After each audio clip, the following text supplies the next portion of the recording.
The traffic was heavy in downtown Toronto during rush hour. Driving slowly, we made our way along roads crammed with other cars, bike messengers, streetcars, and jaywalking pedestrians. Tall buildings towered over us, all around. Glass-walled skyscrapers and concrete behemoths.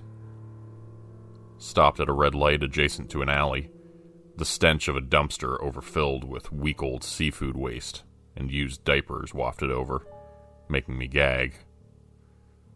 We were on our way to a baseball game, and my brother had found a cheap parking lot online. The only catch was it was a bit of a hike to the Rogers Center, where the Blue Jays played their games. It was taking forever to get to the discount parking place, immersed in the heavy traffic. At one point it took us 15 minutes just to make a right turn, due to the constant crush of pedestrians and car traffic. It was a hot day and I was getting sick of driving, sick of other people flaunting their utter contempt for every single traffic law, not to mention basic human decency. The idea of 30 more minutes fighting through city streets was too much to bear, and I pulled into the next underground parking garage I saw, telling my brother Noel that I would pay whatever the cost was for myself. He looked shocked. This place would likely be triple the cost, but shrugged it off and said I could do what I liked. The steel sliding door rolled up on its tracks to let us in, then closed down shut behind us, drenching the tunnel in near total darkness. I had to stop the car, turning on my headlights to see as we wound our way downwards into the parking structure. There were very few signs in the dimly lit garage, only one-way street arrows pointing to the left, then to the right, telling us where to go. All the parking spots were filled near the top, so we continued going down the ramps, deeper and deeper into the parking structure.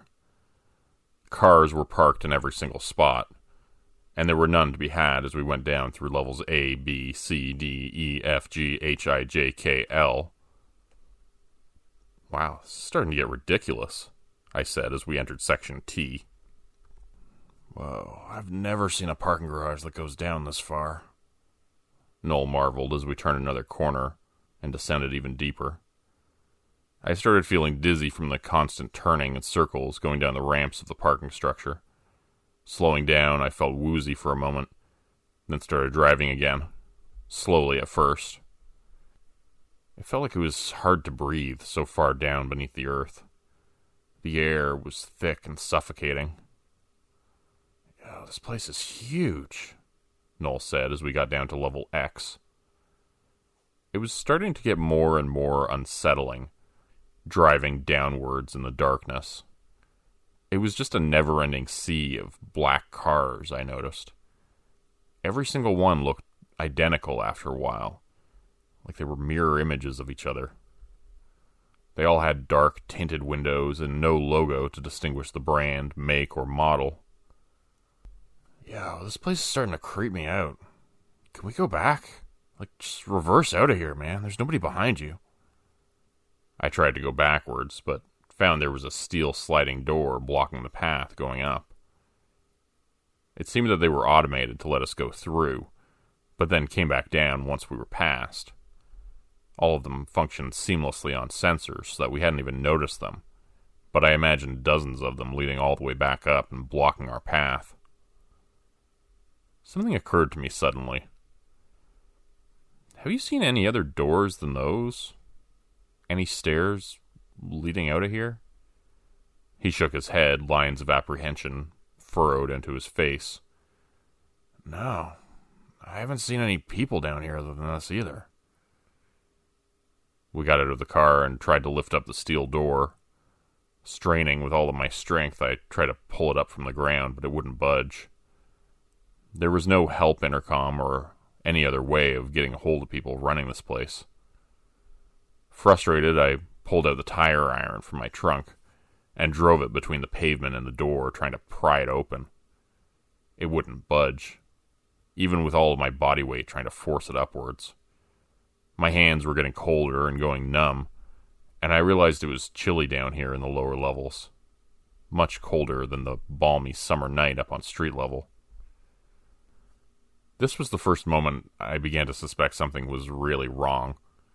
Still, we had no choice but to keep going downwards, it seemed. There was nowhere else to go. After waiting for hours for someone to come through the door, we decided to try going forward a little ways more. I just hoped at some point the ramps would lead us out and would bring us back up to the surface, since that had been my experience with parking garages in the past. Why would anyone build a parking garage that had no exit, after all? I started driving again, my hands gripping the steering wheel with white knuckles. My breaths were coming far too quickly, and my heart was beating fast. I told myself to try and stay calm. Tried to convince myself this was okay. This was normal. Suddenly the letters on the walls indicating which level we were on began to change. After the letter Z, they stopped being recognizable from our alphabet, or from any other that I'd seen on Earth. They appeared ancient and druidic, carved into the stone with precision. Other than that, the place was the same. Dim, flickering fluorescence, glowing overhead. Black cars going on forever as we went down each row. Only the light seemed to be getting dimmer with each level we went down. And it was getting colder, too. I turned on the heater, trying to warm up the car. That was when I noticed my breath was pluming frostily into the air with each breath, as was my brother's. "What the hell is this place?" Noel asked. I didn't have any answer. The structure made no sense. It wasn't really a parking garage, though. That was becoming abundantly clear. We kept going down, deeper and deeper, feeling like Indiana Jones and his companions exploring a never-ending underground cavern. But there was nothing to see, other than rows of black cars, one after another, each level the same, until they weren't. At a certain point, the architecture seemed to look wonky. I don't know how to describe it other than that. It was like a kid had drawn up the plans for it, instead of a professional engineer or architect. The cars were crammed together in places, almost touching each other at strange angles. In other sections, things were spaced too far apart, and we almost could have squeezed our car in between two others. Almost, but not quite. And even if we could, there was nowhere to go. We had already established that there were no doors or stairs leading anywhere, no elevators or other points of egress either. As we went down to the next level, the car's roof almost scraped against the ceiling, the wheels nearly lifting off the ground as we rounded the bend on the uneven ramp. "Yo, this place is seriously freaking me out," my brother said, gripping the oh shit handle on his side of the car. "Me too, man. Me too." Clearly, going down further was not working. We were just getting deeper and deeper into the dark abyss of madness that this place held within it. But getting out of the car was no longer a viable option. We were dressed in t-shirts and shorts, since it was a hot summer day outside. But I could only guess how cold the temperature in the parking garage was at this point. I had the heat cranked up to maximum, and we were both still shivering. The gaslight began to flash yellow, catching my eye. I didn't mention this fact to Noel, not yet. I didn't want to scare him any more than he already was. We continued going downwards, the light now sparse and separated by huge gaps of distance. Sometimes only one defective light was flickering for an entire level, and entirely absent on others. Our surroundings continued getting stranger and stranger, no longer resembling a parking garage, but a cavernous hellscape. The darkness and the feeling of suffocating beneath the ground was becoming impossible to ignore. I began to hyperventilate with claustrophobia, feeling that we were on our way downwards, towards our inevitable deaths, trapped far beneath the earth. Or perhaps something much worse than death. Perhaps we would simply continue driving downwards forever into darkness, round and round in spiraling circles. Finally, the car began to sputter and die as it ran out of gas. I wished more than anything at that moment I had driven around with more than a quarter tank. We would have had more time to think of a plan, if I had just sprung for a fill-up the last time I'd visited the gas station. Noel didn't seem surprised. He had probably noticed the gaslight too and just decided not to say anything about it.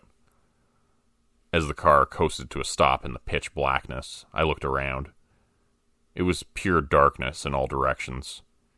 We couldn't even see a few feet in front of the car, despite the headlights still running off the battery.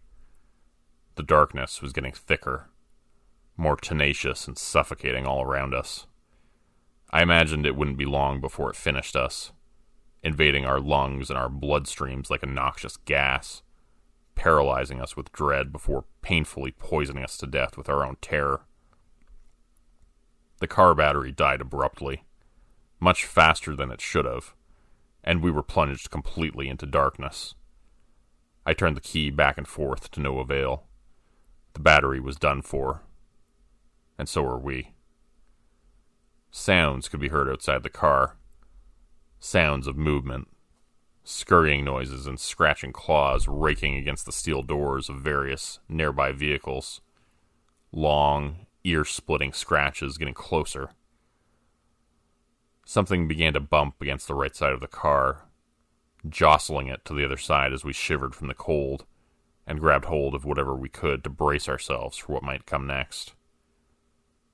It felt like something huge was brushing up against the car, like a huge worm beneath the surface of the earth, using these tunnels as a passage.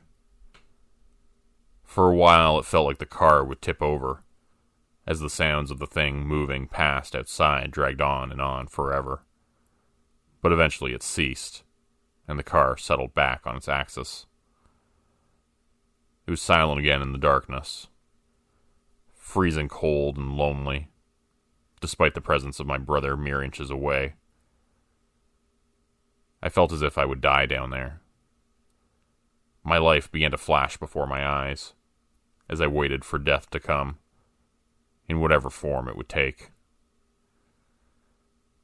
I remembered my phone suddenly in my pocket. The screen would give off a little bit of light, and that was a relief. There was still a signal somehow, even all the way down here, and just enough battery to type this up and send it out to you all as a warning.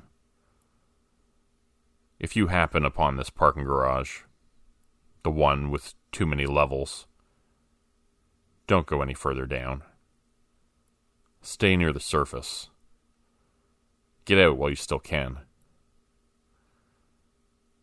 And if you see a parking attendant, please tell them we're stuck down here.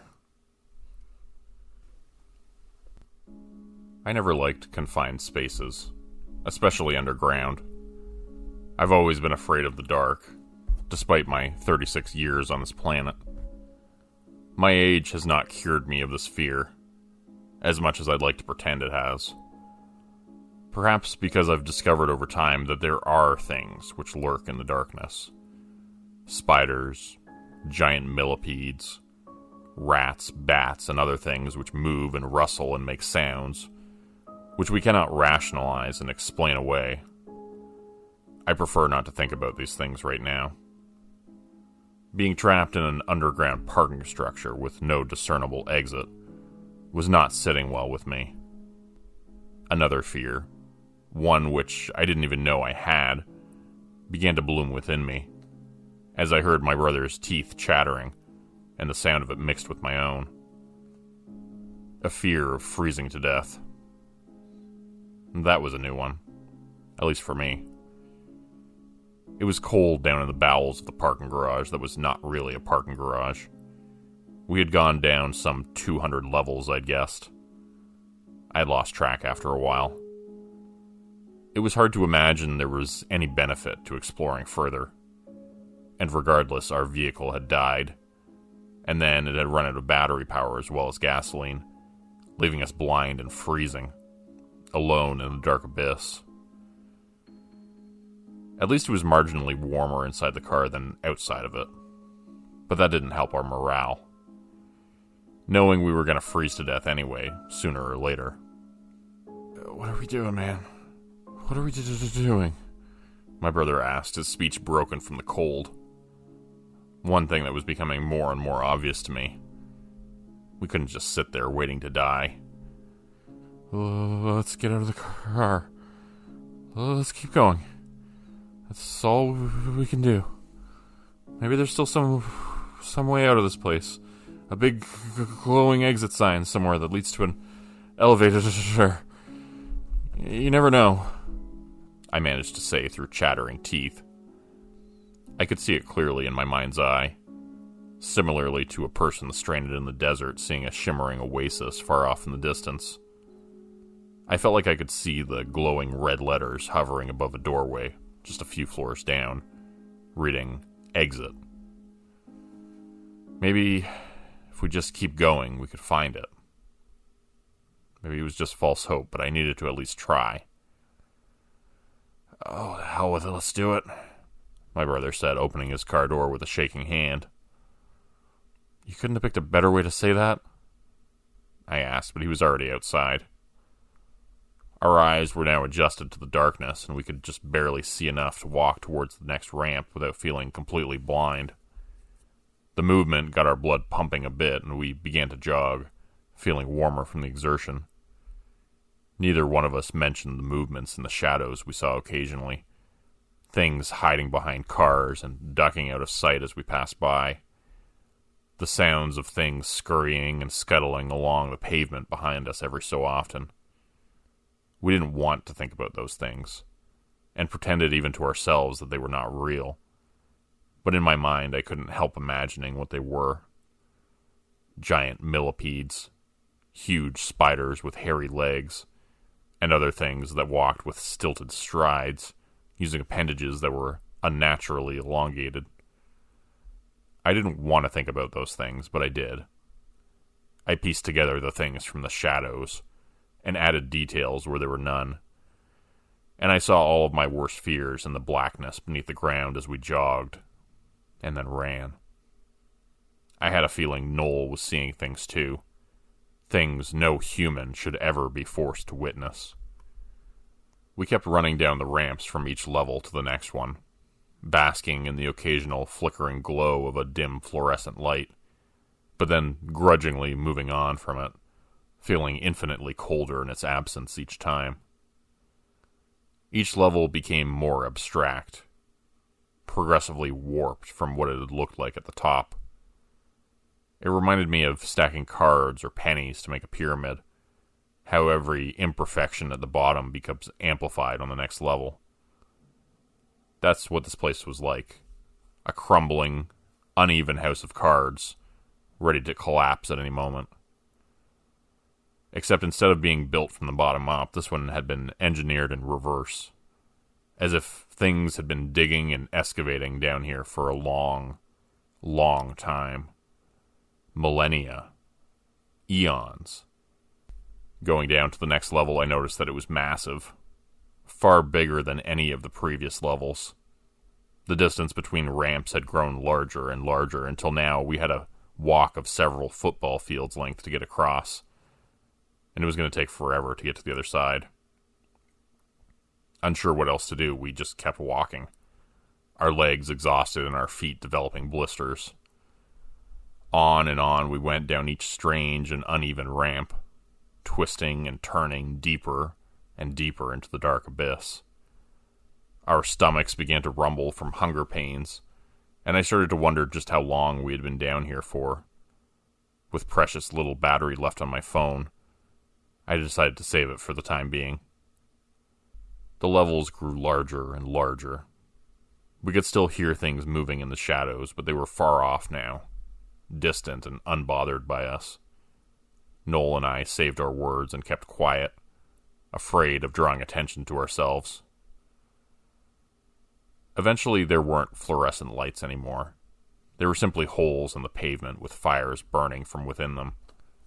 The source of the flames was indeterminate. We stood in front of them to warm our hands when we saw them at first, but quickly realized they gave off no heat, so we just moved on. The flames felt warm at first, but then I realized that was just the sensation of my hands being scorched.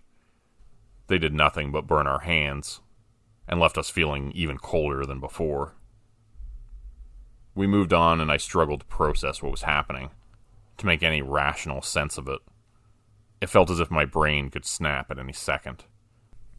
My thoughts raced around in unhinged circles, like dogs on a racetrack, trying to catch a fake rabbit on a stick, my mind flying further and further off its axis with each loop of thought. There's no way out. There's no way out. There's no way out, my mind told me stubbornly. And yet we continued going down, deeper and deeper. Suddenly the huge, cavernous room was cast in a dull glow of light from behind. I couldn't resist the urge to look around in every direction, trying to make sense of our surroundings, and to see who or what was hunting us. We had heard them constantly, but had never actually seen them.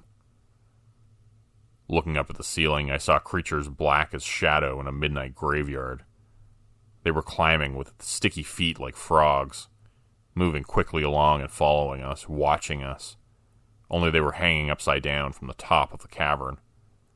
Their eyes glowed like cats in the night, reflecting back at us. One dropped down suddenly and was gone into the shadows, and the rest dropped down as well, disappearing. Apparently they didn't like to be seen. Yo, is that a car? My brother asked suddenly.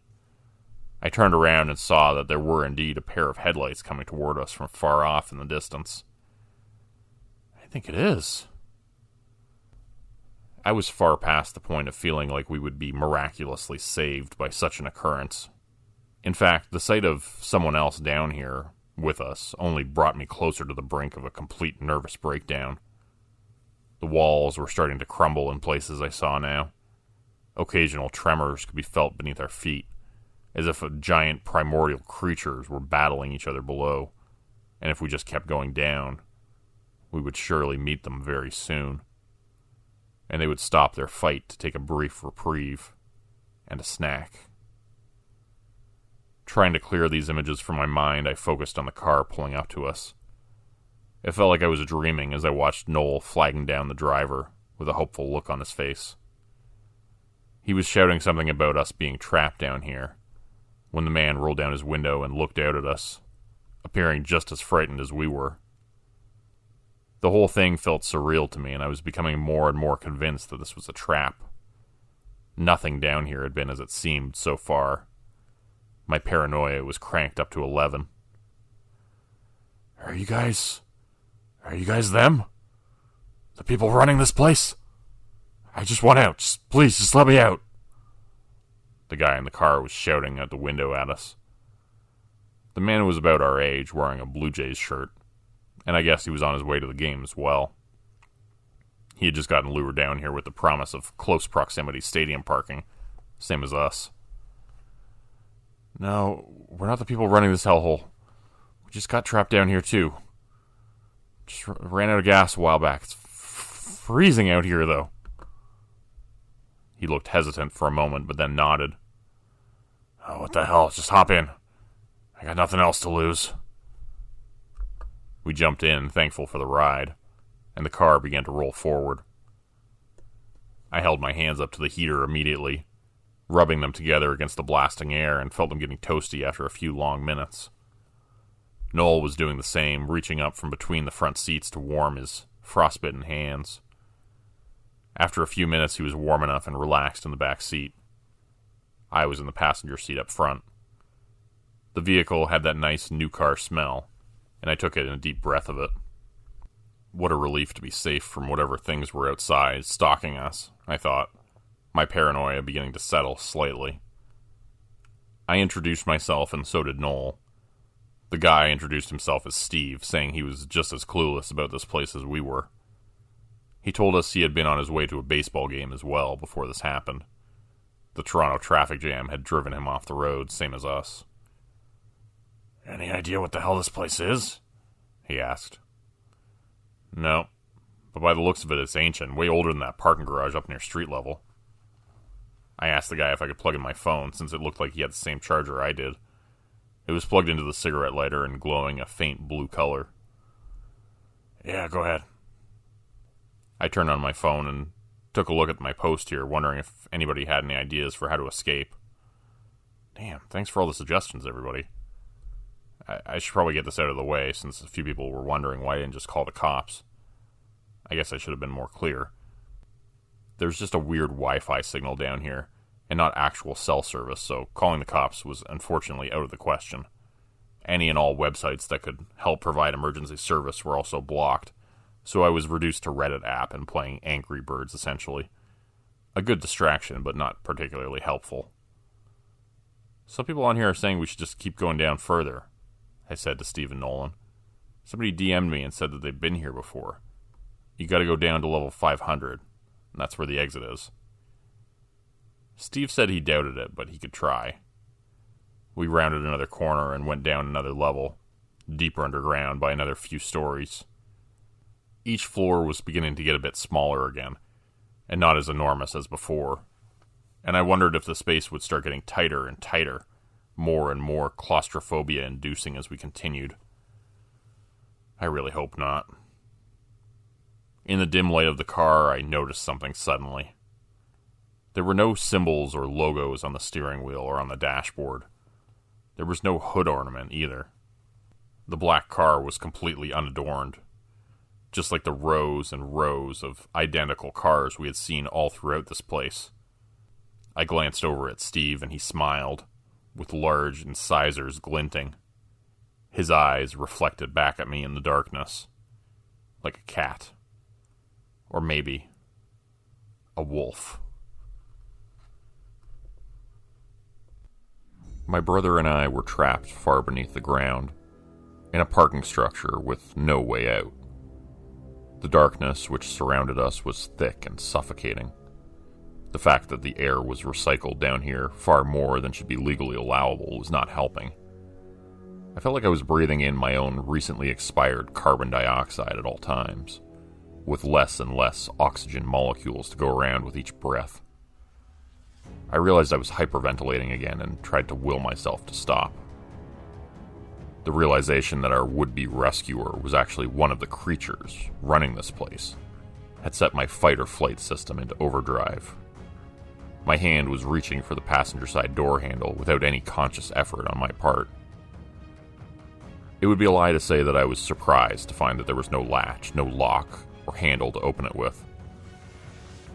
Only smooth plastic and steel all the way across. I was wondering when you'd notice, Steve said, taking the next turn a little too quickly, speeding around the next corner and down the ramp, deeper and deeper into the underground. The space inside the parking structure was getting tighter again. It had grown cavernous for a while, changing into abstract formations and eventually looking like a natural cave system, full of huge caverns. But now it was actually starting to resemble a parking garage once more. Tight, close-packed, and claustrophobic. Lines which were not straight, but painted in that familiar jaundiced yellow shade, began to designate spaces for cars to park. They were all full, of course. "Notice what?" Noel asked from the back seat. "There's no logo on the steering wheel," I said quietly, realizing it was pointless to pretend. My face had spoken volumes as my eyes widened in fear, registering the fact that this car was not from our world. It was from down here. And so was Steve. "Oh, shit." Steve pressed down hard on the gas pedal, spinning the wheel like a stunt driver as he went down another level. He was accelerating through the turns, not slowing down as one usually would. Flickering fluorescent lights overhead began to race by, faster and faster, reminding me of the water ride scene in Charlie and the Chocolate Factory. Steve began to laugh maniacally as the lights illuminated his face in brief flashes.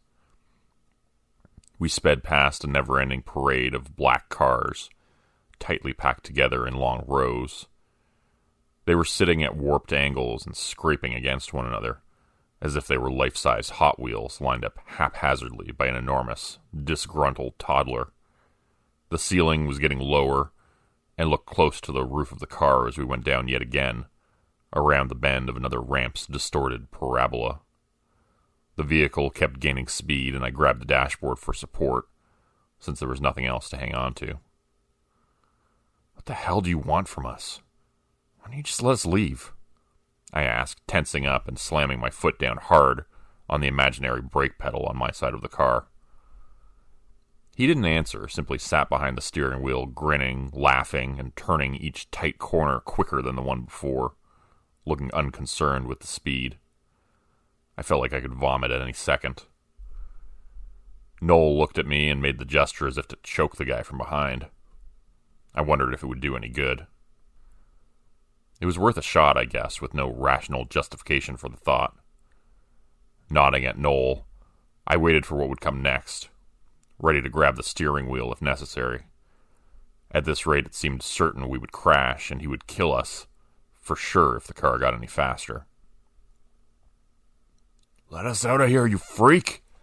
Noel screamed, putting his forearm around Steve's neck and grasping his other bicep with his hand. A perfect chokehold by the looks of it. Except that Steve didn't seem bothered by it. It occurred to me immediately that, of course, that made sense. He was probably a demon or some other sort of dark creature born of this abyss.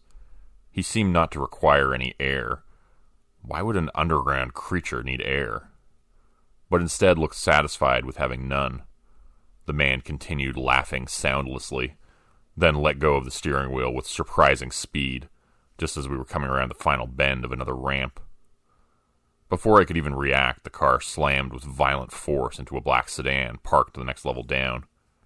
The world exploded into a deafening bang, glass and plastic flying everywhere. Airbags that felt like they were full of lead deployed, slamming me hard in the face and knocking me unconscious. When I woke up, Steve was gone, and we were alone once again. "What the hell was the point of all that?" I muttered. Noel had no answer for me. He shook his head, blood trickling down his ear and from his scalp. Why had they just abducted us to let us go again? It seemed to be of no benefit to anyone. We had just managed to travel a few dozen floors further down. But that's where we were headed anyways. Why would the creatures running this place try to help us? Maybe because we were freezing to death? Had they actually been trying to save us? I wonder if they wanted us to get to the bottom, I said out loud to nobody in particular. Noel was trying to get the car started again, but the key in the ignition was just causing an annoying chiming sound. It wouldn't turn over no matter how many times he tried. The front end was smashed in and the engine was no longer functioning by the looks of it. There was no way we could keep driving it, we both realized quickly. We would be lucky to walk away with only bruises and scrapes, a couple of black eyes, and some indeterminate head trauma. My bones made disturbing and unnatural crunching sounds as we walked away from the wreckage. I tried to crack my neck, but that seemed to make things substantially worse. "What are we doing, man?" I asked Noel as we walked. "We know this isn't going to work. They're just drawing us in more and more. We're giving them exactly what they want." He seemed to think about that for a few moments. "You know what? Maybe we are doing what they want. What the hell else can we do? There's no way back up. Those steel doors are like bank vaults. There's no way to get through them unless maybe we had a bulldozer." "True. So what are we going to do? Sit on our hands and freeze to death?" I sighed, realizing he was right. "At least it's starting to feel a little warmer down here. That's something," he said. "Yeah, I guess that is something." I agreed. My fingers at least weren't numb anymore, and didn't feel like they could fall off in any second. "Did you notice the cars? They're back. I hate to say it, but it looks like a little bit more like an actual parking garage down here again. Like it looked at the top." "Yeah, sure, but we're still going down." Noel didn't have any reply to that. It seemed his reassuring observations ended there. We continued on in silence for a while, walking down each ramp and then slogging through each subsequent level to the next. There was no denying it. Chaos was returning to an ordered state. The place looked more or less like a regular parking structure once more, and I remembered how we had been lured inside, shuddering at the memory. Neither one of us said it, but we were both thinking it. What if things started getting weird again, like the first time? What if we just kept going down and cycling through levels of ordered normality, then more madness, just to go back to normal again, over and over and over again? That thought made me feel a little squirrely in the old noggin again, so I just tucked that mental image neatly away in the brain folder I had for such things. Far, far back at the filing cabinet, that was my memory bank. Far, far at the back of the filing cabinet, that was my memory bank. I didn't want to think about that now. I really didn't. We got to the bottom of the next ramp, and I walked straight into a steel sliding door. I had been looking at my feet. Noel was a few yards back, staring at the door. At the top, written on a white sign in red letters, were the words, "Street Exit." Huh? I looked around for a button, a way to make the door go up, suddenly feeling like a diver about to surface, desperate for a hit of sweet, sweet air. There was a little intercom box beside the door. It said, "Push button for assistance" on it, and I wondered where it had been all my life. Specifically for the last day or more, we'd been trapped underground looking for a way out. I pushed the red button. A garbled voice came from the speaker. "Help you?" "Can you let us out, please?" I asked, waiting for the maniacal laughter to start right on cue. "Have an after," the voice said back, distorted and broken by static.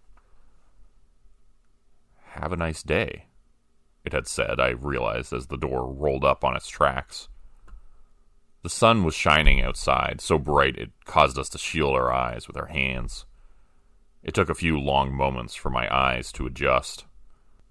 I was afraid, waiting for the light to become tolerable to look at. I had no idea what would be out there.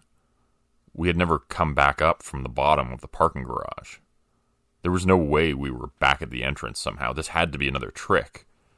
And yet my mind registered the sounds of cars driving past, people walking and talking, birds singing and bees buzzing as they flew through the air, stopping at flowers to make their withdrawals and deposits of nectar. I blinked my eyes and looked to see the world as I had always known it, all around us. We were at the surface. Startled and confused, I spun around expecting to see the ramp going up. Instead, it was leading back down into the darkness. What the... I trailed off, unsure what to say. "How..." my brother began, seeming to have come to a similar realization, scratching his head and looking down the ramp. This parking garage was even stranger than it seemed, apparently. It defied all reason and logic, and the laws of physics as well. Instead of going up as the ramp should have, it was now aimed straight back down, as if it had flipped upside down when we turned around. We stepped out into the sun and looked up to see a skyscraper towering above us, the windows made of glass. Inside, people could be seen working at desks and drinking their morning coffee. It was not the home of a never-ending pit of despair, a chaotic abyss leading down into hell. It was just a regular old office building. I know we were walking down the whole time. So how are we back up here on street level again? I asked Noel. "Oh, I don't know, man.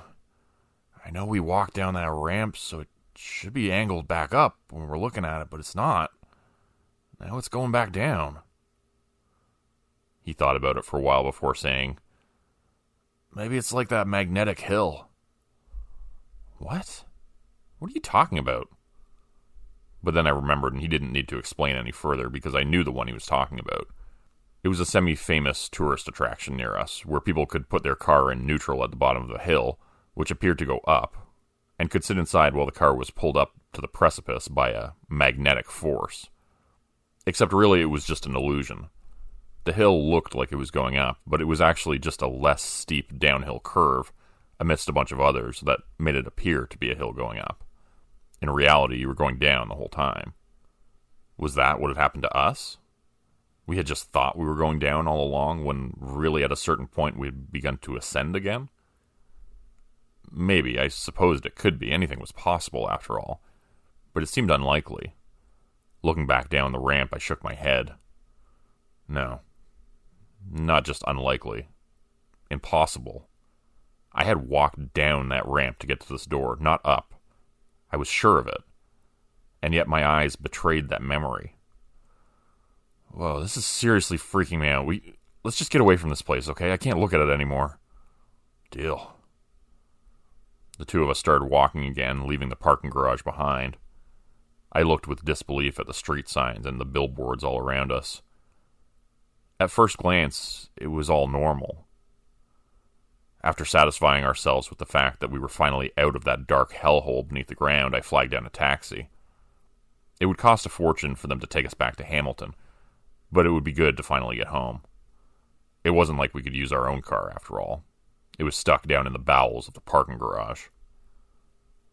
I whistled loudly and raised my hand into the air. A yellow taxi cab pulled up to the curb almost immediately. We climbed in and sat down, relaxing on the soft seats in the back. "Where to, fellas?" the man asked in a strange voice that sounded like two small people talking at once. He turned to face us in the back seat. My words caught in my throat, as I was unable to get them out. The cabbie's eyes had dry, crusted red lips like mouths. Inside, instead of irises, there were teeth and tongues. He was speaking through his eye holes, I realized. In his mouth was one large, unblinking eyeball. It opened and closed, observing us passively, then made a grave-looking frown. Then he began to scream. The sound of it was awful, sharp and ear-splitting. It took me a few long moments to decide what I wanted to say. By the time he finished screaming, I had decided on a plan. There was no other choice. It was the only way. Back down. "Do you know any place where we can rent a bulldozer, my good man?" It looked as if we weren't home free just yet. Noel and I thought we had escaped the underground parking garage when we finally found an exit door. Unfortunately for us, there was a problem when we got out on street level. After descending 500 floors or so, I should have known there was going to be an issue when that door opened, and we walked right out into downtown Toronto. It was far too easy after all we had been through. This was still downtown Toronto, but it was some other version of it. I had heard of the multiverse theory, that there were infinite dimensions, trillions upon trillions of them. Some versions were only slightly different from ours, while others were completely unrecognizable. But I never would have guessed that all dimensions hinged on a single point in downtown Toronto. A dirty, squalid parking structure off Spadina. It was only once we got into the taxi that we realized the differences in this place. The cabbie looked at us like we were freaks, screaming from twin mouths where his eyes should have been. At the bottom of his face, one giant cyclops eye stared at us with disbelief, wide and afraid. We screamed right back at him, and I vaguely remember asking him something about a bulldozer before jumping out of the cab and running back towards the parking garage. It was terrifying in there, but on the street was much worse. Much, much worse. Every cycloptic stranger we passed glared at us with mounting suspicion, some whispering to each other and hurrying away with quick steps. I heard a few stifled screams, and one woman dropped a bag of groceries she was carrying and simply ran in the opposite direction at the sight of us. This was not our world, and who knew what they would do to us here if they found out about our existence? Fear of what might come to be started to rise up within me more and more. We were far too exposed on the busy downtown street. I imagined other aliens who looked like the cabbie, but they wore white lab coats and had us strapped to steel tables while they prodded us with long needles and electrodes, torturing us with never-ending experiments. We couldn't risk that happening, and I told my brother we had to get back to our world as quickly as we could. The steel sliding door was closed when we got back to the parking garage. We pounded on it with our fists and waited for it to go up, but it didn't. I noticed a discreet intercom to the left of the parking garage entrance. After pushing the button, a fuzzy, distorted voice came back. "Can you let us in, please?" Nope, not for those vehicles. Not for this land. What the hell is she saying? Noel seemed to have better ears than I did. Ah, shit. Not without a vehicle. No pedestrians. Oh, no. It was difficult to hide our faces from the passing people as we milled about near the entrance, loitering while we waited for a car to go inside. We put our hands over our faces and sat against a nearby wall, hoping to avoid detection while we waited for our opportunity. Luckily, within about 5 minutes, another car came by and pulled up to the automated door. It rattled open and we ran over, ducking inside just as the door closed behind us. The ramp led down into the darkness, and I felt immediately as if something was wrong. This just looked like an ordinary parking structure now. We got down to the first level and saw families getting in and out of their cars, Cyclops people with upside-down faces who were coming and going, living their lives, going to work with briefcases in hand or returning to their cars from shopping trips, with handfuls of bags stuffed with clothing and other items. In other words, it was just a regular parking lot, not the weird, never-ending, bottomless one we had visited previously. Yeah, what the hell? Noel muttered as we went down another level. It's the same building, right? This isn't it, though. How do we get back? I wish I knew, man. We went down level after level, going down the ramps instead of using the stairs like we were supposed to. It was how we had gotten there, after all. But it drew attention to us. By the time we got to the bottom, it was clear this was not the same place. The ramps going down ceased abruptly, and we noticed there were security guards waiting for us on the quiet, lowest level where nobody had parked. What the hell do you boys think you're doing? Let me guess. You don't even have a car down here. We've been watching you on the cameras and... The strange double voice of one guard cut off when he saw our faces. What the hell are you? The other guard asked, pointing his flashlight straight into my eyes. Jerry, get the cops over here. This ain't right. My heartbeat started pounding with fear, and I turned and tried to run, telling Noel to follow me. But there were more guards on the next level up, and the next. Despite our attempts to escape, pretty soon we were surrounded by them. There was no chance of fighting them, I realized. They had flashlights and walkie-talkies, and we were clearly outmatched. Instead, we went semi-peacefully to their security office. We were exhausted and had little fight left in us after our journey through the parking structure and its hundreds of floors. They dragged us into their security office and put us in a stuffy interrogation room.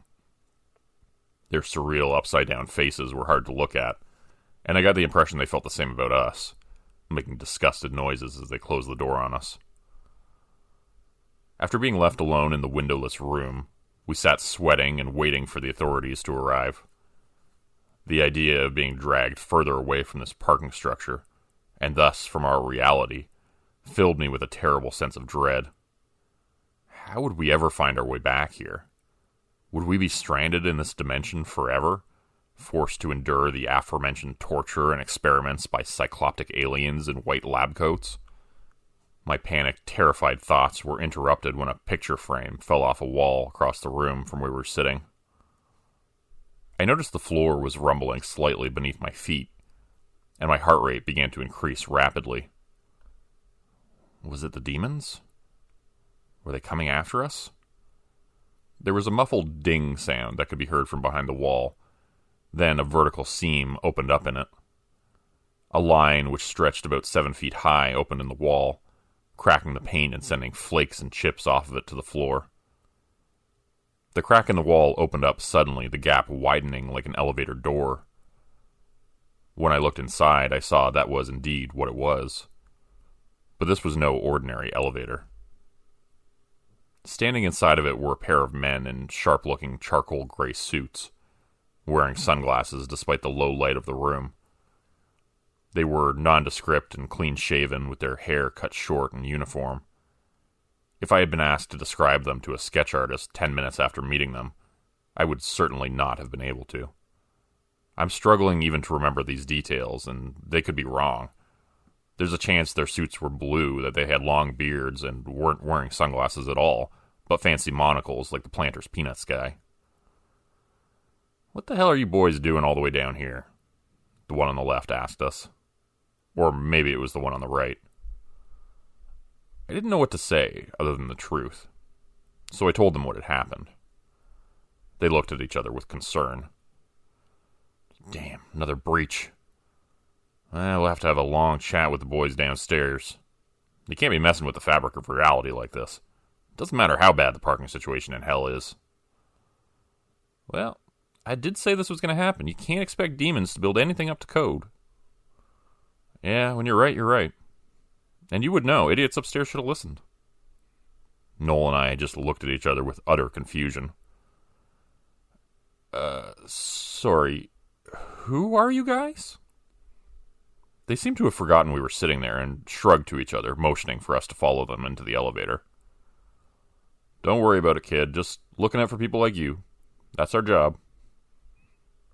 We got into the elevator and the wall closed up behind us, sealing us inside. And then the box began to go up.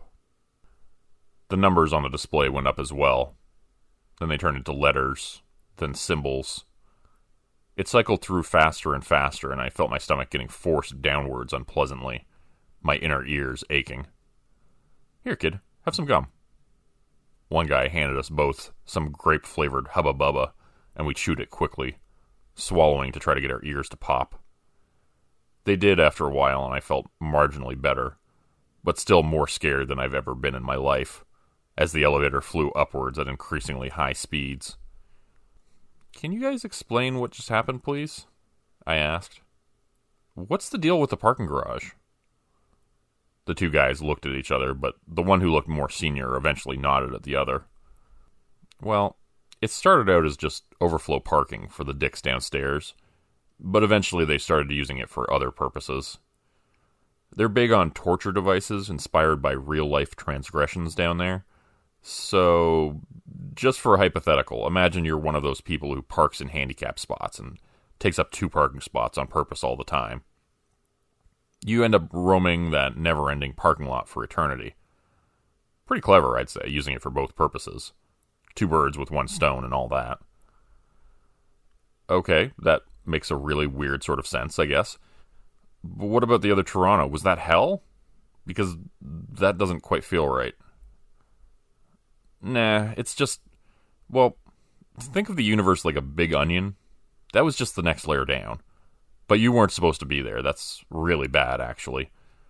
Did you get into one of the cars with a demon when you were down there in the parking garage by any chance? Yeah, we thought he was stuck down there too. Turns out he was one of them. I shuddered thinking back to Steve and how he had terrified us driving through the parking garage in his car, traveling much faster than should have been possible. That makes sense. Somebody who has the ability to travel between worlds has to take you back and forth. They're trying to create a hole in the fabric of space-time. Not for the first time, either. Does this sort of thing happen often? Noel asked. They shared another look. More and more nowadays. Nothing we can't handle, though. I hoped he was right about that. I didn't want to find out what would happen if they failed in their job. Something occurred to me. Hey, I've been looking to change careers. What kind of background do you need to do your job? Seems like you guys could use all the help you can get. The one on the right slapped the other one's arm. Well, this guy here was an elevator repairman until not too long ago. You'd be surprised how much overlap there is between the two professions. Between elevator repair and... Well, what are you guys exactly? Just think of us as guardians. There are forces at work who would prefer that this universe did not exist. They want everything destroyed so they can start from scratch. Make it how they want it. We try to prevent that, or at least limit the damage. Think of the universe like an expanding bubble. I thought it was an onion. He looked annoyed for a moment. Sometimes it's an onion, sometimes it's a bubble, okay? Damn it, I forget what the hell I was going to say now. He paused, looking at his feet, trying to remember. You guys are missing out on some really profound and interesting shit now because you interrupted. That's all I'm going to say. Jeez, sorry. But hey, thanks for saving us, though. We owe you guys one. Yeah, you're welcome, I guess. he said sulkily. We rode in silence for a while longer, and eventually I could tell we were starting to get closer to the top, the symbols representing which floor we were on becoming more abbreviated on the elevator's display, and then actually turning into letters again. Can I ask you one more question? Noel asked as we neared the top. He was clearly just as curious about all this business as I was. Shoot. Is this the only junction between worlds? This nasty parking garage? Because that's pretty messed up if it is. Nah, there's plenty of other ones. There's a giant oak tree, a late-night city bus, an old mall somewhere, not to mention that... That's just about enough of that, partner, the other man said, squeezing his shoulder. We try to keep a few secrets for ourselves, remember? Plausible deniability. What if they got a hold of those two and tried to extract some info? He looked at us and apologized for his friend. Sorry, he's new. Still working on the whole discretion part of the job. The other guy looked sheepishly at his feet again and apologized for oversharing. It's okay, just don't let it happen again. The elevator door rumbled open on its tracks, and the world as we knew it revealed itself to us once again. Here we are, GXR 187. Outside was the corridor of an office building. People with normal faces and the right number of eyes and mouths walked past us as we stumbled out of the elevator. The wall closed up behind us, but nobody seemed to take any notice. Whoa.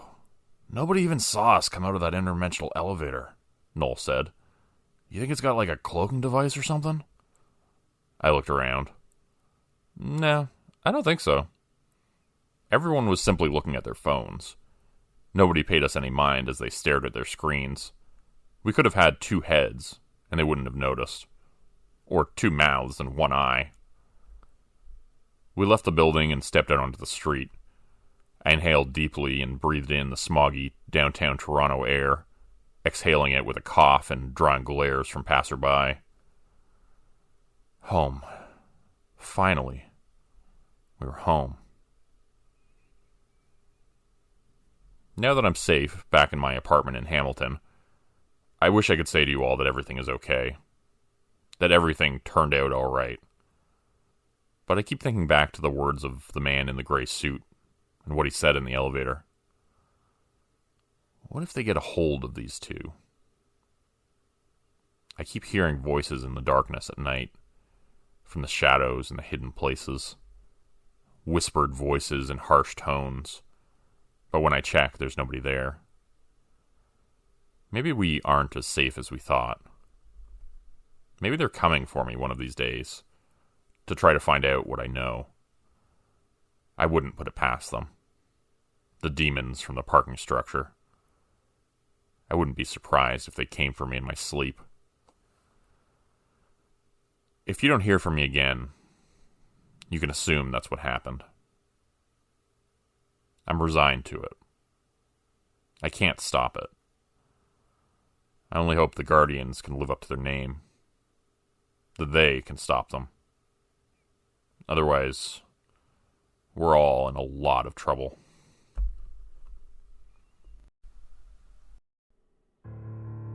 Beggars can't be choosers, the old saying goes. I'd been unemployed for weeks when I learned that old Thomas Mayer was looking for help around his chicken farm. To be honest, I was weary. I never imagined myself working at a chicken farm, and I wasn't looking forward to it. There was also old Thomas. I'd heard more than a fair share of rumors about him.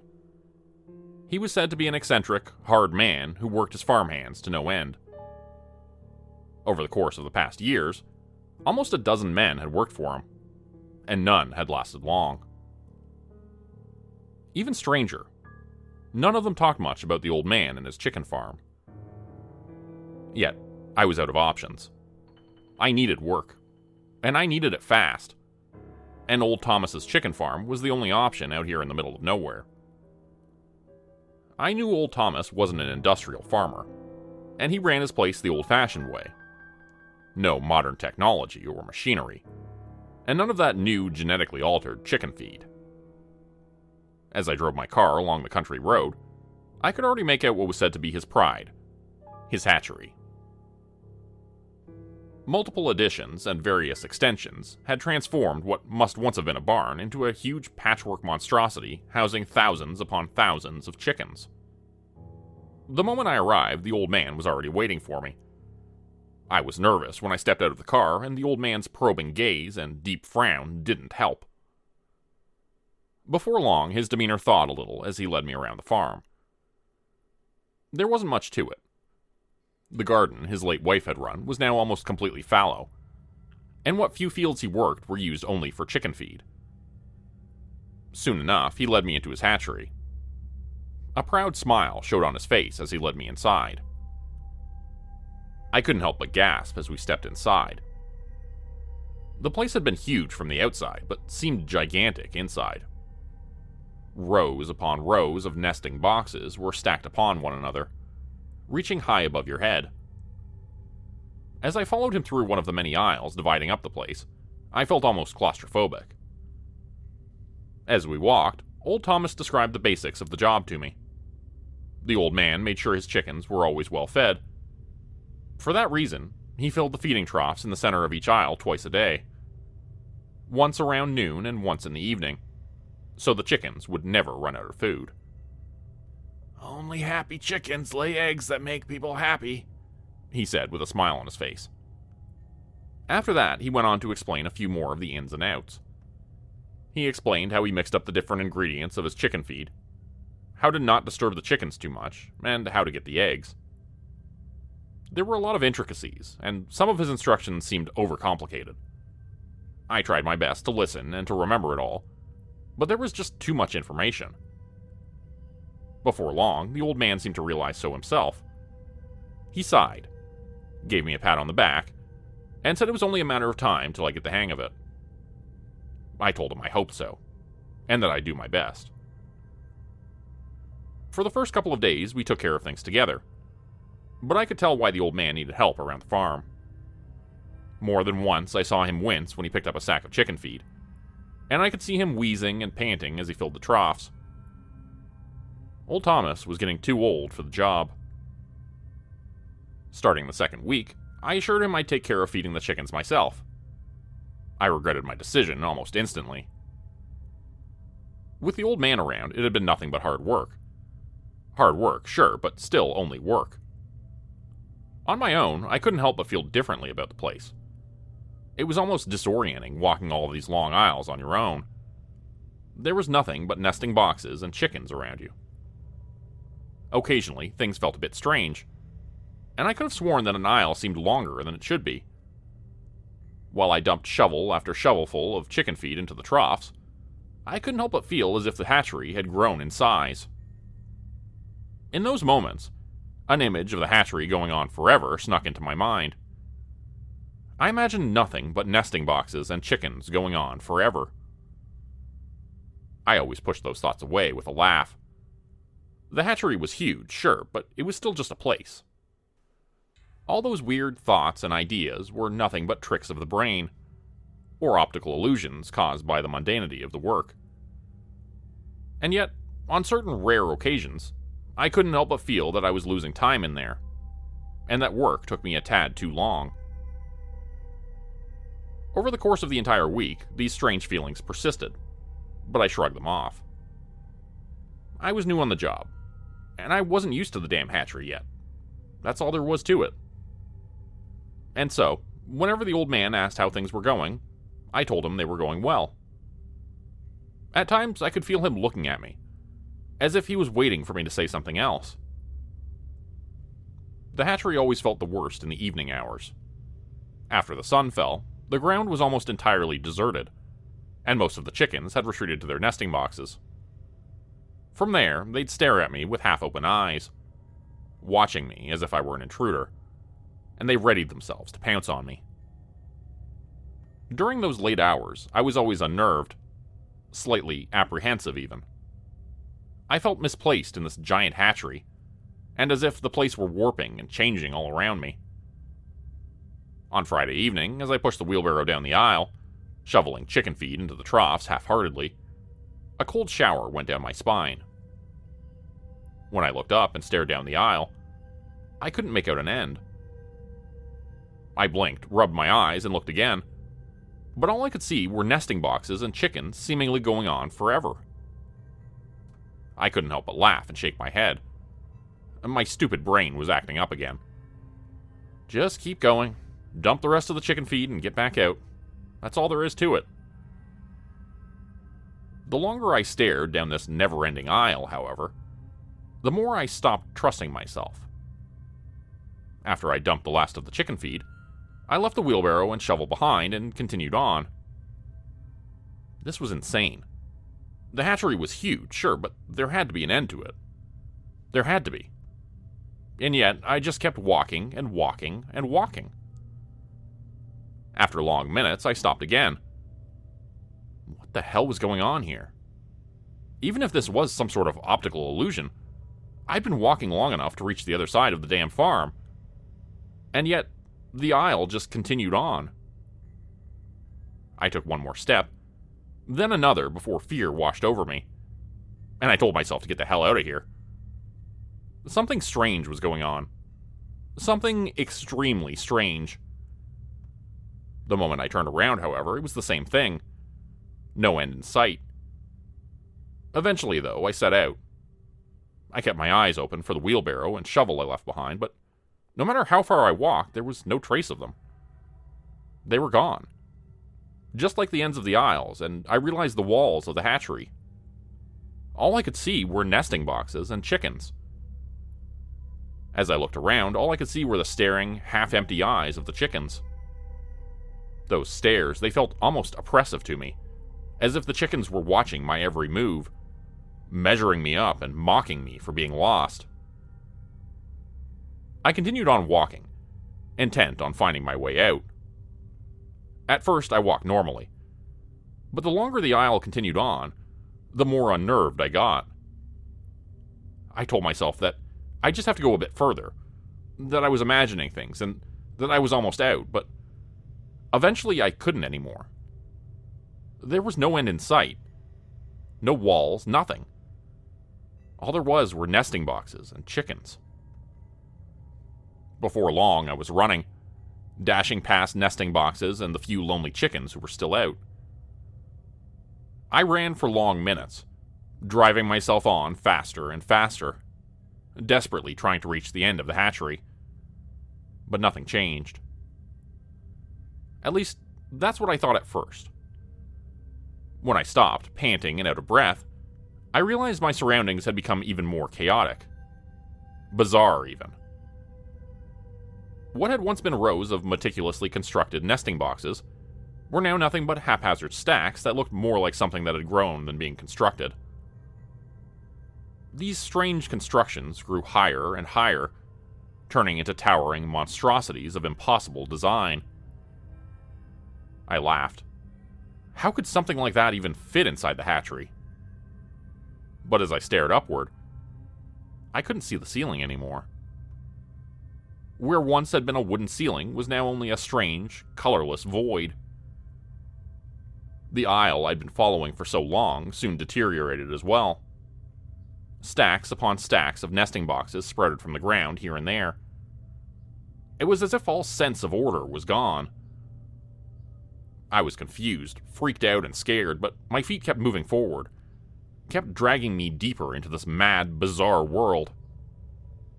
And as I walked on, I stared at all of it with a horrible fascination, and in an almost dreamlike trance.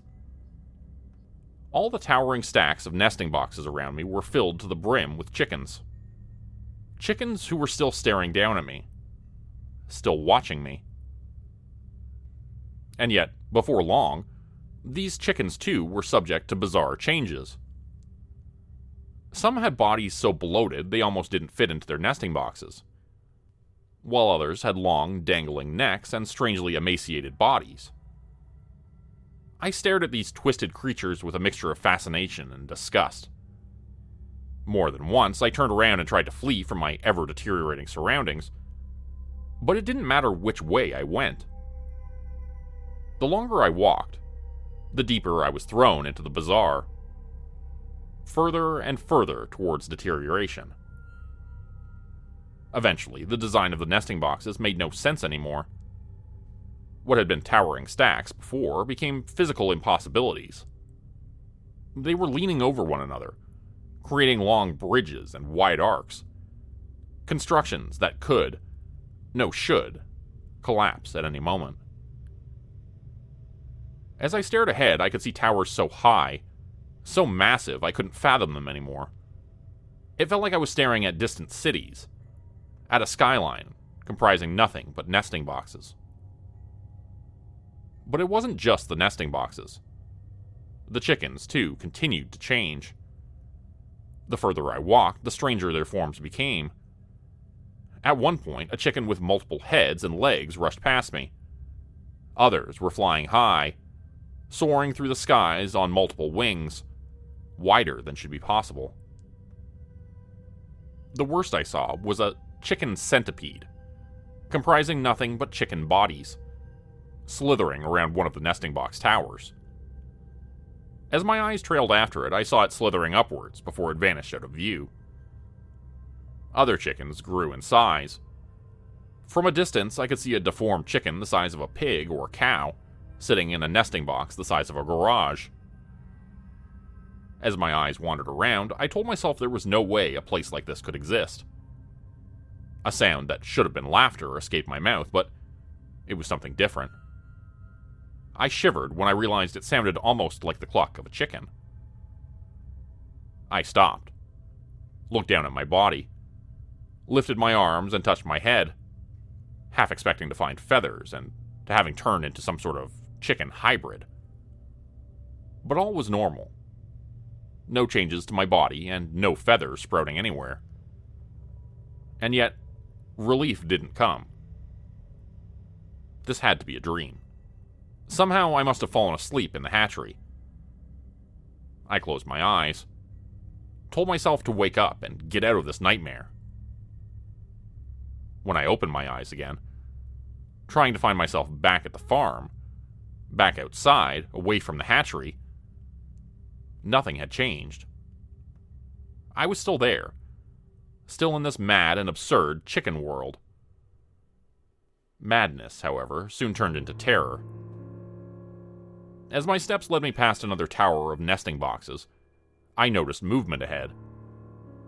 I stopped instinctively, wondering what sort of twisted, nightmarish version of a chicken I'd see this time. What I saw made me freeze. It wasn't merely a deformed chicken. No. It was a chicken that looked like it had been twisted into human form. I saw chicken feet, feathers sprouting from a two-legged, upright standing body, and a head sprouting a dirty, sagging coxcomb. Its wings weren't so much wings, but feathered appendages, sprouting strange finger-like extensions, in which it held a heavy sort of bucket. The worst, however, was the creature's face. It was almost human, except for the same empty eyes, and the giant beak-like growth sprouting from it. I watched as the creature poured something wet and sticky from the bucket into a trough in front of it. A disgusting, putrid smell reached me, and I had to cover my nose. The creature, however, seemed undeterred by it, and I heard it cluck a few times. These sounds, they were almost tender, almost friendly. Mere seconds later, a bizarre zoo of twisted, feathered creatures descended upon the trough, gorging themselves on whatever was inside. As carefully as I could, and driven by a mad sense of curiosity, I climbed on top of one of the nesting boxes nearby to get a glance at it. The moment I did, I stumbled back, falling from the nesting box and barely able to cover my mouth to hide the scream that had formed in the back of my throat. That feed, it was flesh. The flesh of people. I hadn't only seen a meaty, grounded mass, but fingers, hands, and feet. As my eyes wandered back, I could hear the chicken beasts feeding on it. Saw a strange, snake-like creature swallowing up what once might have been a hand. A terrified yelp escaped my mouth. One I couldn't silence in time. At that moment, something stirred next to me. My eyes grew wide when they were met by the empty, staring eyes of another chicken creature. I was frozen in terror as I watched an elongated neck shoot forward, further and further towards me. The creature's beak opened, and a strange, horrible, distorted cluck escaped it before it came for me. I barely avoided the creature's attack, beating its head aside. A moment later, my hands, almost by instinct, closed around its neck and twisted it. I gave it one jerk, then another, before I felt something break. In an instant, I was thrown aside as the creature's body went wild. The now broken, long, dangling neck was thrown left and right while the creature's huge wings flapped and beat against the nesting box. Within moments, the wood gave way. The creature went on, struggling for a few moments before it lay still. Its death, however, had been noticed, and I heard the concerned clucks of thousands of chickens from all around me. And then, terror washed over me anew when I saw the outlines of more of the strange chicken hybrids in the distance, who'd come to find the cause of the ruckus. In that instant, I ran. My feet pounded hard on the ground as I dashed past nesting box towers and abominable chicken creatures. The sound of my steps caused many of the creatures to wake, to freak out, and to throw themselves from their nesting boxes. Soon I was running through a madhouse of feathers and twisted bodies. I felt wings slap against my body, felt chicken feet scratching over my arms and legs, felt beaks tearing at my skin, but I continued on. More than once I had to wrestle something feathered from my body and throw it aside. I didn't know where I was running. Didn't know for how long, but all I wanted was to get away. To get out of this mad, surreal place. I trudged on for what felt like hours, running, stumbling, before I tripped over a trough in front of me. Eventually, I fell to the floor, and crashed hard against the wheelbarrow I'd left standing. In an instant, I fought myself to my feet, tipping over the wheelbarrow before I realized where I was.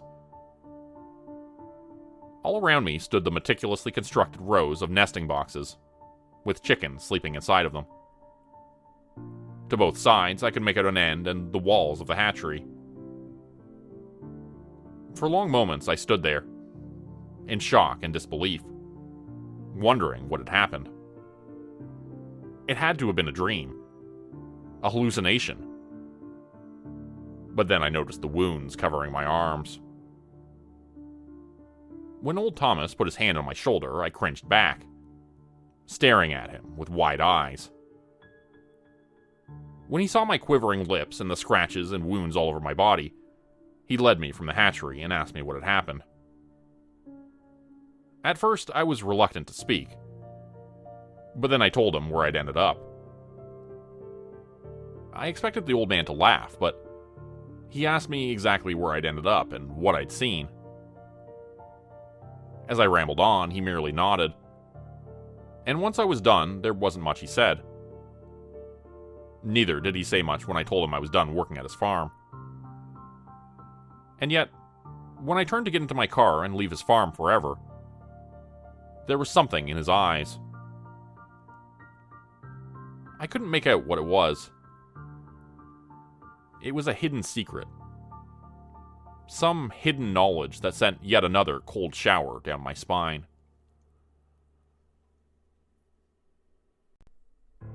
The crumbling gray facade of 999 Nightshade Road stared down at me as I pulled up outside. The old office building had a dark, cold feeling to it, causing me to shiver as I cut the engine and the rattle of my old Ford ceased abruptly. There were stories told about this building, and not the feel-good, happy kind. Rumor had it that this century-old tower was cursed. Unexplainably high suicide rates of those people working inside the building were the first clue, but there were others. The elevators broke down with people in them constantly. There were accidents and injuries far beyond the norm. At least once a year, someone jumps from the roof. I looked in the back seat and grabbed the insulated pizza bag and a crumpled paper sack filled with dipping sauce and soda. The smell of pizza wafted into my nostrils for the 1000th time that night, and for once it didn't make me hungry. Instead, I just felt tired and sick to my stomach. It had been a long day.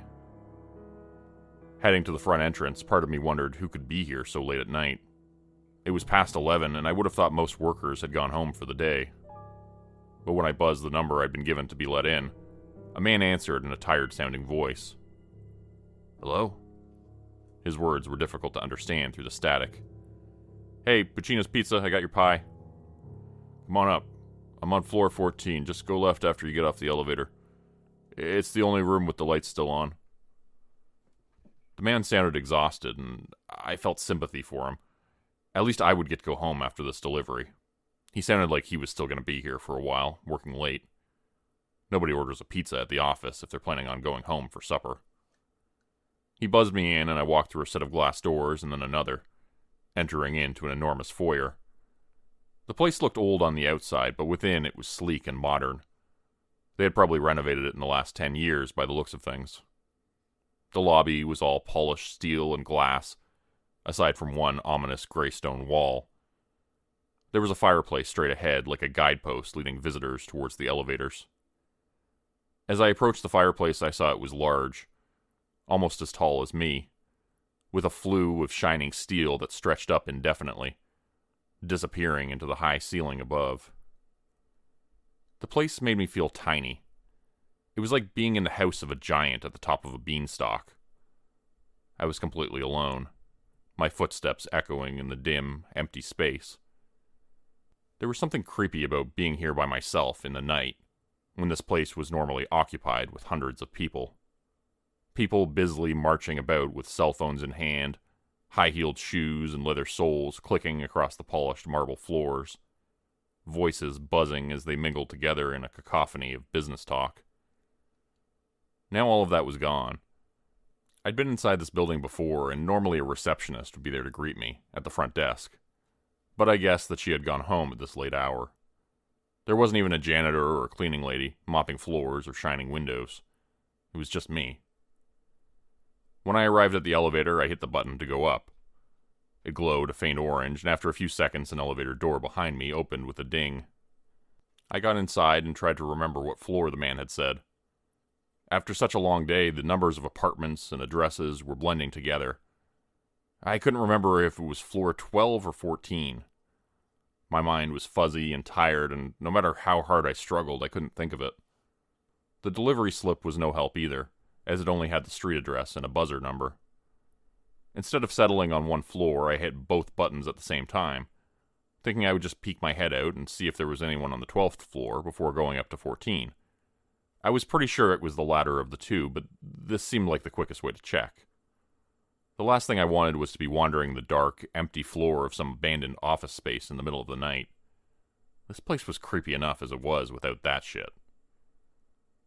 As the elevator ascended, I heard my stomach gurgle noisily.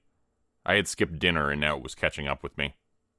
I felt lightheaded and nauseated, my ears buzzing slightly, and a migraine was forming with a dull pressure behind my eyes, making them feel like overinflated balloons about to pop. Finally, the elevator dinged and I stepped off, rubbing my eyes. When I opened them, I looked around and saw I was in a hallway with faded yellow wallpaper. The patterns on it looked retro and out of date. It reminded me of a set for a low-budget version of Mad Men, or some movie which had taken place in the 50s or 60s, only far more depressing. The fluorescent lights overhead were flickering ever so slightly, as if they needed to be replaced, and I began to move instinctively away from them down the hall, trying to avoid making my headache worse. "Go left after you get off the elevator," I said to myself, thinking this had to be the right floor. The lights were all on, and despite the poor quality of them, most other sections of the building were blacked out as seen from outside. As I walked down the hallway looking for an office door, I saw none. It was like this corridor was all perfectly smooth yellow walls, leading towards a turn. Overhead, the lights continued flickering constantly, making me feel even more sick. There was something wrong with the electrical system on this floor of the building, I guessed. The hallway broke to the right at the end, so I followed it and turned, looking off down another long stretch of unbroken corridor. At the end of this hallway there was a left turn, and I figured that was where the office would be. I couldn't help but think that this was an odd layout for an office, though. Very odd. Suddenly I noticed the smell, getting stronger as I walked. It was a powerful odor of mildew, as if I were in an old, rotted basement. This section of the building must have had a recent flood from a burst pipe or something like that, I thought to myself. The floor was squishy and wet beneath my feet, and I could feel it starting to soak through the seams of my cheap running shoes and moistening my socks. I kept walking, thinking I would have to ask the customer about this weird turn of events once I finally reached him.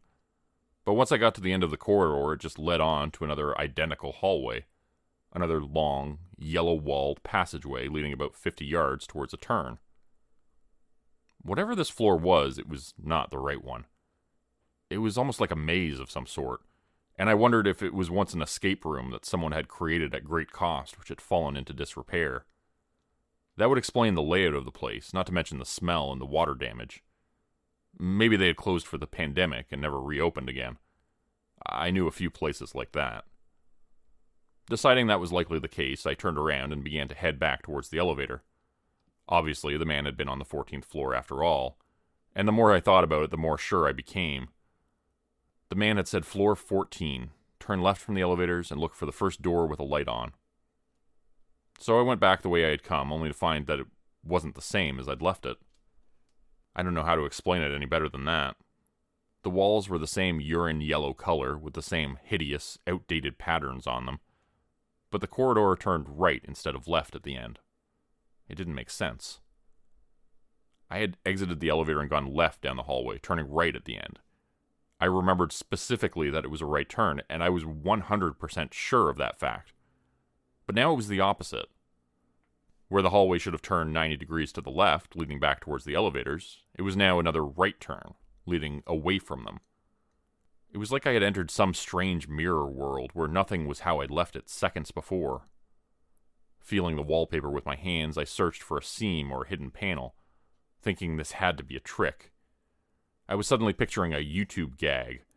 Maybe I had unwittingly been set up, and I was on that prank show on Netflix, hosted by Dusty from Stranger Things. My mind raced with possibilities, but none of them felt right. Everything felt awful and wrong, with those damn fluorescent lights constantly flickering overhead, and that horrible, musty, wet smell always in my nostrils. It made me want to puke. Think, I told myself. There has to be a way out of here. If this was an escape room, was it automated to make the walls move and change to disorient people? No, that seemed too far-fetched, and besides, I couldn't find any marks on the floor or any spaces in the walls to allow something like that. No one could make a place that constantly changed like this. It was like something from a horror movie or a science fiction show. Whatever was happening here, it wasn't explainable. And it wasn't being done by a person. I was suddenly very sure of that. My knees were wobbly as I realized that I was trapped in a place that I couldn't comprehend. It wasn't a regular floor of an office building. It was just disguised to look like that. This place was a trap to lure humans inside, the same way hunters would ensnare an animal. It was like a glitch between our realities and the one next to it. A scar in the onion skin of the multiverse, allowing me to slip between layers.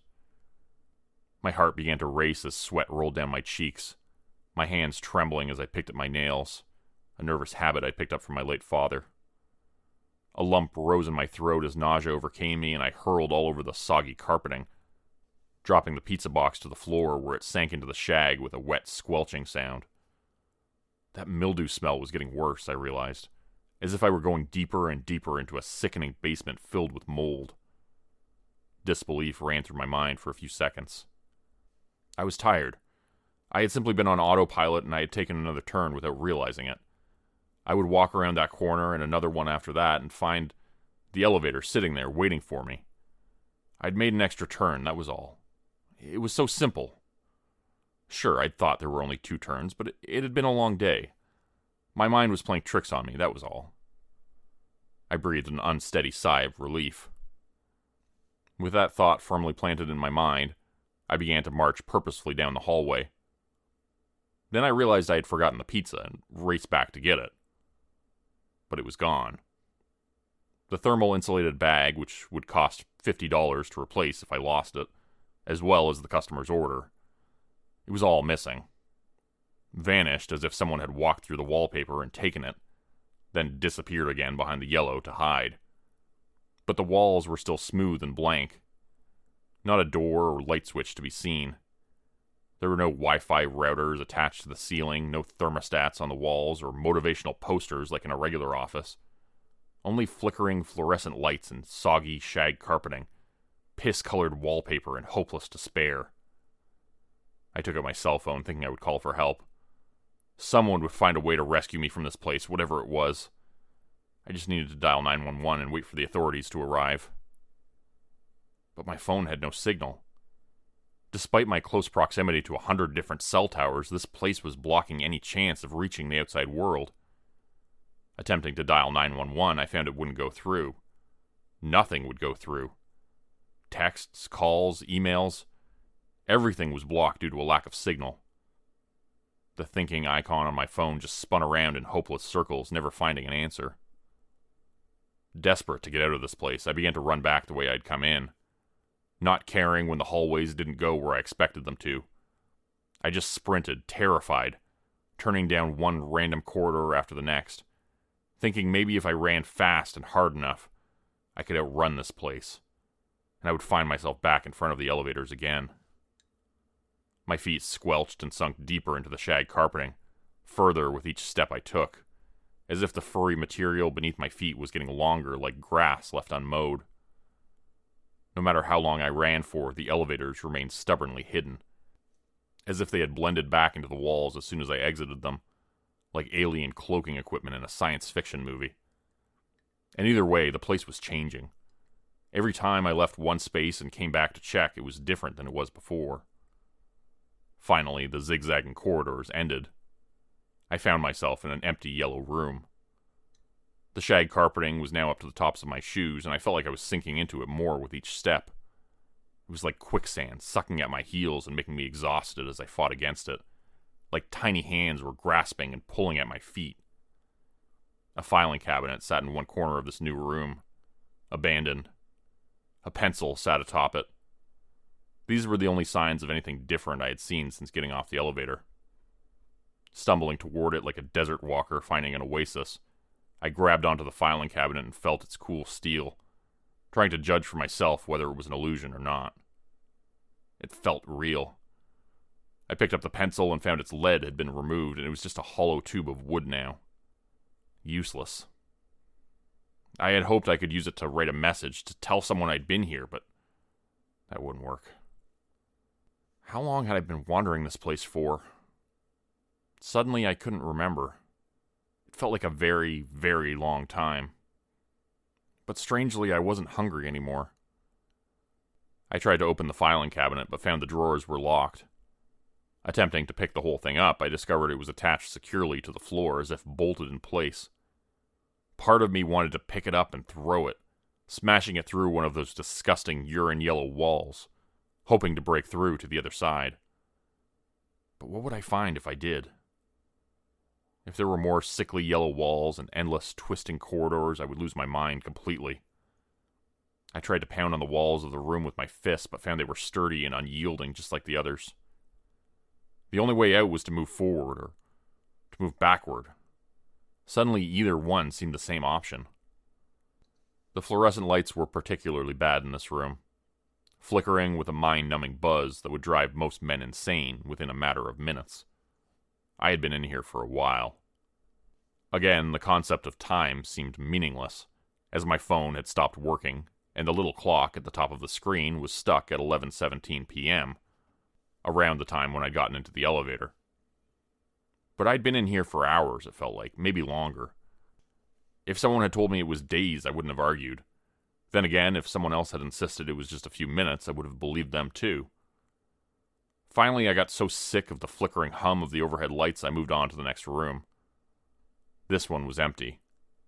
When I looked back, so was the previous one I had exited, despite the fact that I had just hugged the cold steel filing cabinet like a newborn moments prior. I wished I had brought that pencil with me, as some trophy or souvenir of reality, decaying and broken as it was. I vowed that if I came across anything else, I would take it, just so that I could hold it in my hand and tell myself I wasn't crazy, that something else existed besides me and the damp shag carpeting, yellow wallpaper, and flickering fluorescent lights. but room after room stood empty and unadorned, as I marched through their doorways from one to the next. And then I was back out in the hallways again, roaming through dim corridors with broken fluorescent lights strobing overhead. The same exact, unstopping pale yellow wallpaper remaining stubbornly plastered on the walls. Something was different in this section, though. It was a feeling rather than something observable. A feeling like eyes on the back of my neck watching me. I got the impression I was traveling deeper and deeper into the lair of some horrible monster, getting closer to its mildew-stinking breath. My feet were soaked now, and I took off my shoes, tired of the wet, squelching sounds they were making constantly. It didn't feel any better walking barefoot, but that sound was gone at least, and that helped. The migraine, which had been forming as a dull pressure within my eyeballs, had now spread outward and infected my forehead, my temples, and the top of my dome. I could feel a vein throbbing above my eye, a signal of the stress I was under. I kept hearing footsteps behind me, and it was making me nervous. But whenever I looked back, there was nobody there. As I rounded the next corner, a thought occurred to me. I pretended to keep walking, moving my feet in ever smaller circles so that it sounded like I was moving away from the corner. Then I peeked my head around the wall and checked to see if someone was following me. To my horror, there was. I ducked back behind the wall, my heart skipping several beats and fluttering in my chest. Terrified, I looked again, but the thing was gone, as if I had just imagined it. Still, the image of it was in my mind. A humanoid form which was creeping toward me on all fours, its legs bent and twisted, elongated and warped. Its eyes were yellow, the same color as the walls of this place, but its skin was covered in a fine black coating of fur. Or shag carpeting, maybe. It had moved with an oily quickness, almost as if it weren't a solid form but a liquid. Its teeth had looked solid, though, and sharp. I had maintained eye contact with it for just long enough to see it start to smile, a wide, creeping grin moving outwards and spreading from the corners of its lips. Picturing it again, I began to run. The mildew smell was so bad now it was suffocating, and instead of getting used to it, I found it was only affecting me more. It reminded me of when my dog had gotten skunked and had run all over the house and gotten on all the furniture before we could get the skunk oil off her fur. That smell from a distance was only mildly unpleasant, but once you sat in it for a few days, it became unbearable. I would have done anything to get rid of it. A chemical, acrid, horrible smell which invaded my senses and made me feel more sick every day I was around it. It was like a poison which my body was rejecting, causing headaches and nausea. This was like that, but 1,000 times worse. The mildew felt like it was growing inside of me now, and I could just imagine spores of it turning into mushrooms in my lungs as I ran. As I had that thought, I looked down and saw what I had just imagined. Actual mushrooms were growing in the corner of this room as I ran through it. That made me slow down to a walk again, as I realized I was in a room now, not a hallway.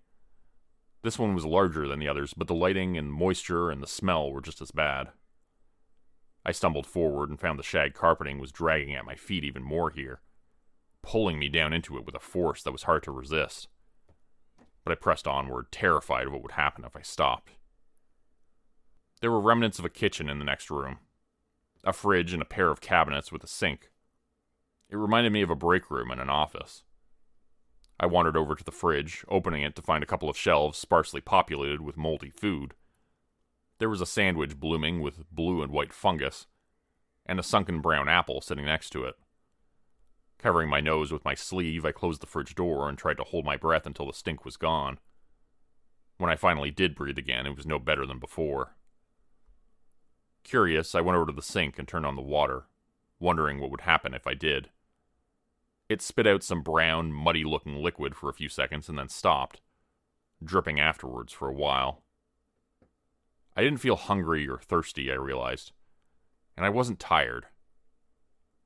A noise broke me from my thoughts, and I looked up to see something horrifying moving towards me. The creature I had seen following me was on the ceiling, racing into the room in a way I had not expected. It was like a giant black four-legged spider as it approached quickly and then dropped down on me, pinning me to the disgusting, warm, wet floor. The shag carpeting gave way beneath me, and I felt like it was alive, sucking me in, eating me.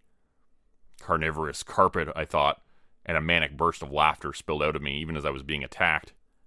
Snarling, with teeth gnashing, the creature tried to snap and bite at my face as I pushed it away, trying to get it off of me.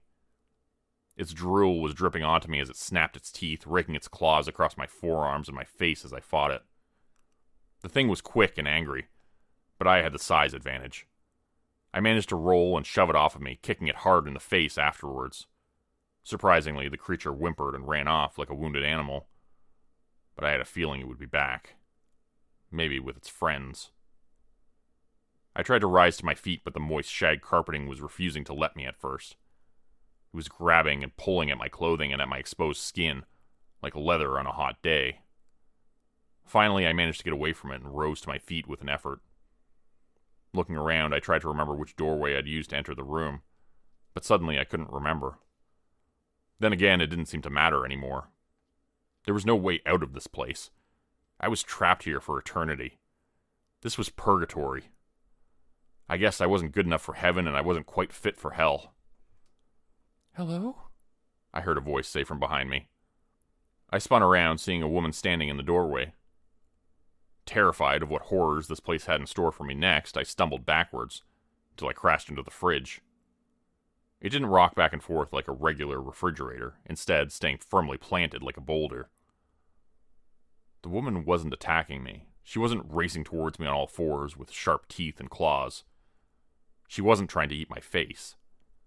Those were all potentially good signs. "Who are you?" I asked nervously. The woman looked almost as scared of me as I did of her, but then her face softened and she actually smiled at me.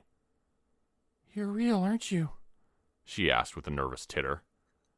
Last I checked, I felt myself returning her smile. I saw you fight off that creature. Doesn't make sense for this place to attack one of its own, but then again... The woman trailed off. Then again, sometimes it surprises me. Sometimes this place really catches you off guard. How long have you been here? I asked as she approached me hesitantly from the other side of the room. Not sure, she said, opening the fridge. Time's sort of funny here. There's nothing in there, I began to say, when she cut me off.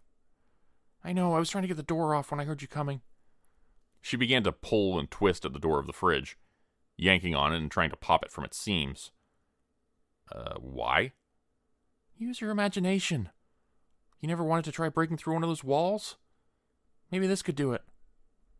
I tried to help her, using all my force to pull the refrigerator door from its hinges, but it wouldn't budge.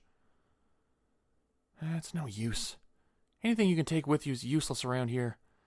This place doesn't let you get any advantage on it. Yeah, I said, thinking of the pencil with no lead, the moldy sandwich, and the locked filing cabinet. Hey, how did you wind up in this place? The woman explained how she'd gotten on the elevator at 999 Nightshade, hitting 2 buttons by mistake. Me too, I said. Which ones did you press? She thought about this for a moment. I don't remember. It was so long ago. An idea seemed to strike her just then.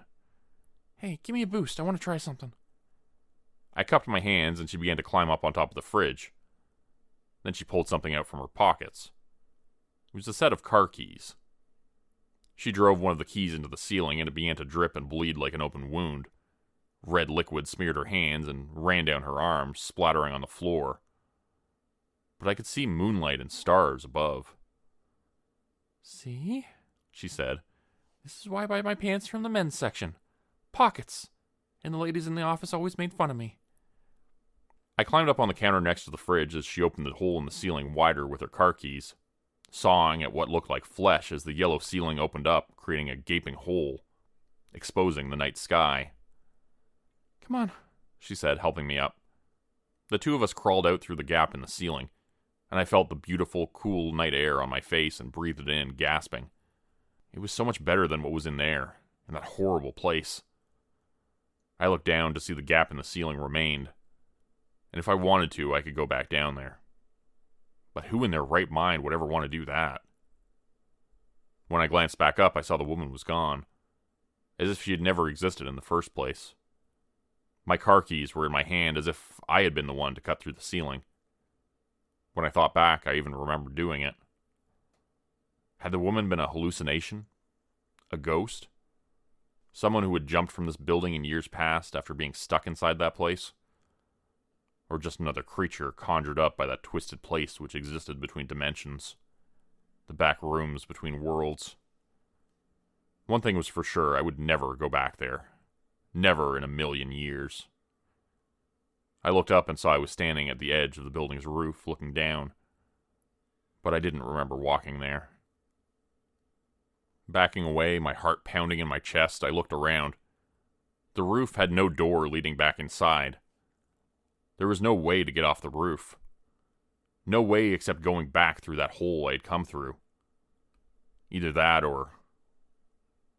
I looked back down through the gap in the roof at the flickering yellow rooms, and then at the ledge. I looked down at the traffic far below. The cars so small. Without thinking, one of my feet was hovering over the open air, and I felt myself tipping forwards. No. Shaking my head hard, I broke myself from the trance. I stumbled backwards and fell hard onto my ass, but at least I wasn't falling forwards down into the cars below. I realized this place still had a hold on me, but it wouldn't for long. I could still escape, and I would. Reaching into my pocket, I pulled out my phone and dialed 911. I would have a lot of explaining to do when the rescuers got up here. They probably wouldn't believe my story if I told them how I made it up to this roof. But I know for sure, going back down, I'll take the stairs. Today's story is written by Mike Langer. I hope you all will check out Mike Langer's YouTube channel. I'll put a link in the description below. He also has a full compilation of all these Morana Air stories, which you can check out on his channel. The corporate offices of Morana Air are the furthest one can get from a professional environment. From the few employees that do show up, most arrive at work an hour late and spend most of their morning smoking and chatting in the parking lot. The break room is filled with half-empty liquor bottles. The fridge smells like a morgue during a heat wave, and there's loose pills sitting in one of the kitchen cabinets. You'd never guess that Morana Air had daily flights from just about every major airport in the Northern Hemisphere. No one in the office is a day over 30. Everyone seems generally confused about what their actual job is, and I wager a solid half of the employees are under the influence of something. I have no idea how the service is on their flights, and I don't care to find out. But the state of their offices definitely reflects in their tax documents. When I first arrived at Morana Air, the receptionist nearly had a panic attack. No one told her about the audit, and she had no idea who to contact about it. With some convincing from my side, she let me set up shop in an empty conference room that smelled of spilt beer. Then she left. When she returned, nearly half an hour later, her eyes were pink with calmness. I was allowed to work out of the conference room, she said, but everyone in charge of records was out sick for the week. I would have to find whatever paperwork I needed myself. Whatever words of protest I had fell on deaf, stoned ears. In all my years conducting audits, I had never witnessed a business this disorganized. My first day at Morana bore no fruit. After a search that took the better part of the afternoon, I found the CFO sleeping under her desk. She had braces and messy hair, and no idea what her job description actually meant. Once I explained to her who I was, and re-explained to her who she was, the CFO joined me in searching for the elusive financial documents. We made our way through the entire office building. The CFO moved with no urgency whatsoever, and seemed wholly annoyed with my presence. Yes, there was a records room somewhere, she claimed. Problem was, she couldn't remember where.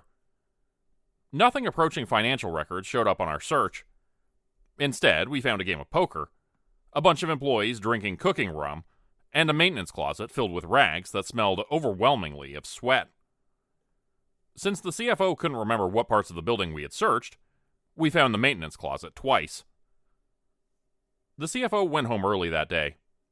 So did I. When I reported Morana Air's inability to assist with the terms of the audit, my boss told me he would run the complaint up the chain and get back to me.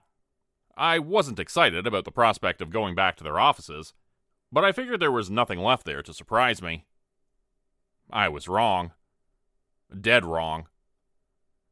The CFO was beyond frustrated to see me in the lobby the next day. She told me that this was her first job out of uni, and that she didn't really know what she was doing, and that she'd appreciate it if I just covered for her. When I reminded her that I was an auditor and not her friend, the CFO rolled her eyes so hard it looked as if she was going through a petit mal seizure. The CFO strolled through the office and asked every employee we met if they knew where the financial records of the company were. When no answers were provided, and the CFO grew tired of me following her, she started to take extended bathroom breaks. She'd excuse herself to go to the bathroom, hide in it for 20 minutes, and then look extremely disappointed when she found me standing outside waiting for her. It was on the third of these prolonged toilet breaks that I noticed the door. Financial reports, read the sign next to it. I was sure it was the maintenance closet with the strange rags. The air outside the door smelled gently of sweat, and I had been familiarized with the closet twice before. Yet, as the minutes outside the bathroom dragged on, I found myself less confident. Out of duty and partially out of boredom, I opened the door. To my surprise, I was not greeted with a pile of filthy rags. Instead, in front of me, sat a tight, dim hallway. For a couple seconds, I searched the walls for a light switch, but then I realized that the fluorescent lights above me weren't off. They were still flickering, just very weakly. I chalked up the busted light bulbs to more ineptitude, and let the door close behind me. The topography of the hallway seemed wholly nonsensical. The number of sharp turns I made through the jagged path seemed more reminiscent of a maze rather than an office. Something at the pit of my stomach was telling me it would be wiser to turn back and retreat to where the lights still worked. The prospect of spending more time with Morana Air's CFO, however, was irritating enough to keep me walking. I made my way through the winding hallway until it opened up to reveal a room full of filing cabinets. Again, something at the base of my spine told me that something was wrong with the room. It might have been the menagerie of dead plants sitting on top of the furniture, or the office chairs randomly strewn around the room, or that the gray carpet was filthy with spills and mud and footsteps. It might have been any of those things, but the filing cabinets, their mere existence, they made me ignore my gut. The plastic labels on the filing cabinets were hard to read, but when I found one titled Q1 through Q3, 15, I reached out and pulled the metal handle. The cabinet didn't budge. Instead, I found the tips of my fingers covered with a lukewarm, transparent slime. I tried to wipe it off on the edge of the cabinet, but my hands only got stickier in the process. It's in that moment, with the strange goop dripping from my hand, that I decided to go back to the CFO. My discomfort about that room had manifested itself into action. It's in that moment, just as I was getting ready to flee the strange back room of the office, that I realized there was no escape. The hallway that had led me to the room was gone. It took less than a minute for the panic to set in. The room of filing cabinets was big, but not big enough to hide the hallway that I came in through. The only exits that led out of the room of filing cabinets led to rooms with empty cubicles. With my clean hand, I reached out for my phone. I wasn't sure if the stoned receptionist would pick up my calls, but that quickly became irrelevant. There wasn't a single bar of signal on my phone. I kept composed. I had no idea where I was or how I would get back, but I kept composed. I did multiple circles around that room, looking for the tight hallway that led me there. When that provided no results, I called out, casually, if anyone could hear me.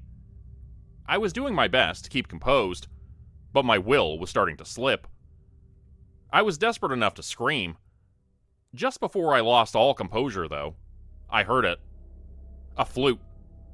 Barely noticeable beneath the flickering of the fluorescence, coming from one of the office rooms beyond. I heard a quiet flute. The song it played lacked all melody or rhythm, and once again I found goosebumps springing down my back. But with nowhere else to go, I followed the flute. The faint music led me from one room of cubicles to another. With each doorway that I passed, the workspace got more and more disorganized. Where once the cubicles sat in orderly rows, they were now scattered across with no rhyme or reason. The air had turned humid and hot, and sweat started to crawl down my back. I was as careful as one can be when I took off my jacket, but I still managed to dirty it with the strange goop that was on my hand. I was sweaty and scared, and the office around me was starting to look like it had been hit by a tornado, but I kept on following the toneless music in front of me. When I finally saw the flute player, my stomach urged me to stop once more. This time, I listened to it. The cubicles were all pushed to the edges of the room, giving the man with the flute ample space for his performance. His face was wrinkled with effort, and his hair was messy and gray. The man was a janitor, or at least he wore a uniform that would suggest that job. When I saw him, I almost cried out for attention, but that eerie feeling of something being wrong gave me pause. In that pause, I saw the flute player's audience. Immediately, I ducked behind one of the turned-over cubicles. A fresh crop of sweat flushed through my body. For a moment, my rushing heartbeat overpowered the sound of the flute, but the instrument quickly grew in its volume. I tried to convince myself that I was just seeing things, that I had done nothing but stumbled upon a man poorly playing the flute in the back room of an office. One peek from behind the cubicle dispelled all of my doubts. What I was seeing was far from normal. What I was seeing was beyond the scope of comprehension. The janitor was playing his strange flute song to an inhuman audience. At first glance, they were simply filthy rags strewn across the floor, but with each note of the monotone music, the crusty pieces of cloth moved. Like tiny dancers, they spun and hopped in unison with the rhythmless tune. My mind was already on edge from my strange environs, but the sight of the dancing filth sent me over the edge. I clenched my fists and stifled a scream. At first I managed to smother the shriek, yet one look at my hand forced a terrified groan out of my throat. Where the goop had once been translucent, it had now filled up with specks of grime. Just as the change in the slime hit me, so did the smell. It smelled of aged sweat, just like the rags in the maintenance closet. My hand was starting to tingle. With each note of that shrill flute, the grime on my hand pulsed with unexplainable energy. As the rhythm of the janitor's music sped up, so did the grip of the sludge on my hand. With each note, it squeezed harder and harder, until, just before its grip became painful, the ooze of filth jumped from my hand to the shaggy carpet of the office. Like a being with a mind of its own, it crawled through the gray carpet, leaving behind a trail of grime. When the maddening, dark blob pulled itself past my hiding spot, I felt the gentlest breath of relief. With my body tucked away behind the cubicle, and the strange slime off my skin, I could at least pretend that my circumstances were slightly less maddening. For a moment, I felt the slightest pang of relief. It only lasted for a couple of notes. Without warning, the strange music of the flute came to an end. All that could be heard was the flickering of the spotty fluorescent lights, and the sound of wet rags shifting. "Hello? Is anyone there?" yelled the janitor. His voice was gruff, and held no trace of friendliness. Come out immediately. You don't belong here." A part of me wanted to cry out to him. A part of me wanted to hold on to the idea that the janitor was someone who could get me out of these strange back rooms. I wanted to have hope that he would lead me out of the hallway so I could escape the Morana Air offices once and for all. But deep inside, I knew the man meant me harm. Suddenly, the janitor's composure broke. He started to scream. With a furious and vulgar zeal, he threatened to murder me unless I showed myself at once. His threats barely connected into words. The pure rage in his voice stole away all meaning and turned into human barks. As terrifying as his threats were, the janitor's constant screams gave me clear indication of where he was. He was searching the other side of the room. I decided my only chance of escape was to sneak out while the murderous man was searching elsewhere. The moment I tried to move my feet, however, I found myself stuck. My heels were fused to the floor. The shaggy gray carpet had intertwined with my shoes and made any movement with them impossible. The janitor's shouts were getting closer. With no time to spare, I ripped my feet out of my shoes and crept away from the violent threats. I managed to follow the wall to an exit from the room, but I could still hear the janitor's nonsensical fury. The positioning of the cubicles in the next room was like that of a maze, but I did not concern myself with the details of my environment. I simply moved quickly and silently between the plastic walls, in hopes of not being murdered. I was well inside the maze of cubicles when he found my shoes. It seemed like the janitor's fury was at its zenith, but when he found concrete evidence of my existence, he screamed even louder. He said that when he would find me, he would crush my skull.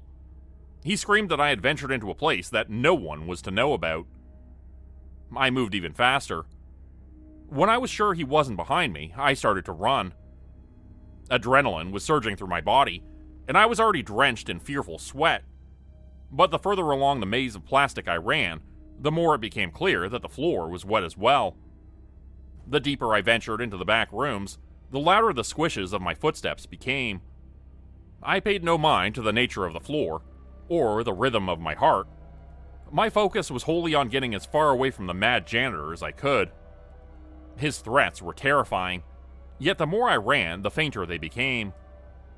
When the janitor's cries were no longer audible, I breathed a sigh of relief. When the plastic walls of the cubicles parted to remain a familiar, tight hallway, that sigh turned into a cry of happiness.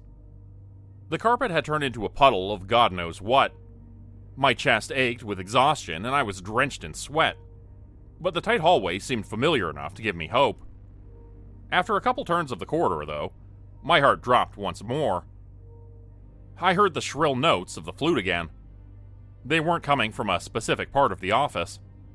The terrible rhythmless music permeated from the walls themselves.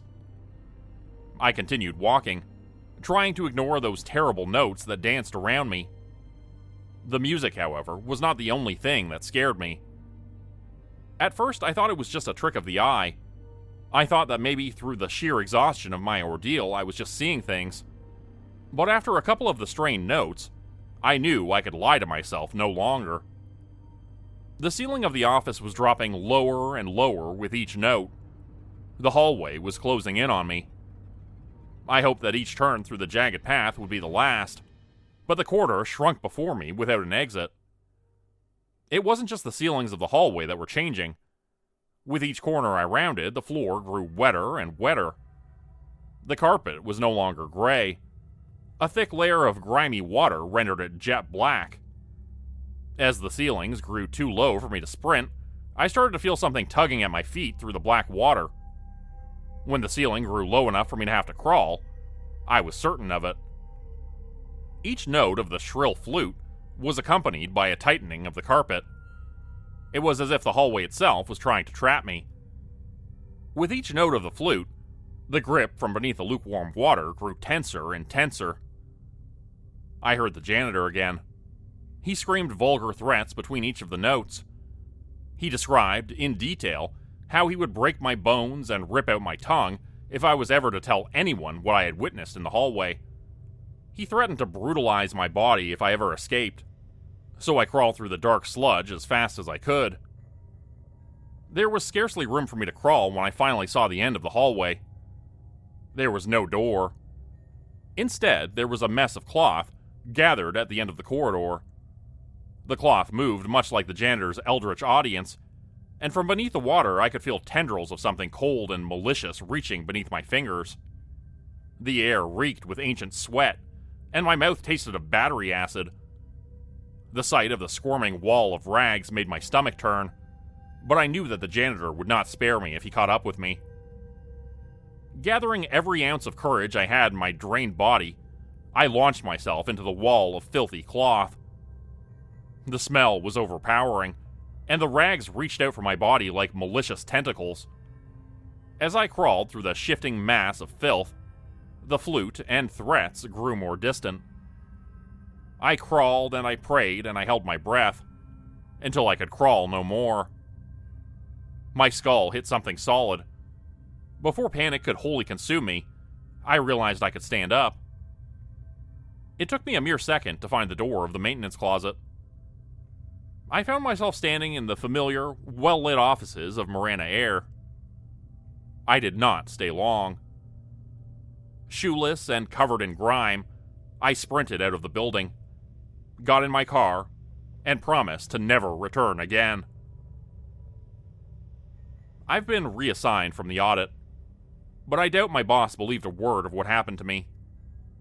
He kept on saying he would send someone else to do the job, that Morana Air would be forced to cooperate with the audit eventually. I don't know what fate awaits whoever comes in next week in my stead. And honestly, I won't allow myself to worry about that. I'm just happy. I'm just happy I escaped the back rooms of Morana Air. They call childhood the happiest time of your life. This was true for me too, at least until a specific day. After that, nightmares, guilt, and therapy replaced my happiness. I grew up in a small rural community. It used to be one of the many small farming communities of the area, and consisted of no more than a dozen houses. As you can imagine, there weren't many kids there either. The few of us, though, were close. Altogether, there were 4 of us, all between the ages of 9 and 12. My best friend Yan and I were both the oldest, both 12 years of age. Eric was a year younger than us, and Sven, the youngest, was 9. We referred to ourselves by silly nicknames like the Glorious Four, or other similar names.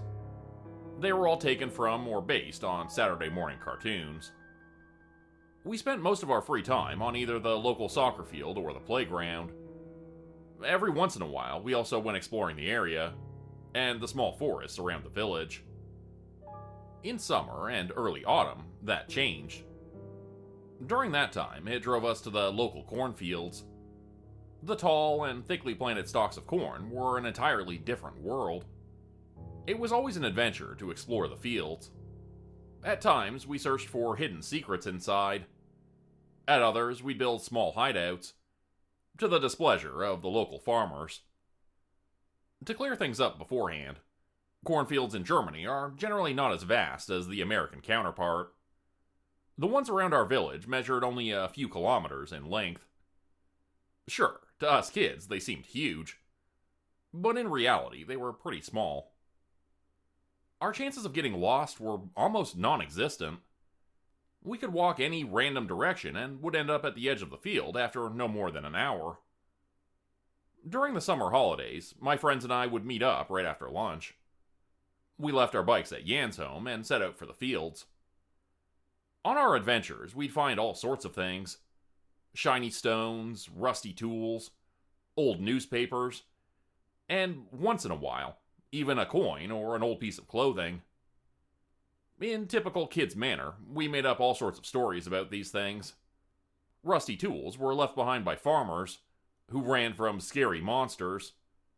Coins had clearly been dropped by bank robbers, and newspapers belonged to people who were hiding from the police. In our imaginations, we uncovered criminal conspiracies, and proved the existence of monsters lurking in the fields. One day, during the second week of that year's summer vacation, we were out in the fields again. That day, my friend Yan found something interesting. It was something shiny on the ground that proved to be a small, heart-shaped necklace. It was laying in the middle of a rough path that cut through the corn. Now, small nature trails through the fields were not uncommon, but this was different. Here, the stalks were either pressed to the ground or ripped apart. My thoughts turned to treasure in an instant. If there was a necklace here, then a group of thieves might have created this path. As we followed it along, we noticed that it wasn't a straight line. Instead, it was a wild zigzag that tore through the field. It added to the impression that there was a group of people rushing for their hideout. I was a bit surprised when the path led us to the edge of the cornfield and not to a hideout in the middle of the field. What was even stranger, though, was where we'd ended up. We'd followed the path in roughly the same direction all this time. This should have made us end up near the neighboring village. Instead, we found ourselves in front of a small vale surrounded by endless meadows. At its end, the vale led to a huge, dark forest. We should be near the neighboring village, shouldn't we? How had we ended up here? I'd explored every nook and cranny around the village and never seen this place. After a while, though, I accepted things as they were. Maybe this area was usually cut off by cornfields. Perhaps this vale was in the center of the cornfield. Or the field was larger than it had been during the other years. Who knows? I said to myself. We were there for treasure. As I started to look around for a bit, I noticed something. The path we'd followed through the field continued down into the vale. Even from where I was, I could see something else laying not too far away from us. It was only a couple meters ahead and turned out to be a small leather pouch. It was empty, though. There were no signs of jewelry, coins, or diamonds. Finding this pouch proved to me, though, that we had to be on the right track. As I followed the path with my eyes, I saw that it led straight to the forest below. "There's no doubt," I blurted out. "The hiding place of the treasure must be down there." I nodded to myself and set out in the direction of the forest. Jan and Eric followed me right away, but Sven stayed back. "That forest looks scary. I want to go home," he said with a weak voice. "That's because you're a scaredy cat, Sven." I was never the sensitive type, especially with my friends around. Soon I started to laugh, and moments later Jan joined in. When both of us were teasing him, he finally kept quiet and agreed to come along. Peer pressure at its finest. As we made our way through the vale, I noticed how unclaimed the place was. The grass was growing thick and reached almost up to my knees. Small trees and bushes here and there made it seem as if the forest was hard at work extending itself into the vale. As we walked on, I felt cold all of a sudden.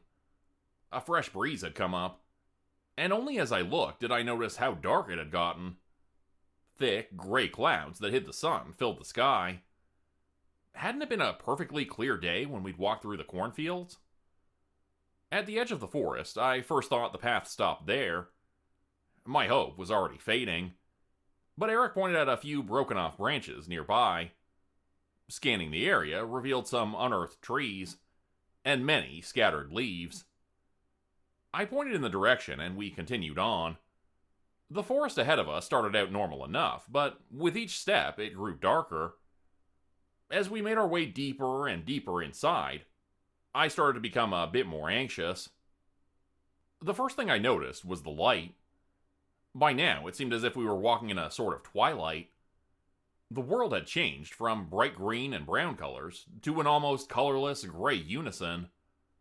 Looking back, I'm not sure why I continued deeper into the forest.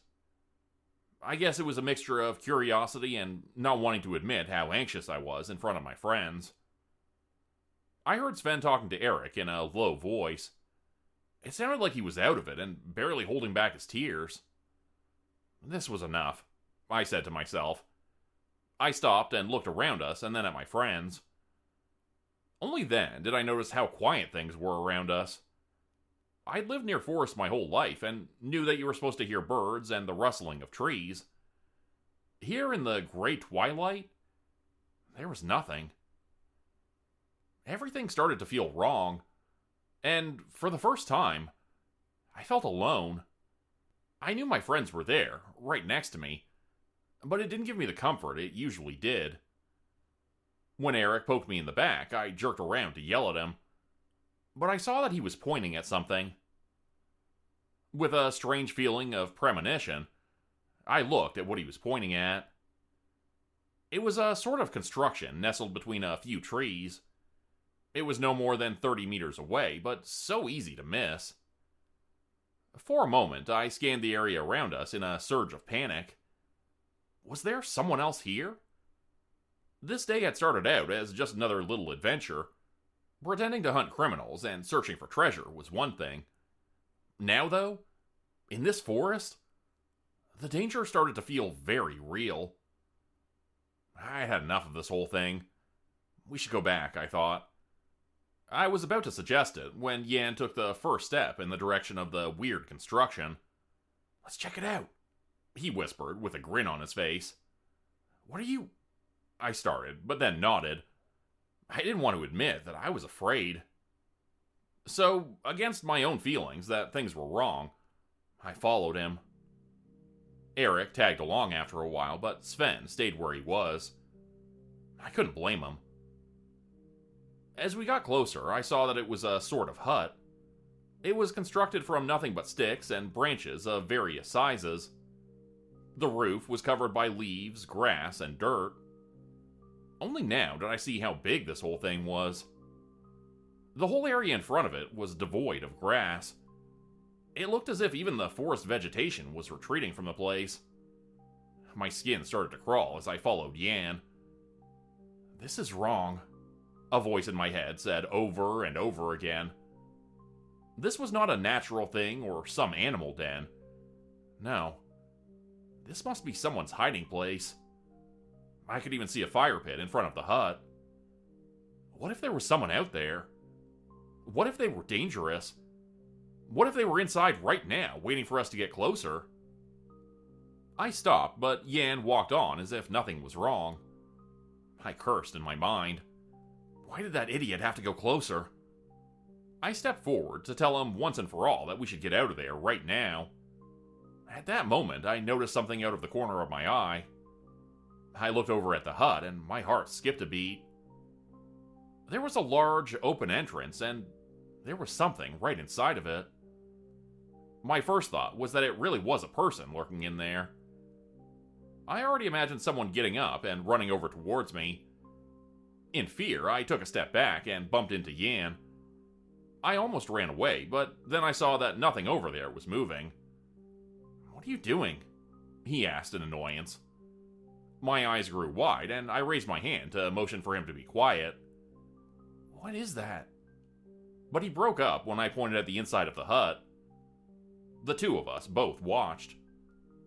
Then we went closer, one step at a time. Our eyes were focused on whatever was inside. After a few more steps, I realized it was way too small to be a person. After more steps, we saw that it was a tiny heap, covered by a dirty old blanket. Yan went forward to the small heap, and I reluctantly followed him. Behind us, I heard Eric continue on in the direction of the fire pit. "Guys?" I heard Eric call to us from outside in a shaken voice. I turned to look, and I saw him standing near the fire pit. His mouth was agape, looking down at something. I took a step outside when Yan, still holding onto the blanket, stumbled into me and fell to the ground. His face was white as a sheet, and when he started screaming, my eyes moved to what he'd revealed. My heart dropped. My breathing stopped. The world came to a halt. I opened my mouth but couldn't find the words. After a few more moments, my voice returned and I started to scream as well. Looking back at me were the empty eyes of a teenage girl. I stood there, in the middle of this dark hut, unable to move or look away. She was dirty, covered in bruises. Her clothes were torn. There was no movement. There wouldn't be. Somehow, even at my young age, I knew that she was not alive anymore. Her body was twisted, almost folded together to fit under the blanket. I don't know how long I was looking at it. Yan was next to me, pulling at me, but I was dazed. After another second, I was able to turn to him and look where he was pointing now. It was another heap in a corner near the entrance. This one wasn't covered. and it consisted of only one thing: shoes. There in the corner was an innumerable amount of shoes. It must be hundreds of them, I thought. Hundreds of people's shoes. As I stumbled outside, I saw Eric still standing next to the fire pit. He wasn't moving at all, just staring at something. Only as I came over did I see the real horror of this pit. In its center, I saw a variety of bones. I saw at least 2 human skulls in between the mess, and knew what kind of bones they must be. I touched Eric's arm, but he wasn't reacting. I noticed only now that he wasn't looking down at the bones in the fire pit. He was frozen in place, shaking and looking at something between the trees ahead. At that moment, I saw it too. Something was moving over there. Oh shit, I thought. Someone must have heard mine and Yan's scream. It must be the place's owner. I imagined some crazed, haggard serial killer. Or, considering the pit, a cannibal. The reality, though, proved to be much, much worse. I noticed it right away. The size didn't match. Whatever was over there was much too tall for a person. Was it some sort of animal? Then I got a glance of something. I saw long, gray arms, an assortment of legs, and what I could only think of as huge, hulking bodies. I thought it was multiple creatures. There were too many arms and legs. But then I realized it was all an entangled, twisted whole. It made its way through the trees a good 100 or so meters ahead of us, as if searching for something. From where I stood, I could only watch this horrific nightmare creature in a dazed state. This was not real. It couldn't be. In wonder and shock, I stood there and watched. For a moment, I wondered when I'd wake up from this nightmare. Then I saw that the creature was holding something. I told myself it was a small animal, that it was a rabbit or a deer. I said it to myself over and over again. It didn't help. I saw the arms, the legs. I saw the empty blue eyes. Finally, I saw the clothes and the little shoes at the end of the legs. What the creature was holding in one of its many arms was the limp body of a child. Oh God, no. I heard Eric mutter next to me. Right at that moment, Yan came over to us, and he saw the thing too. What the hell's that? He screamed. With that, the thing noticed us. It let out a weird, distorted scream of its own that made my ears ring before it came crashing towards us. Branches splintered against the gray monstrosity's hulking body. I saw how it used 2 of its arms to push tree trunks aside, as if they were nothing. Its many legs were moving in a hypnotic, disjointed way. I was still in shock. For a few moments, I could only watch, as the surreal beast came closer and closer with each second. As I remembered the shoes, the bones in the fire pit, and finally the dead girl, I realized this would be me too. I saw the rest of my friends. Yan was tumbling backwards. Sven was standing 10 meters behind, crying, but turned to run. Only Eric and I were still standing there. Finally, I snapped out of it and pulled him after me. As we started running, the thing screamed once more. With each passing second, I knew it was coming closer.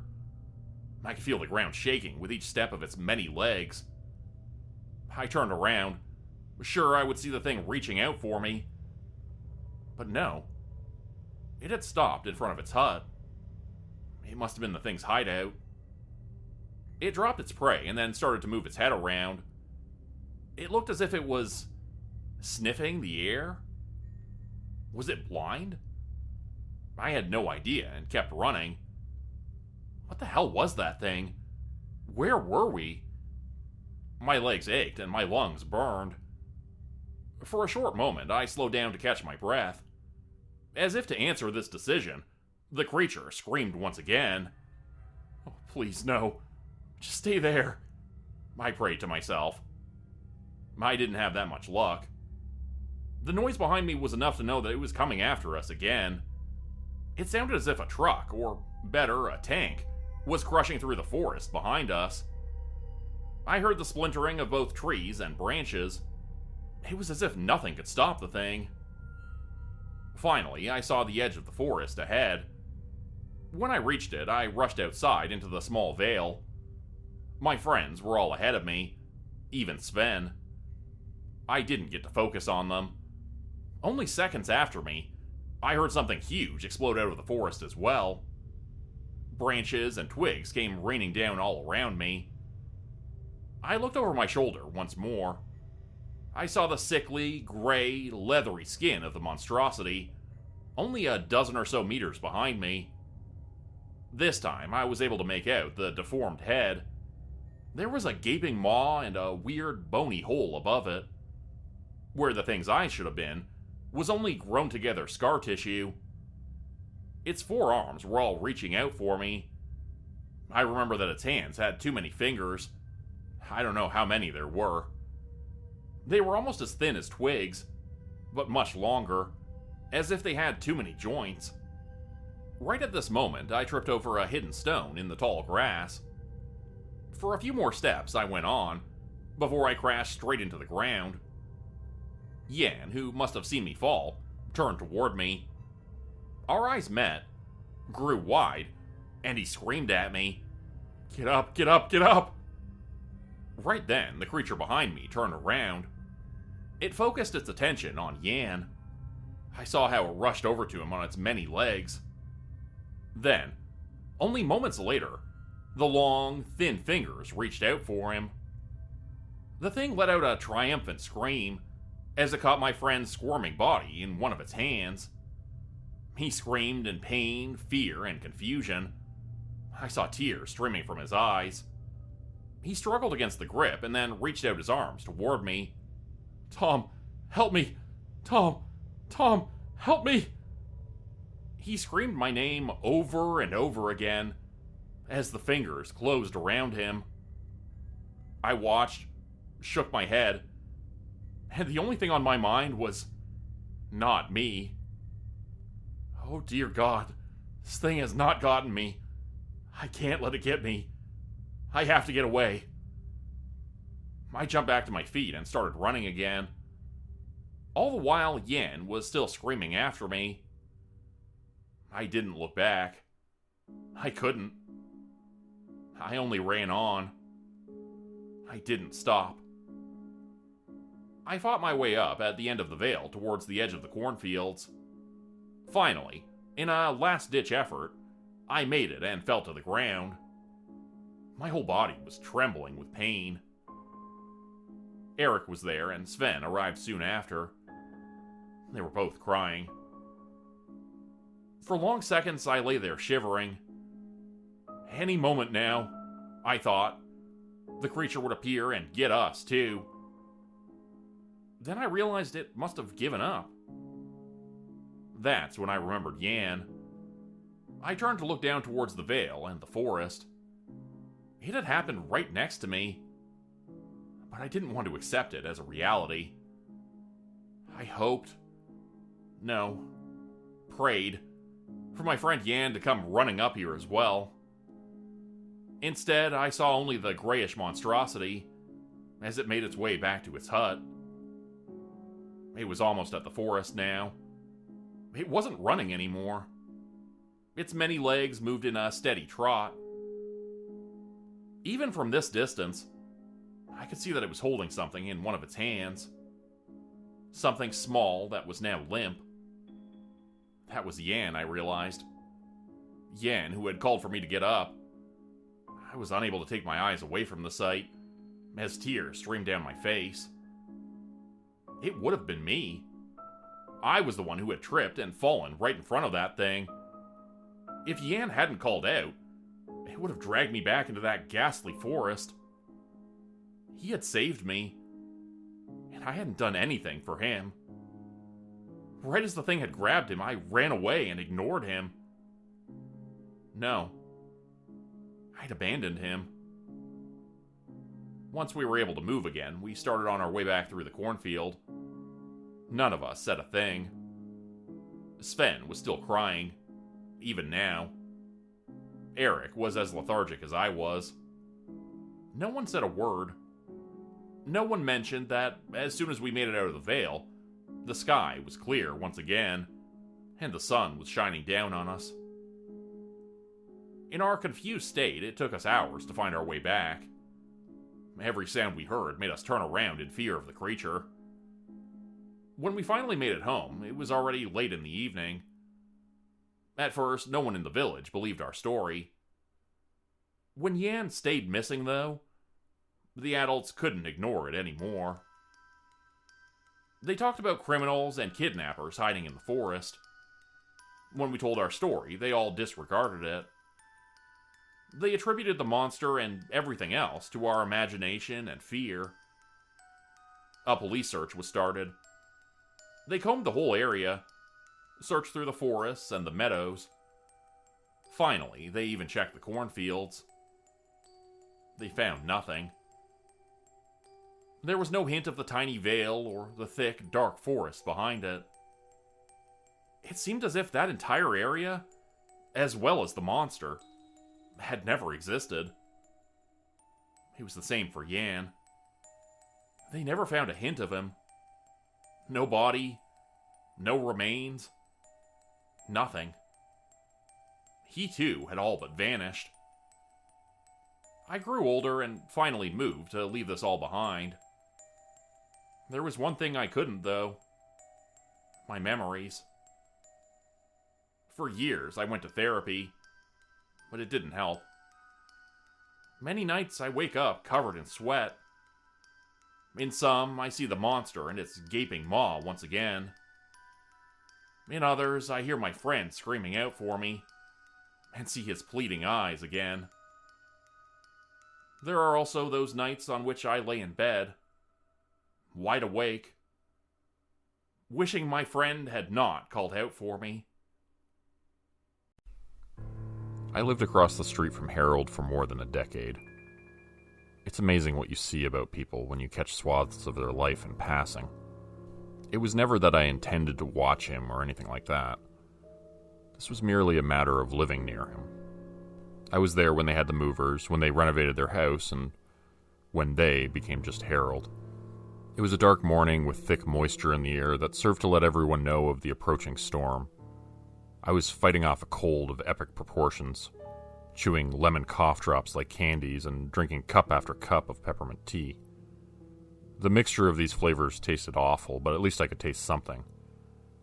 It wasn't very often that I'd call out of work like that, so I guess it was purely dumb luck that made it so I saw him across the street. Even being sick, I tried downing a few slices of toast just so I'd have something in my stomach. This made it so I ended up reading Reddit on my phone while nibbling on the edge of a piece of burnt toast. There was Harold, rushing across his lawn with his robe hanging open to expose his white briefs, dead-eyed with scuff growing around his throat. He bent down to lift the newspaper at the end of his driveway and shook it from the plastic bag that had collected the morning's moisture. After thumbing through it, some fit overtook him and he began ripping the paper till it all fluttered away on the wind, catching along sidewalk crags or bush branches like flags signaling his surrender. I felt for the man, honestly. I'd seen the whole thing when Patricia stomped across the lawn over there and peeled out of the driveway. We all liked her. Most people that brought sweets to welcome people to the neighborhood could be overbearing with their niceties, but she had a way with it that made everyone comfortable. I could only imagine the misery Harold was living with. Rumor said that it was an ongoing thing, as these things tend to be. A culmination of symptoms till they had to be exorcised from each other. People tried getting Harold to come out to functions, but he said no a lot after she left. Poor fellow was taking it exceptionally hard. I watched him as he moved back to his front door and slammed it shut behind him. By the time I'd given up on the toast, Harold poked his head back out the door and peered around to make sure no one was watching him. The coast was clear, or so he thought, because I could see him well enough. He went chasing after the strands of paper he left behind, this time taking precautions to tie his robe shut. I remember thinking then how weird a grief that must be to lose someone like that. Makes you do weird shit. As for me, I've enjoyed my own company too much to muddy the waters with anything beyond platonic.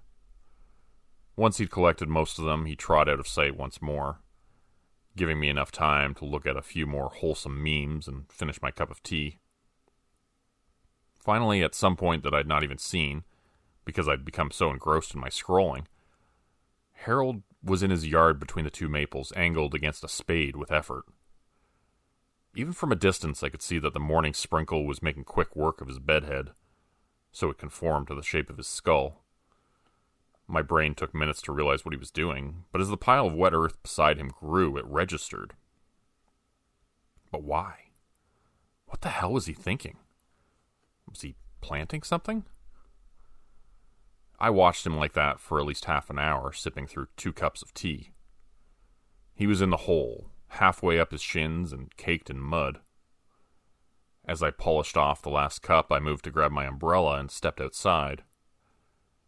Harold didn't even look up at me as I stood in front of him. He was a man possessed. Groans escaped him each time he drove the spade into the ground. But as his loafered foot came down on the foothold and his arms pried to jimmy the dirt loose so he could toss it to the side, he let out a satisfied grunt. Standing there on the sidewalk, just on the other side of his hedge, with the rain coming down light, I looked on. Whether or not he noticed me, he did not make it known. "Hey there, buddy. What are you doing there?" "How are you, neighborino?" he asked me without even looking up from his work. It came from him like a jaunty, self-aware joke. Another shovelful met the pile. "Do you need me to call someone?" He laughed and continued shoveling. For a minute it seemed like he wasn't going to respond to my question. "Clay." I jumped at the sound of my own name coming from his mouth. "You're a nice guy." He spat and wiped his forehead, leaning against the handle of the spade. At least he'd stopped digging, if nothing else. His eyes were lucid like he'd never before been alive, and it was only now that it had found him. Or maybe he was just fucking crazy. "I used to make these little ships. You've seen them before, right? Whenever Patty threw her parties, I'd show them off. I'm sure I've shown you before, haven't I? They were in the bottles." He put out his hands to demonstrate the size of the bottles. I nodded. "You see, making those little ships is a real pain. For me, the hardest part was always raising the mast. I hated building those things, but that's what I was supposed to do, right? Does that make sense?" He gestured to the house behind him. "I've got really shaky hands, so putting those tiny pieces in just the right places always drove me straight up the wall. You understand. It was rough, but whenever I'd finish one, I'd carefully take it to wherever Patty was in the house and show it to her. She loved those fucking things. They were cute, she'd say, or some variant thereof. It's cliche, but it was happiness, too, and that's what I always wanted, this." Again, another manic gesture to the house. "It was the American dream they tell you about before your balls drop, kiddo. Do this, get this degree, buy this house, marry this lady because she makes you feel warm and fuzzy inside, then poof. One day it's all gone, and do you know what you have to do then?" I shook my head. It was early autumn and the air was giving me chills. Or maybe Harold was. "You gotta smash those fucking bottles. You have to, you know, because it makes you feel something. You throw them across the room, you watch them explode like so many hours." He shook his head and laughed. "I'll tell you, man, those things were a lot more fun that way. Felt good and bad at the same time." "Cathartic?" I said. "I guess, man, whatever you want to call it. But that's what you gotta do sometimes." He looked at the hole he was standing in and then at the yard as a whole. "White picket fence my ass." But Harold, Yeah? you don't have a fence. He cut his eyes at me, but slowly a smirk started to slice across the lower half of his face until it evolved into a hearty chuckle. Thanks, I needed that. Sometimes you gotta dig a hole, I asked. Harold snapped his finger. Goddamn right. I can't explain exactly what it was that jumped into me at that moment.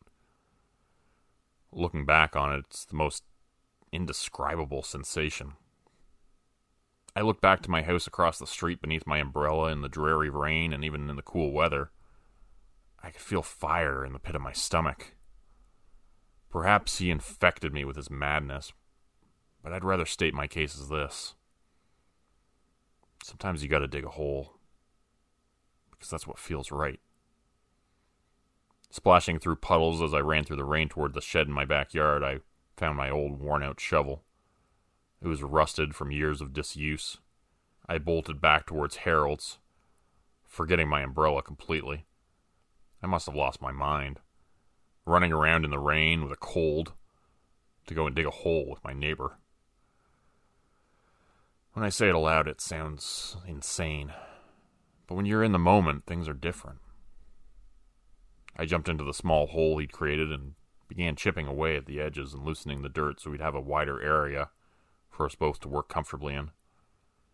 He said nothing to me as I joined. My tired, cold-riddled body ached with each passing moment, but then something else joined it. I've heard people talk about getting a runner's high from pushing beyond your limit, and that seems as good an explanation as any other. The light rain gave way to a sunny midday lull, as each shovel push felt less like the last and more like we were doing something important. It couldn't have been a few hours or only minutes before I looked up to examine my surroundings. Regardless, when I did look up from the ground, we'd cleared out enough dirt so we were standing in the hole up to our waist. Harold continued his digging, but I took a moment to catch my breath. And when I did, I heard a familiar voice say, Clay, what are you doing? I looked up. Standing in nearly the same spot as I had been earlier that morning, there was Rogers and Margaret. Rogers was a man in his mid-30s who wore sweaters everywhere and walked his dog around the neighborhood to shit on other people's lawns. In fact, in his right hand was a leash drawn taut as the little mutt most likely watered Harold's hedges, hidden in the leaves. Margaret, on the other hand, was an elderly runner. In her bright, sick green and purple sweats, she hardly got any workout. If you ask me, I think she just went around the neighborhood, hoping to catch or dish the latest gossip. I grinned at the two of them. You know how it is. Sometimes you gotta dig. You're more than welcome to join us if you'd like. They looked at one another and then back at me. This time Margaret spoke. What are you digging for? Digging for? I thought the question over for a moment. We're not looking for anything, if that's what you mean. Harold, I turned to look at my compatriot for support. Tell them what you were telling me earlier. Harold barely looked up as he heaved another hunk of moist dirt out of the hole. It's all bogus. You work for things, you want to be loved and to love in return, and that's where you mess up because you should have been doing that to yourself the whole time and not searching for it in someone else. Then he sighed and looked up while leaning against the shovel handle. What I'm trying to say is, there's no reason to dig. But focusing on the task at hand sure does let my mind wander. Who needs therapy? It's expensive, and you could have been digging all along. Digging for the truth. It might look like dirt and roots to you, but to me this is where I'm figuring my shit out. As the two of them listened to him, I could see the light in their eyes return, and it felt once more like they were humans with a spark of initiative, and not plain, boring suburbanites. Rogers wiped his hair back in contemplation, totally messing up the perfect widow's peak he'd developed. He lifted his dog and ran down the sidewalk, screaming over his shoulder, "I'll be right back!" I watched him go for a moment, then shifted my attention to Margaret, but she too was gone. When the two of them returned, I was not surprised. What did surprise me, however, is that while Rogers showed up with a shovel on his shoulder like a rifle, Margaret came jogging back with a wheelbarrow full of tools. Shovels, axes, pickaxes. Among the things she brought was a gas-powered auger, and I must admit that did surprise me quite a bit. There was a feverish tinge in her face, one that said she meant business. I swear when Harold heard the auger fire up, he grinned from ear to ear. It was contagious. It felt like the deeper we got, we were compelled by an external force of some kind. Whispers from just around the corners of our faces. Everyone began talking about it. Our team of 4 quickly grew to 10, then 20, then 30 by the time the people started getting off work drove by. Babysitters were called for those that had children. When asked how long they'd be gone, they did not give an answer and doubled the pay. Terry, Rogers' husband, showed up at the hole, trying to urge him to drop this craziness. But it wasn't long till he found himself in the hole digging along with the rest of us. We hacked the maples to pieces in the yard and moved those pieces into the street. By the time it was getting too dark to dig, Linus, a single dad, hauled over his grill and started cooking hamburgers and hot dogs for the tired diggers. It got to the point that when I was standing in the hole, the top was nearly 15 feet over my head. The diameter was at least 25 feet. We lounged, dirt-covered but smiling and joking and talking about the weather, as we ate and cracked open a few beers. If not for the massive hole in Harold's front yard, it may have been a regular cookout. Gathering together string lights on poles and tiki torches, we brought the yard alive and setting up plastic sunbathing chairs to bed down for the night. What was the plan for that? I'd say it was obvious. All of us had the intention of continuing the project the following morning. I caught sight of Harold near the sidewalk, peering down into the hole. He sipped from a beer bottle, and a little satisfied smile played out on his face. On approach, he greeted me with a simple nod. "Sure is something, isn't it?" I said. "That it is. Can't believe we made it this far. How long do you think it'll take till we can't go anymore?" he said. I glanced at the gathered crowd, falling asleep in plastic chairs or chatting amongst themselves in groups of 3 or 4 at a time. I've heard people joking that they won't stop till we hit China. That's the sort of stuff only kids talk about. I think it's magical that full-grown people can play pretend like that. There was a pause as I too stared into the pit, admiring it in all its glory. We've certainly done a good thing here, haven't we? "Certainly." Harold took a quick swig of his beer. "This is fucking crazy." He laughed. He had a tired look in his eye that I could sympathize with. "You should go home and get some rest." He checked the watch on his wrist. "If we hope to make an impact tomorrow, we should start early."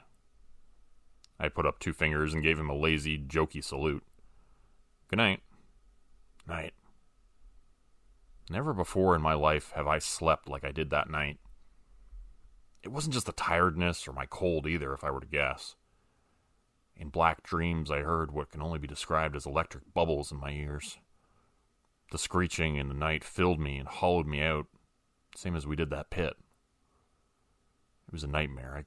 I should say that much, but it was so much more than that. The best way I could put it is that it felt as though my soul, even if I'd never been one to believe in such a thing before, was leaving my body, and I was a nothing person, less than human for it. Then the screeching in my dreams woke me, and I realized that I was not hearing the sounds of dreams, but the sounds of screams. I propelled myself off the chair and staggered around bleary-eyed. It was still night or early morning. "What's happening?" I tried screaming. My neighbors were running towards the pit, and there was already a crowd of them gathered at its edge. I followed, slapping my face awake. As I came to the edge of the hole among the others, I froze. There was a place at the opposite end of the pit where the dirt floor had given out to some unknowable chamber. From it sprang forth whipping, glistening tendrils, bright red and thin as paperclip wire. Each one writhed independently from the others, but must have come together on the end of some great unseen beast in the dirt. Several of them held Rogers well over our heads as I looked on with extraordinary horror at what I was seeing. The tendrils cracked like whips against his body, sending out shrill, pus-curdling screams. They shed him out of his clothes and then began stripping from his skin as well. My eyes shot to Terry. He looked on entirely helpless at what was happening. I could see the frozen tears in his eyes, not quite accepting what was in front of his face. All our faces. I saw it, and I can tell you still that I have dreams of it, or sometimes I will try to tell myself that it was all some fever image from my cold. But I know that's not true. It's impossible to retract.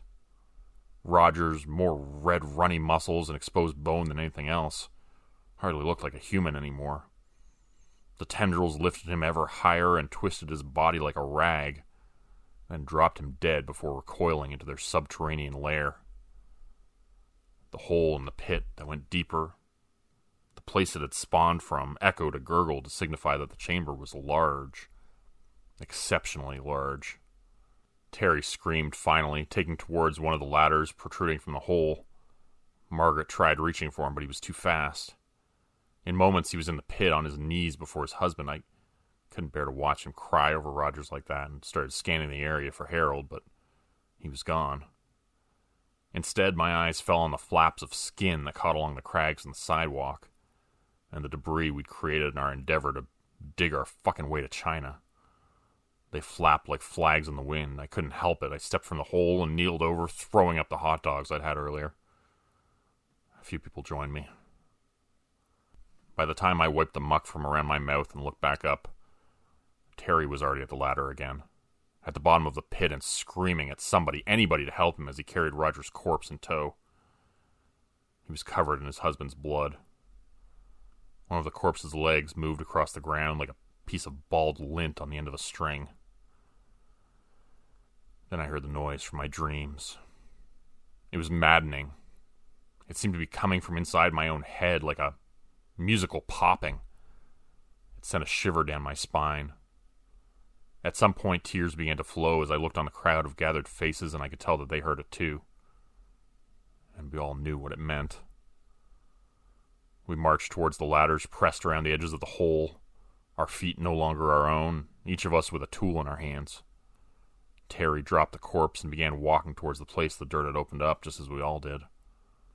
We were going in, totally transfixed. I remember looking at the faces that came along, and I could not help but notice that Harold was not among them. I wondered briefly if he had the sense to run away when he had the chance. As we filed into the chamber one by one, the slanted dirt of the cave-in made for arduous moving. It must have taken us down another 100 feet at least. Finally, our feet met with solid stone.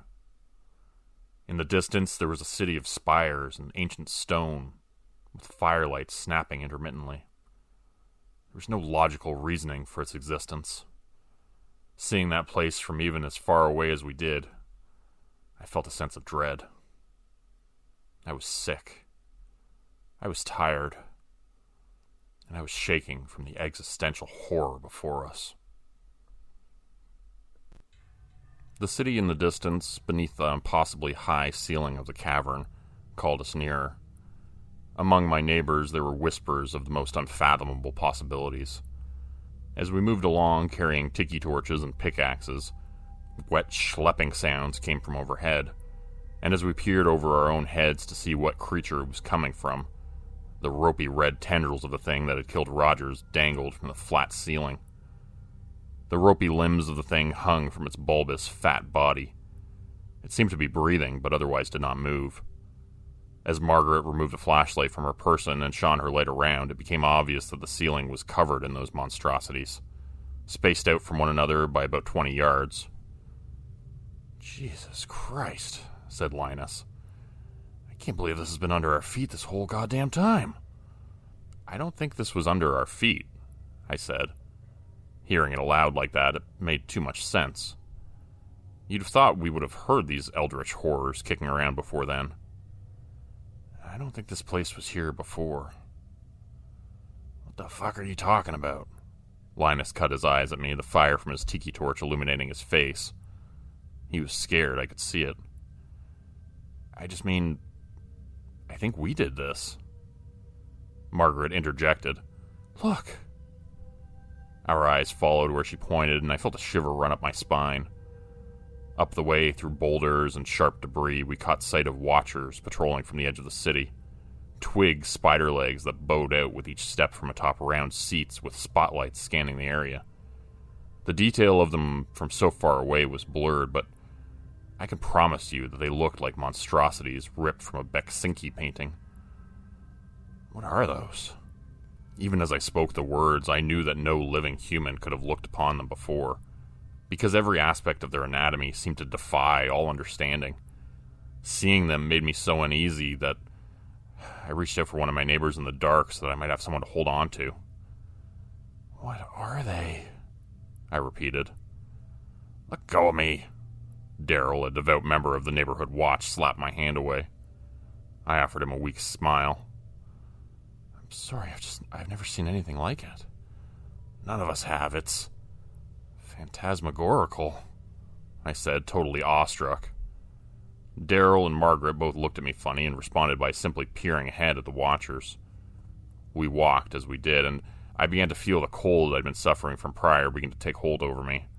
My nose began to run, my muscles ached, and I sniffled. I believed that working in the rain the previous day had done little to improve my situation. No one mentioned it, but I kept glancing overhead at the stringy things dangling from the ceiling, wondering if they could hear the noises I was making. My mind continuously went back to the way they'd utterly destroyed Rogers, and I could not help but shudder to think what they might do to me. How much longer till you think we've reached them? I asked Linus. No one answered him. The echo of the infinite-seeming chamber was the only thing. It seemed that we went on for perhaps hours, slipping or tumbling across the bent, moist rocks that the floor became as we neared the city of spires. All the while, those unnameable beasts overhead never left our visage. Whimpers escaped from the crowd when we passed by one, edging around the limbs while giving them a wide berth. One of the tendrils curled on itself, sending a shrill cry from Linus. The thing took little notice of us, and we hurried along.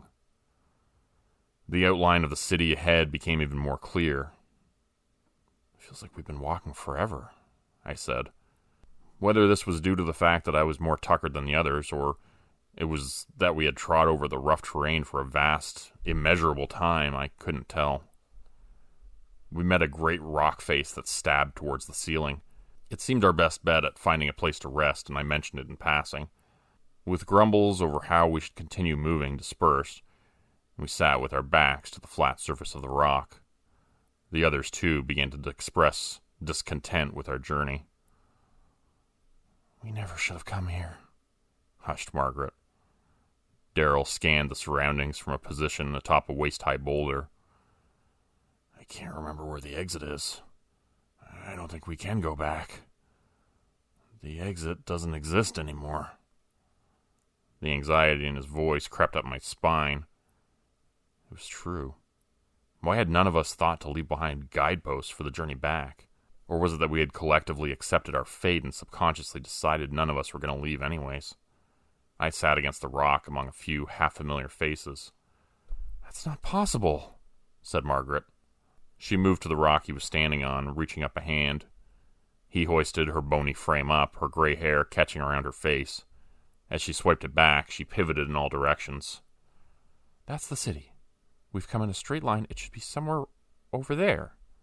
She pointed an inconsequential finger towards the dark shadows. Right? Daryl shook his head. Why have we come here? The teary madness was evident in his tone, but I was too tired to look up from my seated position against the big rock. I stared at the ground and wished I had something to blow my nose into. The others began setting up a makeshift camp, positioning torches and stone cracks and laying out jackets to sit on. When I finally did look up again, I could see that Margaret and Daryl moved from their position on the rock and took up among the others. The ceiling, alien and starless with those monsters, made me uneasy. I spent my time counting the people in our camp. 28 scared faces, each of them looking wearily over their shoulders at every small noise. Margaret moved from person to person, and when she came to ask me if I was feeling all right, I shrugged it off. She left me and continued roaming the camp with her hands on her hips, scanning further vicinities. Margaret pulled a hairband from her wrist and pulled her hair back into a ponytail. For a long moment I was surprised at just how agile and full of energy the old bird was. Perhaps those daily walks through the neighborhood were paying off for her. I wish I'd felt the same in that moment. After glancing around to make sure no one else was watching me, I quickly took the long sleeve of my shirt and blew my nose into it. A few people looked my way, but quickly went back to whatever conversations they were having. I was so tired. Rubbing my temples, I rose to my feet and moved to the same rock that Margaret and Daryl had been standing on. After shifting myself slowly up, I began to look around. Near the city, perhaps a mile away, were the watchers with the spotlights. I could just make out the vague, shadowy figures riding atop them, and I briefly wondered whether they would be able to see me if they were to shine their lights in my direction. I rubbed my eyes. They felt tender to the touch, and I could scarcely keep them open. How I wished for the warm comfort of my bed in those hours. How I wished I'd never checked on Harold. It would have been better for me, better for everyone, if I'd only left him be. The urge to leave that place was ever growing, ruminating in murmurs. Some of the group wanted to inspect the city, still transfixed by its spell, while others wanted to leave. It seemed the half that wished to carry forward had it in their heads that the only way out was through. Margaret was one of the more vocal about deserting whatever horrors lurked in that place, and I was right by her. Daryl and Linus both were vehemently defending that we continue. "Once everyone's rested up, we should head on," said Linus. "It's just like Harold said. There's some truth to be found here. What was all that digging if not for this?" Daryl, with his arms crossed, nodded alongside Linus. I shook my head. "There's no reason for it. We've been duped, guys. Harold didn't know what he was talking about. He was grieving. There was no reason for us to jump in and start digging too. What were we even doing it for?" This was true. I couldn't even remember why I decided to help dig in the first place. It was all so pointless. "That's bubkiss," said Linus. "And you know it just as well as I do. It's a general discontent with the state of affairs that's brought us here, and I only intend to resurface once I've found the purpose I've been looking for all my life. There's a magic to this place, and it exists for a reason." It would have been nice if that were true, but looking around at the deep shadows of the massive cavern, I could only see desolation. Margaret cut in. "I don't care what you do. I'm going back." She studied the group. "Those of you that want to leave can come with me or not." The mixed expressions of hopefulness and fear made me sick. It seemed that we were destined to split up, with half of us going on and half of us going back. I only hoped in that moment that we'd actually be able to find our way out of the cavern. Just as it seemed that Linus was going to respond, the first fish fell from the cavernous ceiling. It was some cod. Upon seeing it there, I blinked to make sure I'd not merely conjured it from my imagination. It came from seemingly nowhere at all, but it landed on the flat ground in the center of us gathered. It flopped and its mouth sucked and puckered at nothing as it reversed round. I reached a timid foot forward to nudge it with my shoe as Margaret peered up at the ceiling. As the words, "Where did that come from?" came from my mouth, another fish fell directly onto Margaret's upturned face. She shrieked and kicked the thing away. Within minutes, wet plods surrounded us as it began to rain down a waterfall torrent of ocean fish. A flounder bounced off my shoulder, slapping me with its tail. We took up with our arms over our heads to cover ourselves from the incoming barrage of sea animals. It was the most insane thing I'd seen in my entire life. The air smelled of salt, and the pattering of the fish landing on the ground is a noise I wouldn't soon forget. The screams of my fellow human echoed all around, barely above the sounds of the fish storm. We began to take cover near the great flat rock. I dove across people and wriggling fish to reach it, pushing and shoving and getting shoved in return. In a panic, my shoulder met the rock, and I turned to look back at my neighbors frantically searching for shelter. In the uproar, I could see that Daryl was fighting with something clinging to his face as it wrapped its snaky limbs around his throat. He attempted to wrench the thing off, but it only pulled itself more tightly around him. It took far too long for my brain to realize what I was seeing. The thing holding itself to Daryl was an octopus with a head roughly the size of a Doberman. No one came to his aid, and he quickly fell to his knees. The last few screeching breaths left his lungs. I watched on in concentrated frozen terror through the last few still-lit flickering torchlights as Daryl's right hand came up in an arched claw to dig into the thing's chewy flesh, and then Daryl went still altogether. Margaret launched towards the thing, totally ignoring the falling fish, arching an axe as she might a baseball bat, and swatted the octopus off Daryl's prone head. Snapping out of it, I sped forward, grabbing a hold of Daryl's wrists and grabbing him to the relative safety of the big rock as Margaret stood guard. He did not kick or scream, and I wished that he were only unconscious. As Margaret returned to the shelter of the rock, we went to shine a light on Daryl. His face was no longer a face, but a skull with open optic holes through which only pink brain could be seen. I recoiled. "That's not normal," said Margaret, shaking her head and kicking the rock face as she planted a flat hand against it. Looking back now, I think to myself what a strange thing that is to say. But in dire circumstances, the thing that needs to be said is so far from one's grasp that it, too, becomes fleeting, illusory, and there is nothing save the obvious and concrete. No, this was not normal. What are we going to do? My voice was small, caught in my throat. I was surprised that anyone could hear me over the sound of the fish rain, but Linus did. "We move to the city where it's safe. There's no going back now. It wants us here." Even with the mad twinkle in his eye, I could nearly hear the fear in his voice. What exactly it was and why it wanted us here, I couldn't say. We stayed pressed to the rock till the fish stopped falling. By the time they did, we were nearly up to our knees in them. Their dead eyes looked up at us, and sometimes their tails would twitch, forcing me to double-take to make sure there was not another tentacled creature among them. As we pushed on, stepping over or around the dying and dead fish, we came to a flat, open area of ground that encompassed the city of spires. It seemed it had been intentionally worn down. With every step, I felt we were more vulnerable. A spotlight from one of those horrid watchers passed over us as we marched, and I could nearly feel the heat off it. We froze, and the watcher ignored us, pivoting the light in another direction. I wondered if it could even sense our presence at all. My legs began to feel heavy, my arms too. But this wasn't the normal sort of tiredness I'd been experiencing up until that point. It felt as though I'd been drugged. Looking around at my neighbors as we went, I could sense a daze in them as well. I watched as their limbs moved in slow motion, and it occurred to me that we were hardly making any leeway whatsoever. "Does anyone else feel tired?" I asked. "Yeah." I twisted my head around to see it was Linus. "Now that you mention it, I am really feeling tired. It's like all I want to do is lay down and sleep. God, I've never felt like this before." I felt like someone was trying to pull my eyelids closed with pinched fingers. Something was amiss.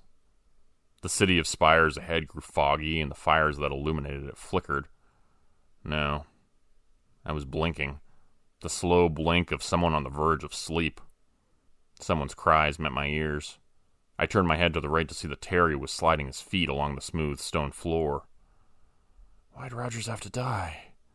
It should have been me."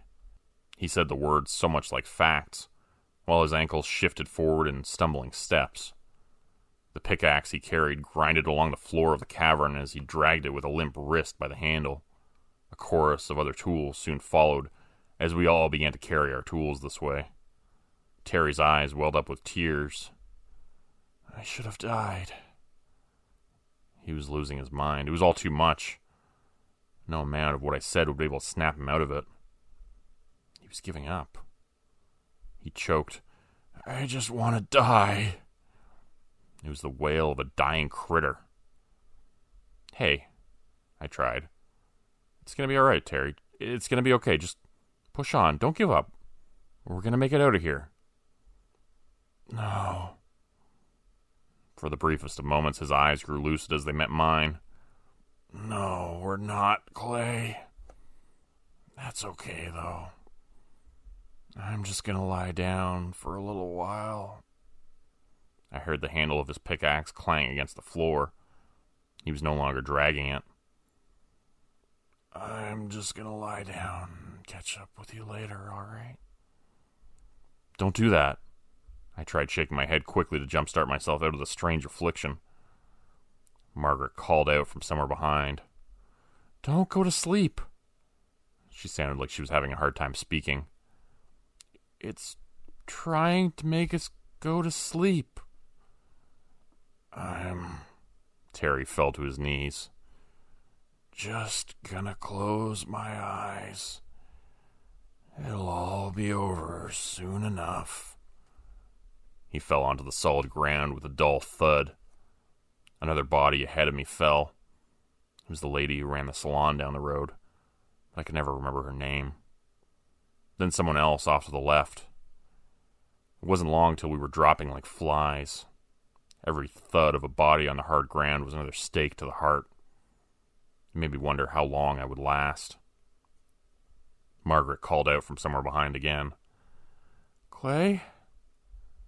You still awake up there?"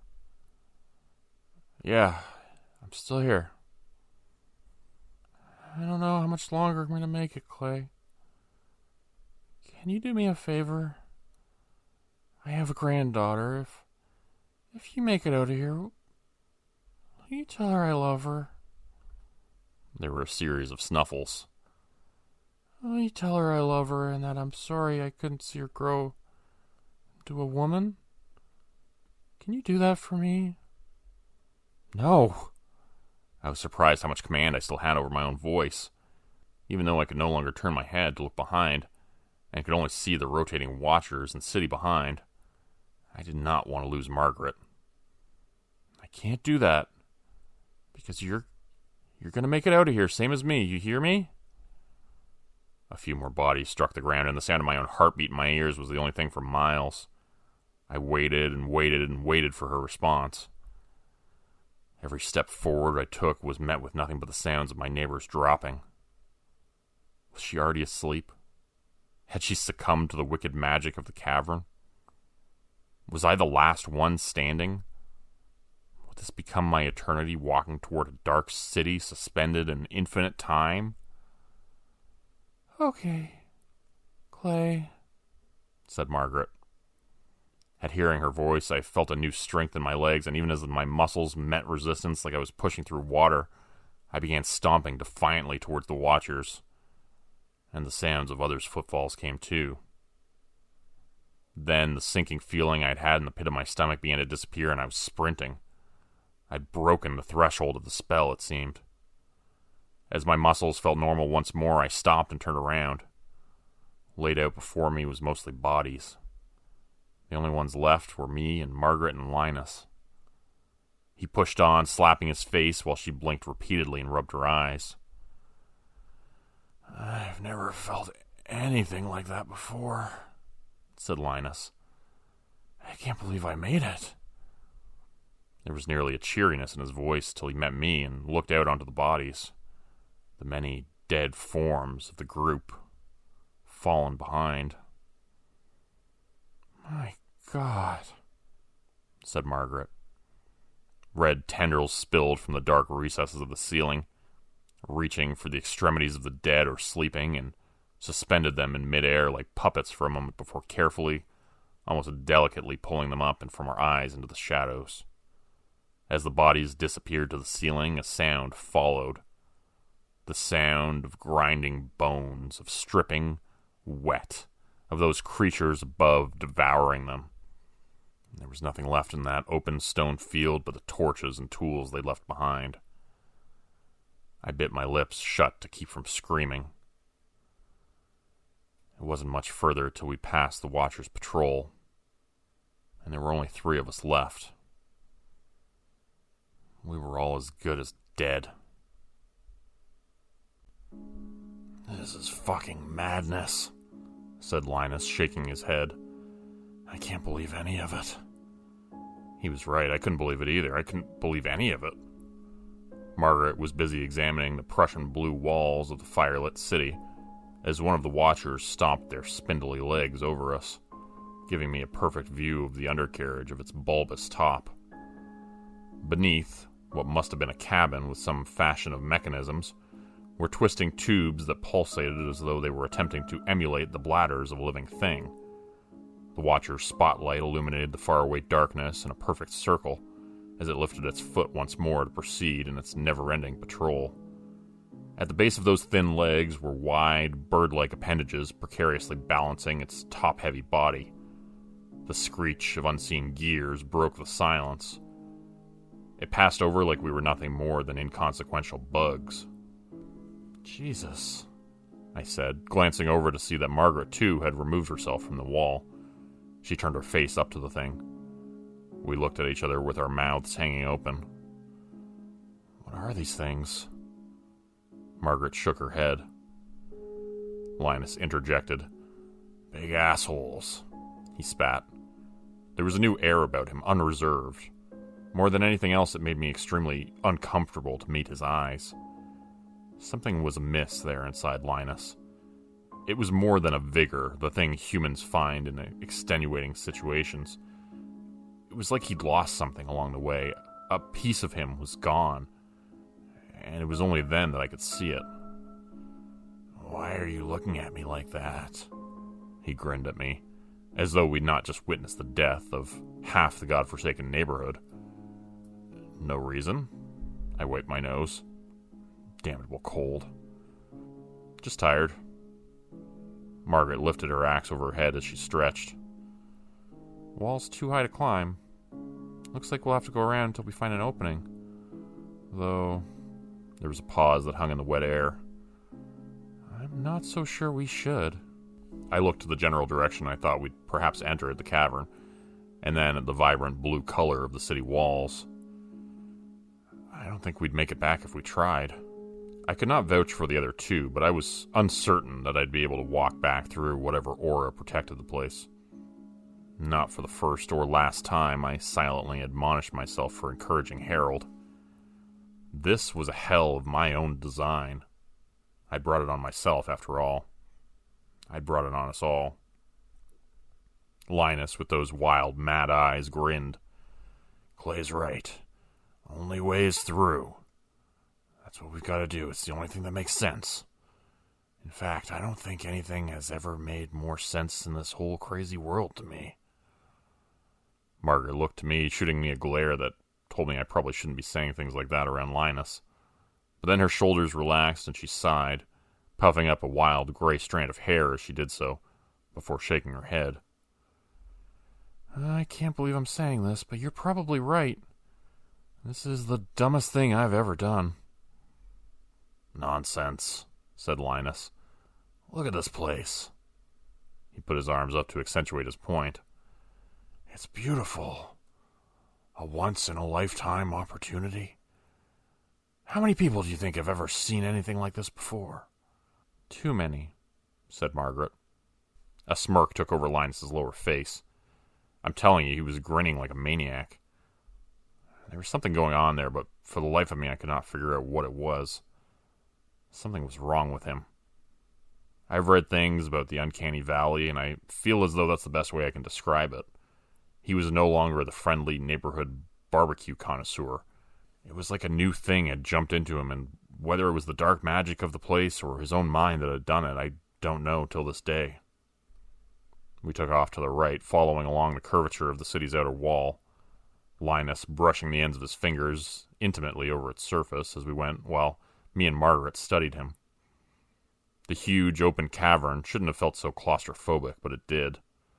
The darkness lingering over our heads where the foul creatures hid, clinging to the ceiling, forced my chest to tighten. It felt harder to breathe. Or perhaps it was just my clogged nose. I skirted away from the line we'd created as we walked to blow my nostrils open with my finger. Under any other circumstances, I may have been embarrassed, but something told me we were far beyond that. So many had already died. I glanced to my two traveling companions and hoped I would not have to see any more suffering, but could sense that was unlikely. I rejoined them, and no one mentioned a thing. They instead opted to stare ahead without saying a word.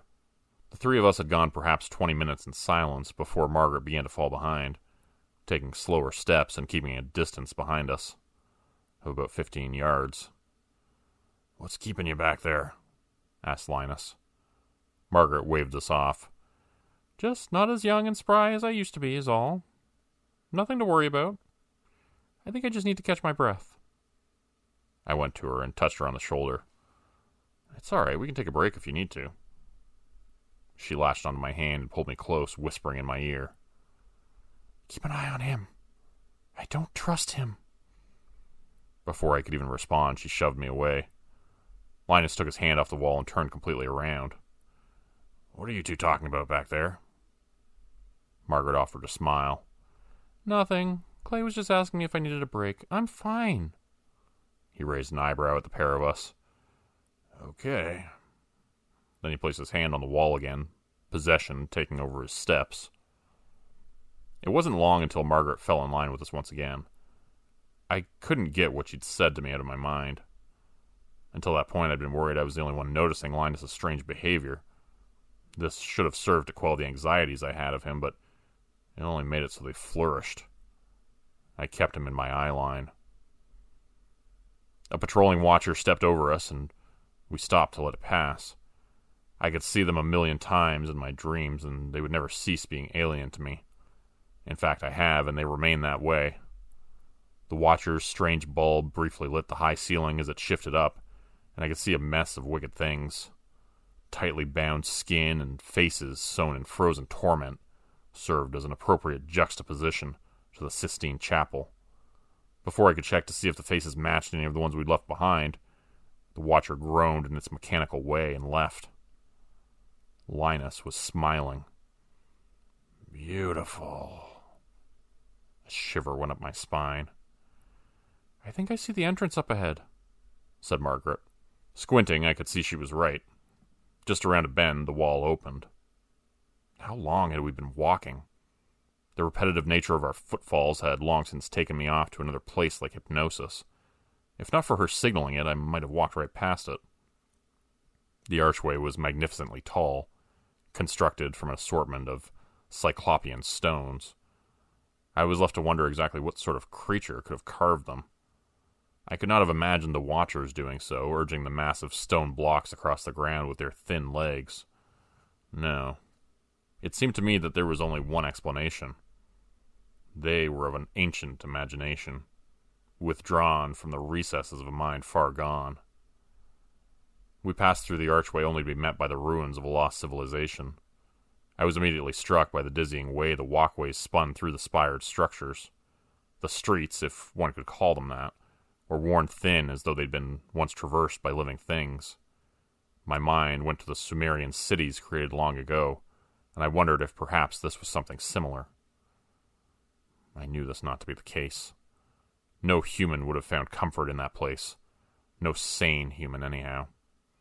The inner side of the wall surrounding the city was onyx black so dark that I felt if I were to reach out and touch it, I might fall directly into it. Linus whistled up at the tall buildings that seemed to have no entranceways of their own. It was as though they were nothing more than hollowed-out slabs. Who would construct buildings that could never be used? You guys ever see anything like this? He asked. No, said Margaret. As we passed by the massive thorny buildings striking up at the ceiling of the cavern, we were cast in shadows. Margaret and I both removed flashlights, but it hardly cut through the blackness ahead. It was a constant fear that something would slither from the darkness and snatch us away to some torturous fate. Thinking of the faces I'd seen in the ceiling, I felt my arms spring alive with gooseflesh. Linus caught my uneasiness, and he reached out to pat me on the shoulder. I flinched. Whoa, he said. Calm down there, good buddy. There's no reason to be so jumpy. I'm not, I shrugged while turning my attention back to the shadows in front of us. I'm fine. We moved by the first few structures, glancing down the snaking, thin alleyways, but deciding in our silence to continue our way down the street we were on. Each time we met one of these openings on either side where the buildings broke open to those dark corners of the city, I could feel unreal eyes on me. I felt so totally vulnerable in those moments, like my lungs might rupture and exhaust all the oxygen from my body. But we pushed on, and the spires opened up to some kind of abandoned market square, where flame lights flickered the shadows away. Among the torchlights were booths where people had once sold wares, and I was once again confronted by the fact that some intelligent life had in fact dwelled there sometime in the distant past. In the center of the square was a massive, black tower that rose well above all else. Everything was silent but our own steps for a blinking moment. A single fish fell from the sky and landed near the black spire. Linus went to it, and Margaret and I both followed him. He hunkered down over it and prodded it with the end of his index finger, and then looked over his shoulder. Again? He asked, apparently to no one. Linus stood and looked to the black expanse above. We've seen this already, he shouted, and his voice echoed back at him. Did you hear me? You've already done this. Whether or not Linus summoned what was to follow, I'm unsure. But when I look back on the words I've written so far, I want nothing more than to reach through the words and throttle him. There's no changing the past. A great groaning escaped from somewhere in the shadows overhead, and I half expected the great red tentacle beasts from above to come down and make us their playthings. But they did not. Instead, shattering glass rained from above. I was left frozen as the shards seemed to materialize from seemingly nothing. I put my arms over my head and hurried to the black spire, hoping to find some cover from the fallen glass. But the tower did little. A few darting shards caught my legs, but I felt nothing through the rush of adrenaline. Linus stood in the center of the market, face up, screaming. His voice could scarcely be heard over the shattering glass. As he twisted around, gripping his face, I could see that a thorn of glass had driven its way into his left eye. Blood rushed down the front of his shirt. Margaret clung to me and I to her. "Shit, shit, shit!" She was yelling directly into my ear, eyes clenched shut and fingers digging into my arm. I began feeling around the wall of the flat-sided tower as we inched our way around it. My fingers met an opening, and I pulled Margaret in there with me. We fell in, and she scrambled in the dark to withdraw her flashlight, while I peered out from the crevice in the tower to scream towards Linus. I saw him dancing in the square with his hands at his face. "Over here! Come over here!" As the words left my mouth, Linus twisted to face me, and I caught another good look at the gory mess. He latched a hand onto the shard of glass jutting from his eye, and his fingers slid down the sharpened edge of it, cutting his hand and causing it to slip as he attempted to pry it from his face. He latched on with both hands and finally launched the thing from his eye socket. "I did it," he said, torrents of blood rushing from his head. The glass rain did not let up, and he seemed not to even notice as it diced his exposed arms to flayed ribbons that hung off him in cords, exposing the tissue beneath. "Linus!" I was too late. The ship's mast fell from the ceiling, landing directly on top of him. It crushed him, and I recoiled back into the dark recesses of the crevice we'd found. My stomach lurched, thinking of the way he'd become no more than a stain. The sound of clinking glass continued, and I dared to peek once more, ignoring the spot where Linus's raspberry squashed remains were. There, crashing over the towering structures and sending up plumes of debris and hunks of stone, was the bow of a ship whirling through the air. Margaret looked at me, dark circles forming around her eyes that I'm sure I reciprocated. A handful of short red streaks ran the length of her face where the glass had caught her. A stinging soreness in my own cheeks confirmed that I must have looked much the same. The stress we'd been under was beginning to take its toll. "It's just you and me now," I informed her. The frankness with which I delivered the news scared me. "I know," she sighed. "There's stairs over there." I grabbed her by the shoulders. "We're both going to make it out of here, aren't we?" When had I started shaking her? She ripped herself out of my hands. "Clay, goddammit, get off of me!" I caught her stern expression, but it was quickly replaced by a look of concern. "You're not going to start acting crazy too, are you?" My shoulders slumped. "No." I shook my head. "I just don't want anyone else to die." Margaret grabbed my face. Her cold, bony hands grounded me. "I'm not going to die. You're not going to die. All right?" I was losing my mind. She was right. I couldn't be thinking like that. It would do neither one of us any good. She shone her light into the shadows to reveal a plain, carved staircase that spiraled up through the center of the spire. I choked out my words. "I don't want to keep going." She shifted to shine the light on me. I felt extraordinarily small when she did that. "I don't think we have any choice in the matter." The shattering of the glass just beyond the open doorway and the splintering hull of the wooden ship flying through the air drove away my final protests. We were going on, and we had no choice. But to what end? What did we hope to find? There would be no way out. The stairs seemed to go on forever, and it felt as though there was a physical presence pulling me, weighing me down. Margaret's heels kicked high as she ascended the steps ahead of me with the axe out in front of her chest. Our flashlights illuminated the small space we traveled through. The higher we went in the spire, the closer the walls around us grew, as though the building tapered near the top. My chest grew tighter with my cold working against me. I believe in that climb of that staircase I became delirious. I tried with my spare hand to feel my forehead, hoping that I'd not come down with a blistering fever, but somehow that felt ridiculous. Who cared if that was the case? I couldn't imagine that it would matter. What would happen if I were to just take a seat on one of those steps and refuse to continue? With everything in me, I believe I could have taken a seat and died. Wasting away in a dark tower would have been a fate less abominable than the unimaginable horrors beyond, surely. I'm afraid that if I'd not had Margaret ahead of me, pushing on with her wiry, persistent limbs, that may have been what happened. Whatever the opposite of concentration, that's what I found in those lingering, dark moments in the stairwell. It became a steady zombie walk of doom, where living ceased being a thing and there was only movement. The repetition of it lulled me to a place in my mind where things were better. On our way up, we went by slitted openings in the stone like ancient fortress windows that allowed us to look upon the city of twisted buildings. The glass had stopped coming down. I could no longer hear the sound of the ship crashing over rooftops. Somehow the silence was worse. Things would never be the same. I would forever remember that place and those quiet nights I'd find my eyes going out of focus. Daydreaming would become a thing of the long-forgotten past, because I would always be returned there when imagination came. "Are you all right?"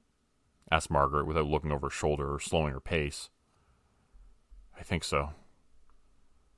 Just making sure I'm not alone." "I know what you mean."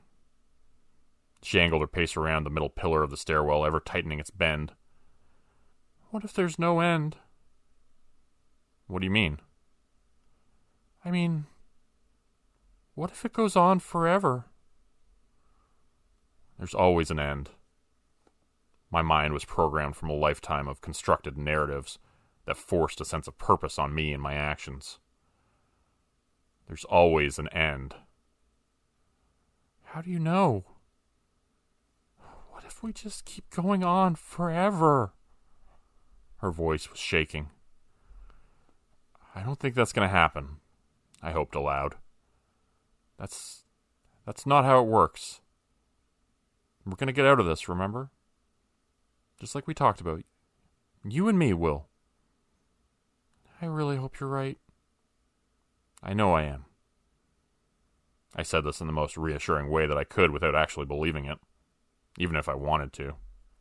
She stopped. "I think I see it. The opening.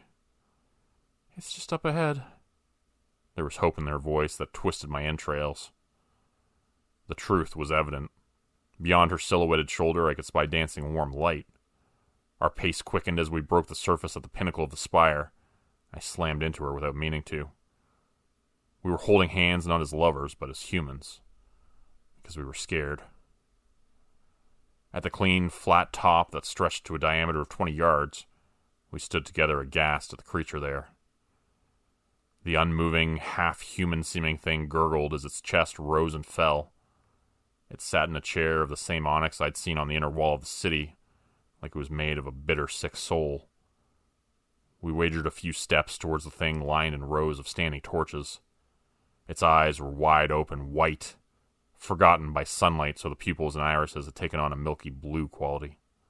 The thing's arms were snapped into the chair, black snaking tubes gored into the forearms, frozen so hard that it could not move. The opposite ends of the tubes snaked into the ceiling. It stared directly up to the dark shadows or clouds above. Not even its mouth was free of its own cord that no doubt plumbed the depths of its stomach. As we grew nearer, I could see dry tear stains trace the creases of its crow's feet, and its beard was no longer full but kinked and thin from duress. "Harold?" I choked out. The thing in the seat did not respond to my voice. On approach, I could see the reason for this. Its ears had been clogged and locked in place by those same black tubes. "My God," hushed Margaret. We went to Harold then, not knowing what to do. As I touched his cool, naked skin, he seemed to respond in a mumble groan around the thin tube trapped in his throat. Why was I crying? I reached for one of the tubes while Margaret watched me with steady eyes. Neither of us knew what to do, but that was not going to stop me from doing what came next. It was a panic that had jumped into my fingers as I clawed at one of the tubes in his left arm. I yanked it, and he let out an awful scream as sludge shot from the place I'd freed the tube, spraying me in the face. I let it fall to the side, totally stunned. What was I going to do? Would he die if I pulled him from the chair? Was he too far gone? Then a whirring began that echoed. The sound of suction filled my ears, and I watched in horror as the tubes attached to Harold began sucking something out of him. His eyes closed, and he cried whimpering tears. I could not see through the vacant black tubes, and to this day I do not know what it drew from him. But when the silence came, it was maddening. Margaret looked at me. She held her hands to her forehead, perpetually swiping her hair back in a frantic manner. "What's happening? Jesus Christ, what's happening?" And then it began to rain again. No, not rain. It hailed, and thousands of pinking little balls fell from that black sky and rained down on our heads. I closed my eyes and went to Margaret, and we tried our best to shield one another from what came, screaming like we'd screamed in that place so many times already. The twinkling glow caught my eyes as it gathered around our feet, and I could see that the hail was not ice or rocks, but they were made of gold. I snapped from my terror and brought one of them up and held it to my face. Through squinted eyes, Margaret shouted at me, "What are you doing?" I held up the circle. "They're wedding bands." She opened her eyes and looked through the hole in the center of the ring I was holding. I glanced toward Harold. "This is his place, I think." "What?" There are things darker in the human mind than there are out there in space. No dark gods compare to the inner workings of a human mind. The potentiality of our own terribleness cannot be overstated. Those previous sentences are a post-rationalization. In that moment, I couldn't put the words in place like that. I simply shook my head and dropped the ring. I don't know. The rings came down, and I pattered to the opening at the top of the spire toward the way we'd already come. Margaret had been right. There was no end. But I was going to try, even if it killed me. Her fingers dug into my arm, and she whipped me around. "We can't leave him." She glanced over at the thing in the chair, still sputtering, gasping for air around the tube fixed in his lips. "Not like that." There was a pause before she looked back to me. "I wouldn't want to be left like that, would you?" I looked to the axe in her hand. How was it that she'd kept it so long? Through everything. Not like that. We can't do it like that. We were screaming to one another over the clinking of the metal rain. "What choice is there?" Her fingers tightened around the handle of the axe. We could do it quick." I looked to the pitiful Harold and nodded. She moved quickly. It was a task no one wanted a part in, and the faster it was over, the better. Margaret launched the axe into his chest with a quick heave. His body lurched and spasmed before going still. She ripped the axe away, and blood sprayed as his chest opened wide. The wedding rings stopped falling, with the last few ringing out somewhere far away. All was quiet, with Margaret covered in Harold's blood like war paint. The cavern air changed. There was nothing. We were standing in a vacuum that might crush us at any moment. Then the world began crumbling.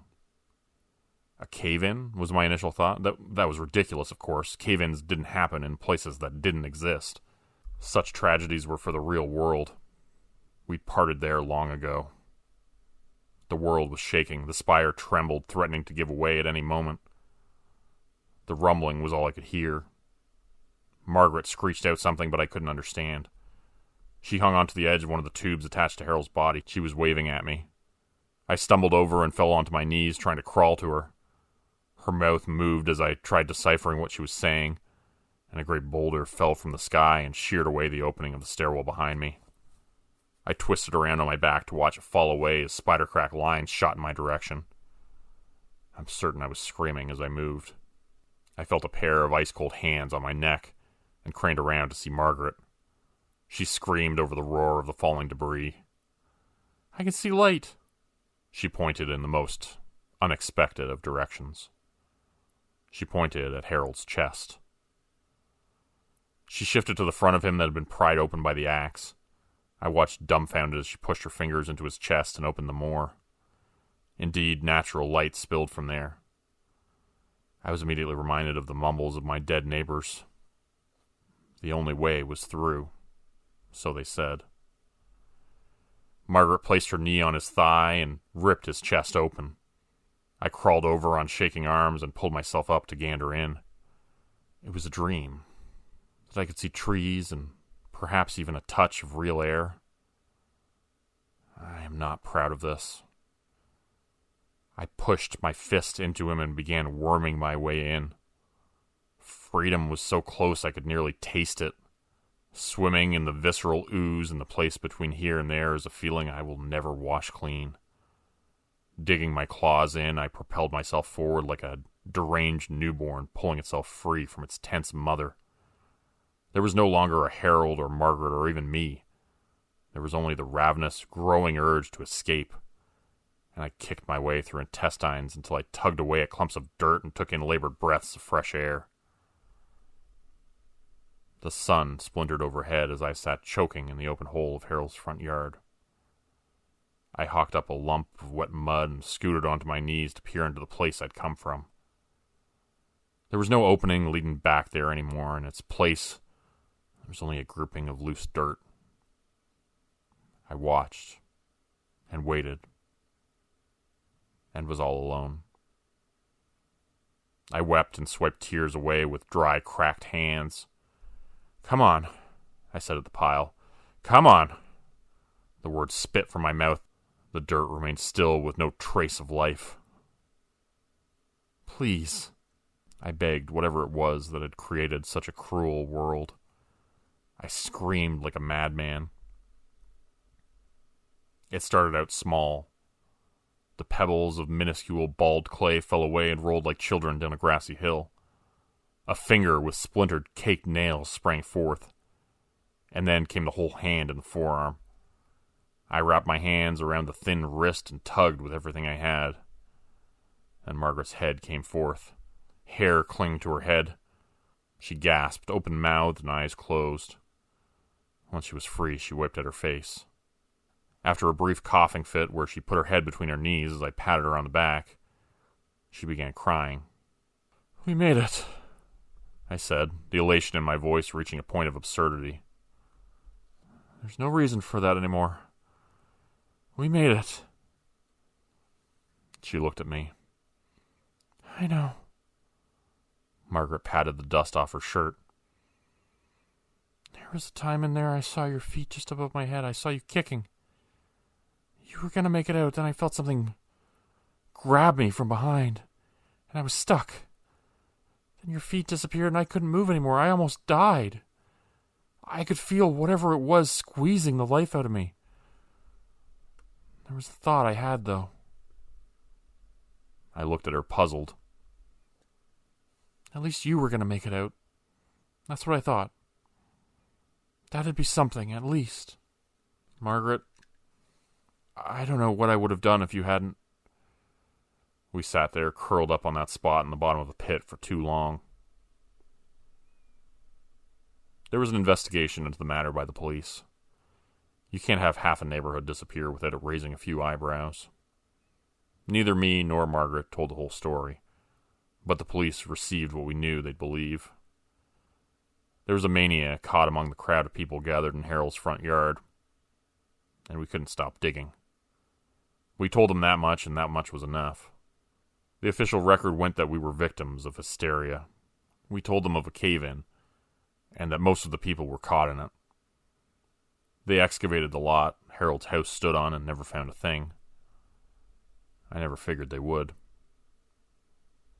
We each got our share of fines and community service. In the courtroom, I recall the judge sneering at me from her high chair as I pled my case. There was jail time for me, but Margaret's lawyer was better. She visited me sometimes. It was time well spent in comparison to what I'd seen. When I got out, Margaret introduced me to her granddaughter. As me and the old lady who once jogged around the neighborhood grew closer, I came to realize her granddaughter was all she had left.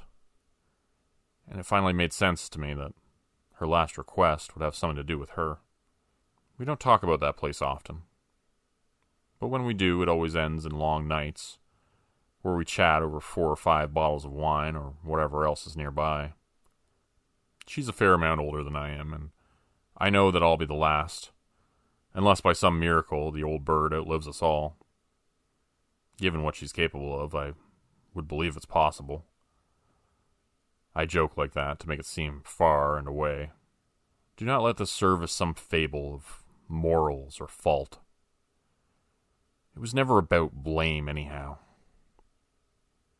This was about one man's inability to let go of the past. I'm sure you've been hearing about how the US government is selling off parcels of land for incredibly cheap. You can get your very own lighthouse or abandoned Department of Wildlife building for a few $1,000s. They say it's so these buildings and sites can be maintained by private citizens, rather than continue to spiral into disrepair. Recent experience has led me to the conclusion that the real reason is far more sinister. I knew it was going to need some work when I saw the pictures. Peeling paint, doors taken off their hinges. The thin spiral staircase leading to the top was missing a step. But with a starting bid of $1,000, on the off chance that it worked out, it was worth it. I threw out $1 over the minimum bid late at night, and then went to bed with zero expectations. None too fondly recalling the old eBay days when someone would jump in and outbid you at the last minute. So I was genuinely shocked when I woke up to an email that I'd actually won. It didn't take long for me to realize that I was in way over my head. The excitement I felt over owning a place of my own dissolved the moment I saw the tall gray structure looming above me on the horizon. The picture on the website had shown the quintessential red and white striped lighthouse, with turquoise waters and the deep blue sky as a backdrop. This building was a stark gray pitted stone tower, sitting atop a windowless cement base. I checked the paperwork. This was the correct address. I tried the code on the lockbox. It worked. I emailed the contact information from the website, but I wasn't sure what else to do while I was waiting, other than check out the inside. As I walked the narrow and winding path to the door, I couldn't help but notice how the beach grass and flowers that dotted the rest of the landscape stopped abruptly at the beginning of the pathway. Seabirds, too, stayed far away. Walking in, I was overwhelmed by the amount of work I could tell the place was going to need. It was even worse than the pictures had indicated. Paint had long peeled off, revealing large patches of discoloration on the walls and ceiling. Doors from the small rooms had been taken off their hinges, and used to board up the entrance to the cement cylinder that served as the base. There was a sort of heaviness I felt the moment I stepped over the threshold. At the time, I chalked it up to buyer's remorse, from seeing the level of disrepair it had fallen into. I've since come to believe that when a place is exposed to centuries of death, loneliness, and madness, it becomes as much a part of it as the floors or walls or roof. The company replied. They seemed as confused as I was about the pictures, and apologized for the mix-up. It seemed like an innocent mistake. It probably should have deterred me, But I was still caught up in the high of owning my own land, picturing moving out of my apartment, not having a rent or mortgage. Well, I was right, in a way. I certainly won't need to worry about rent again. Or mortgage. Or anything else outside of this place, for that matter. I'd reached out to several contractors, trying to line up repairs. Floors, walls, doors, stairs. You name it. There was something wrong with it. Most had straight up turned me down when they heard where the job would be. Some politely but nervously declined. Others just hung up on me. It took me weeks to finally find someone, from 2 towns over, that was willing to come out and even take a look. He was a friendly guy who introduced himself as Joey, and offhandedly mentioned that he was surprised to see the place with another new owner so soon. Before I could ask any follow-up questions to that, he was off measuring and jotting down notes, and then disappeared up the stairs. As the sun began to set, I realized it had been hours since I had last seen him. I saw his pickup still sitting outside, and called around for him. I walked up to the very top, careful to avoid the missing step, taking in the briny air while searching the perimeter. I checked each of the small rooms with their peeling paint and stained floors. I went to the bottom, and then, reluctantly, to the only place I hadn't looked yet, the cement cylinder at the base. I'd stuck my head down there the very first day, after removing the barricades, and immediately decided it was a place I'd prefer to never visit again. It was made up of a series of narrow and dark concrete tunnels, stained with rust and filled with a dank, mildewy smell. Without windows or power, it was pitch black there, even during the brightest of days. I opened the door and called out for him, but my own voice echoing back at me was the only response. Reluctantly, I descended, shining my flashlight around the interior of the tunnels, and trying to convince myself that I could definitely find my way back, and probably wouldn't be trapped down there forever. At the end of one of the passageways, I saw something that surprised me. A set of ancient-looking stairs that led downwards. I was confused because the cylinder was at the very bottom. Anything below it would have been solid rock. And, eventually, the ocean. I found my palms sweating so profusely at the thought of going down those stone steps that I nearly dropped my flashlight. I called his name weakly, but heard nothing. It was unnervingly quiet. A sort of thick silence that was heavy on the air. I hesitated. A part of me just longed to be in the lighted interior of my car, doors locked, on the way back to my crappy apartment. It would have been easy enough to get lost down there, and the thought of otherwise abandoning someone else to the darkness encouraged me to fight through my own fears and continue onward. I took a deep breath and cautiously took the first step. The tunnel's just a dark blur behind me. The stairs formed a spiral downwards, and as I descended, it felt as if the pitted walls began to close in around me, as I continued down what seemed like an endless amount of stone steps. I knew I had to have been impossibly far down, at least 10 stories below the ground level. I still saw no sign of Joey. My voice had long since stopped echoing, as the space around me had narrowed. Every so often, I'd come across graffiti, drawings, tally marks, scribbled or scratched into the walls. At the top of the stairs, someone had started in the middle of a long and rambling letter to a loved one that wrapped along the ever-narrowing walls in cramped handwriting. As I continued downwards, the content devolved into nonsense. Words were written on top of each other, and strung together to form meaningless sentences, and then eventually stopped altogether. Different handwriting had picked up where it left off, and had simply said, "They are waiting." Others seemed to have underlined and circled the phrase, in agreement, as they too walked by. After I passed an "I'm not ready yet" that looked to have been written in blood, I decided that I was done reading graffiti, and that I'd focus strictly on the stairs. The darkness, the narrowing walls, the slick steps. I paused at one point and wondered why I was still going. But besides the guilt if I gave up, I felt compelled to. Eager, almost. Just as the space became so tight that the stone painfully scraped against my shoulders, the stairs sharply stopped, at a small platform that opened into a tiny room. The first one I'd seen since I'd been down here. The walls were covered with apologies, goodbyes, confessions, love letters. Some written, some carved into the stone. Of those that were still legible, some were written in anguish, others with fear. Some were just pure madness, but not one of them expressed hope. Someone had written "exit here" in large, disjointed letters, with a crudely drawn arrow pointing downwards to a hatch in the floor. I hesitated for a moment, knowing that there was nothing below us but rock and ocean, and I should have hit those hours ago. But decided I'd come all this way, I might as well keep going. It led to even more stairs, but this time, the steps were those of a tight iron spiral staircase, one step missing.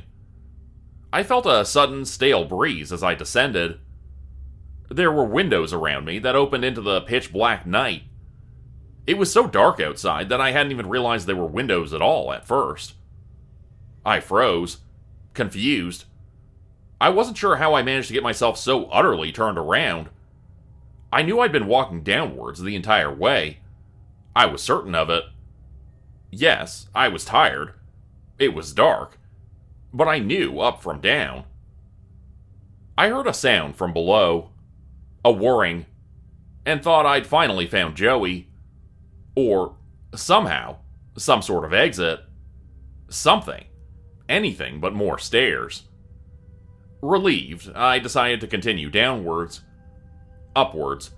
The direction I'd been going. At the bottom was a ladder leading to another hatch in the floor. I climbed down, opened it, and, to my utter confusion, found myself standing at the top of the lighthouse. I grasped for the railing, to orient and brace myself against the strong, stinging wind.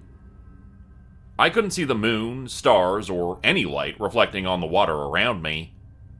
It was somehow darker outside than it had been in the tunnels, and the unlit stairwell. Darker than I had previously thought possible. The choppy black waters of the sea were indistinguishable from the sky, from the land, even with the steady flash of the strangely tinted automated light. The whirring I'd heard. I could see very little. At first, I felt a wave of relief at seeing Joey's car was gone. He'd made it out. But it was short-lived when I realized that mine was gone too. The shore, the beach houses in the distance, everything was gone. The wind had picked up. Instead of the light and briny sea air, it was heavy in my lungs, and had a smell. Earthiness mixed with something else that I couldn't place at the time. Although I couldn't see much of anything beyond the railing when the lights above flashed, I could just make out pale, nearly translucent forms being tossed along in the black water far in the distance.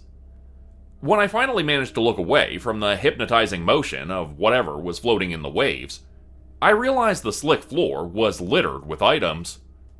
Joey's shoes, notepad, and tool belt, a woman's purse, leather peeling from the constant barrage of the black water, piles and piles of neatly folded clothes. I panicked, opened the hatch I'd come down, or up, through. I was relieved to see steps leading down. I rushed back down the metal stairs, slipping from the dark water that had splashed against my shoes, before making it back to the platform. I ran as fast as my tired legs would allow, past the hundreds of additional "they are waiting" messages I had missed the first time. It wasn't until I reached the top of the stone steps that I paused for the first time, and I took deep, gulping breaths in relief. Until I saw it. Exit here, the arrow pointing upwards. I told myself I must have missed that on the way down. I laughed even, chiding myself for my forgetfulness as I reached for the opening to the hatch, eager to return to the dank interior of the cement cylinder. I never would have thought I'd be happy to see that pitch-black series of tunnels again. My laughter turned to misery. I think I sobbed that first time, when the fetid breeze hit my face, bringing with it that smell of old things, welcoming things.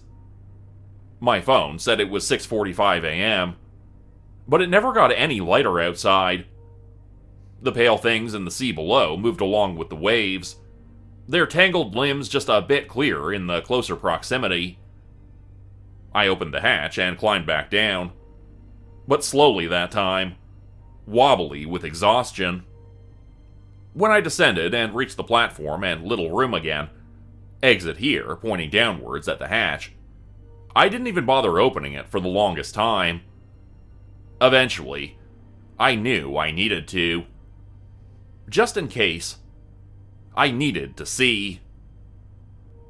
I started to lose track of how many times I made that fruitless journey that always ended the same way, with me stepping outside into the endless night. I didn't start my own tally marks right away, but it's been 40 trips since I started counting. By the 7th recorded time I had stepped out into the darkness, I was laughing. I needed to see the water. I had to breathe in that air. It was an urge that I could not fight. The pale forms in the dark waters moved with the current. Closer, further away. Closer, further. Closer, closer, closer still. I've been trying to conserve my phone battery ever since I found out I have a faint signal in the exact middle of the stairs. I've been so tempted to call for help. An overwhelming urge that is still hard to fight, even though I know I'd be dooming them as well. According to the date, I've been stuck here for a week with no food or water. At one point, I tripped and smashed my head on the stone steps. Based on the sound and the blood, an injury that should have been fatal. Even death refuses to grant me reprieve. I've memorized every "they are waiting" written along the walls, every word of each confession. I've even written a few messages of my own. One is on the wall with the others, short, streaky, and written in the only medium I could find, for whomever is unfortunate enough to follow in my footsteps. And this post, a warning to others that may also be tempted to accept a deal that seems too good to be true. Although much of it is illegible, I do think the graffiti was right about two things. That out into the stale air, into the embrace of the dark sea, that is truly the exit. The only way out. And, judging by the slap of wet footsteps on the hatch above my head, they are waiting for me. It's been hard to digest this dining experience, and not in the ways you might think. I've been trying to make sense of it, and to find others who've experienced something similar. But at the end of the day, all I've come up with is loose rumors and stray photos.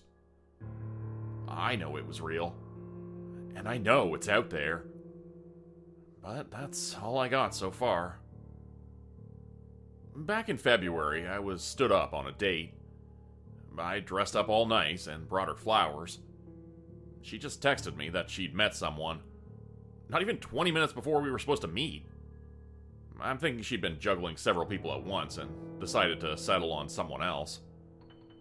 No matter the reason, I was left with a bouquet of sunflowers.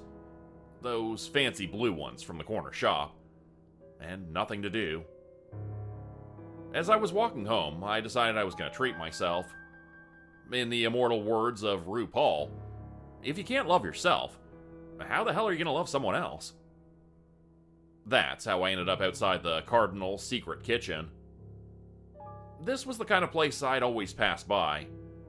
It was just out of sight enough to be out of mind, and I'd never thought about going in there before. It looked a bit too fancy, and it had this intimidating maitre d' outside. A hawk-nosed woman who stared at me as I considered checking the place out. But I was fired up. I wanted to do something different. Break some molds. Be risky. Go out of my way and try something new. So I thought, what the hell? And stepped up. If I just thought about it, I would have realized I'd never seen this place before in my life. Table for one? She asked. Yeah, how's... if one's available, yeah.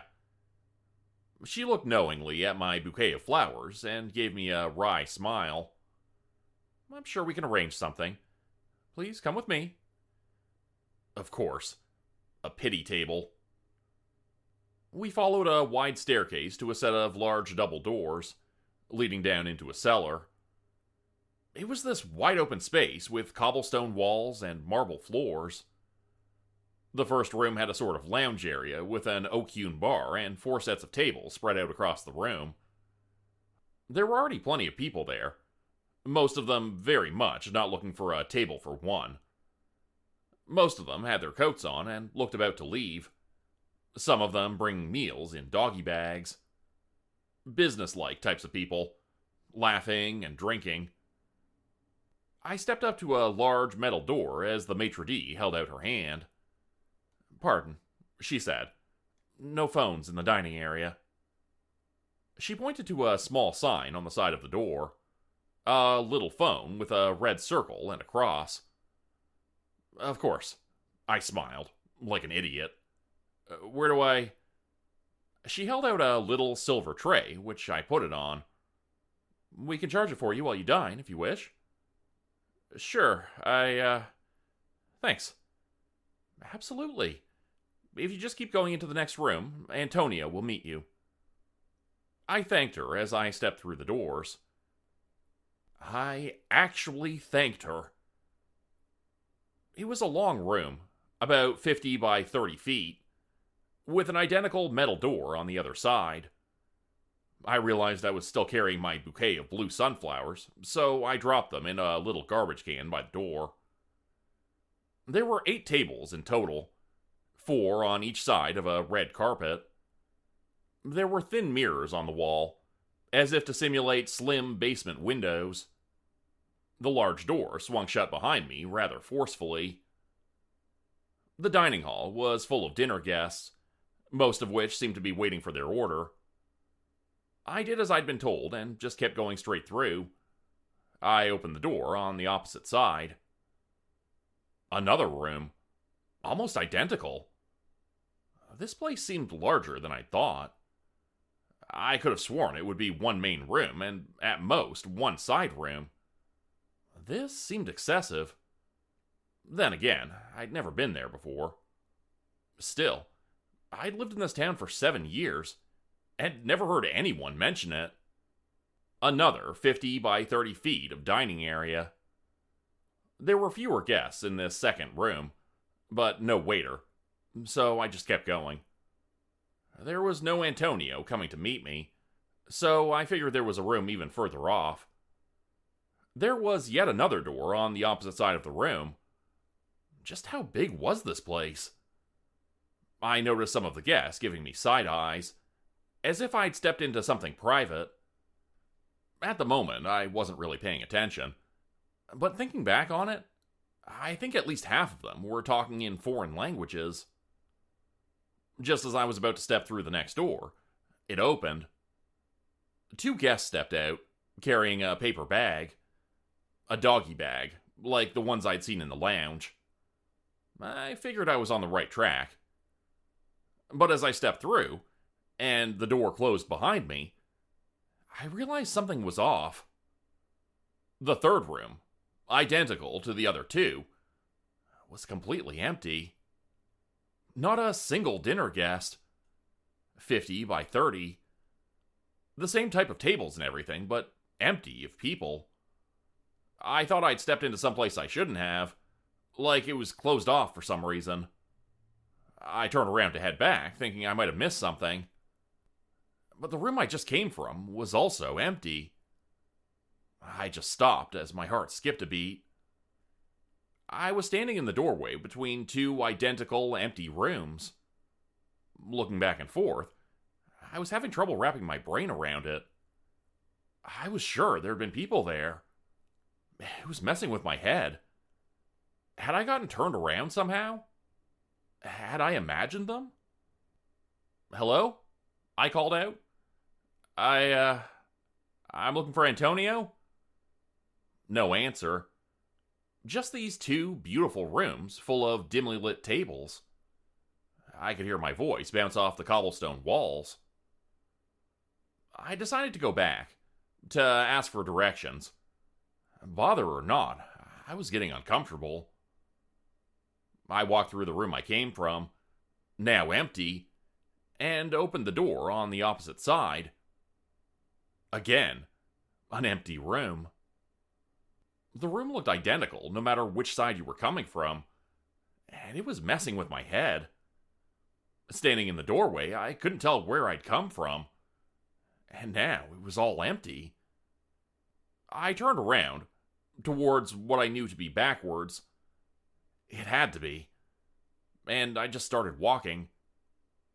Through another door, into another empty room. Another door, another room. Yet another door, and yet another room. I could feel my pulse rising as I started to jog. Another door, another, all leading into the same kind of empty room with the same cobblestone walls.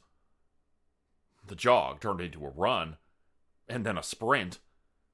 I didn't stop until I collapsed against one of the doors, gasping for air.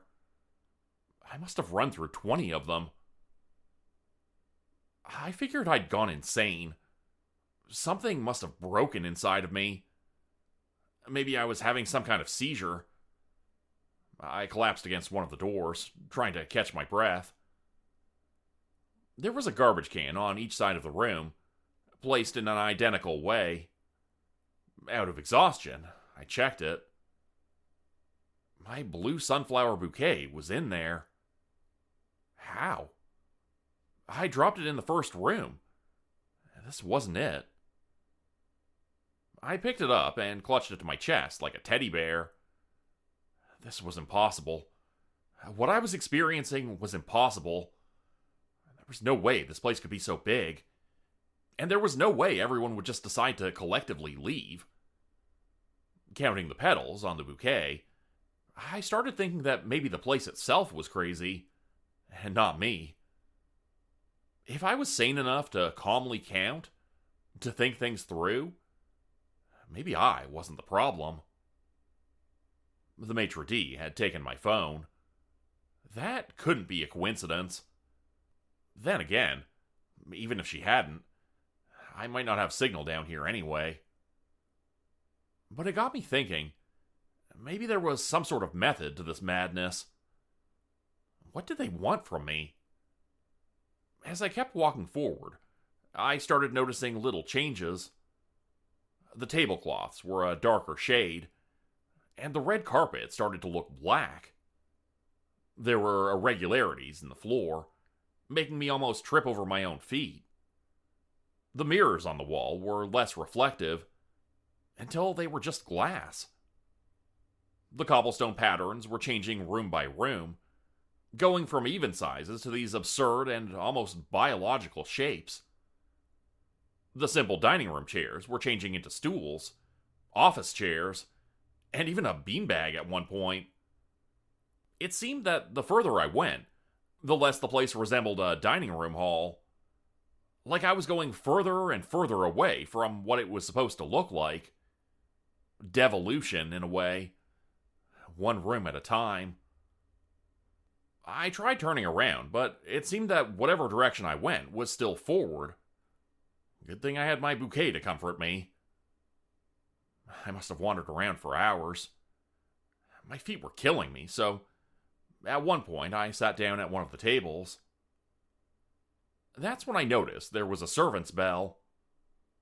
I stood right back up. I was sure it hadn't been there.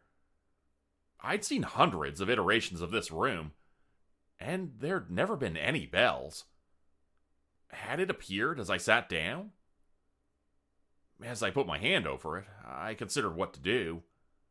Whoever led me into this must have anticipated me ringing that bell. It was part of their plan. And while I didn't know much of their plan, I knew for a fact that it couldn't be anything good. These were not caring people, or they wouldn't have put me in this position to begin with. This had to be nefarious, one way or the other. So no, I would not ring the bell. Not without planning. I had no idea what to believe, but I had to expect the worst. One of the dining room chairs had been replaced with a bar stool, held up by a large metal pipe going down the middle. It was a bit wobbly, so I managed to pick it apart. I would feel a lot better ringing that bell if I was armed with a hefty chunk of metal. But I took it one step further. I pulled down the lights on both sides of the room, turning the room from dimly lit to pitch black. I took off my shoes as they clacked against the floor.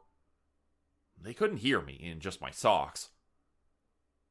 Now I felt ready. Someone had to answer for this. I rang the bell. I hid behind the door as I heard the metal hinges squeal. I was fully committed to just beating the shit out of whoever stepped through. But something stopped me. The way they walked just sounded weird. Their steps were large and meaty, like slapping a large steak against stone, over and over. Long, heavy steps. Also, a sort of crinkling noise. A paper bag? Like the doggy bags? I just stood there, listening. I snapped out of it as I heard this awful moan, followed by a pair of heavy arms slamming into the table with the bell. The sound of heavy meat being flung onto a stone slab. Whoever or whatever that was, I wasn't gonna hit it with a pipe. No way. Instead, I just stepped out onto the carpet and felt around for the door handle. There was something wet on the floor, where that thing had stepped. As soon as I touched the handle, I heard a muffled voice. It came from somewhere low, possibly inside something. The shrill voice of a young man, panicked. "There! He's there!" As I pulled the door open, I expected the dining room again. Possibly with minor changes, like things had gradually changed over time. But no. This looked like the original room. There were even a few guests. Just 3 of them, spread out among the tables. My first feeling was this immense relief, but it got stuck in the back of my throat. Something was off with these people.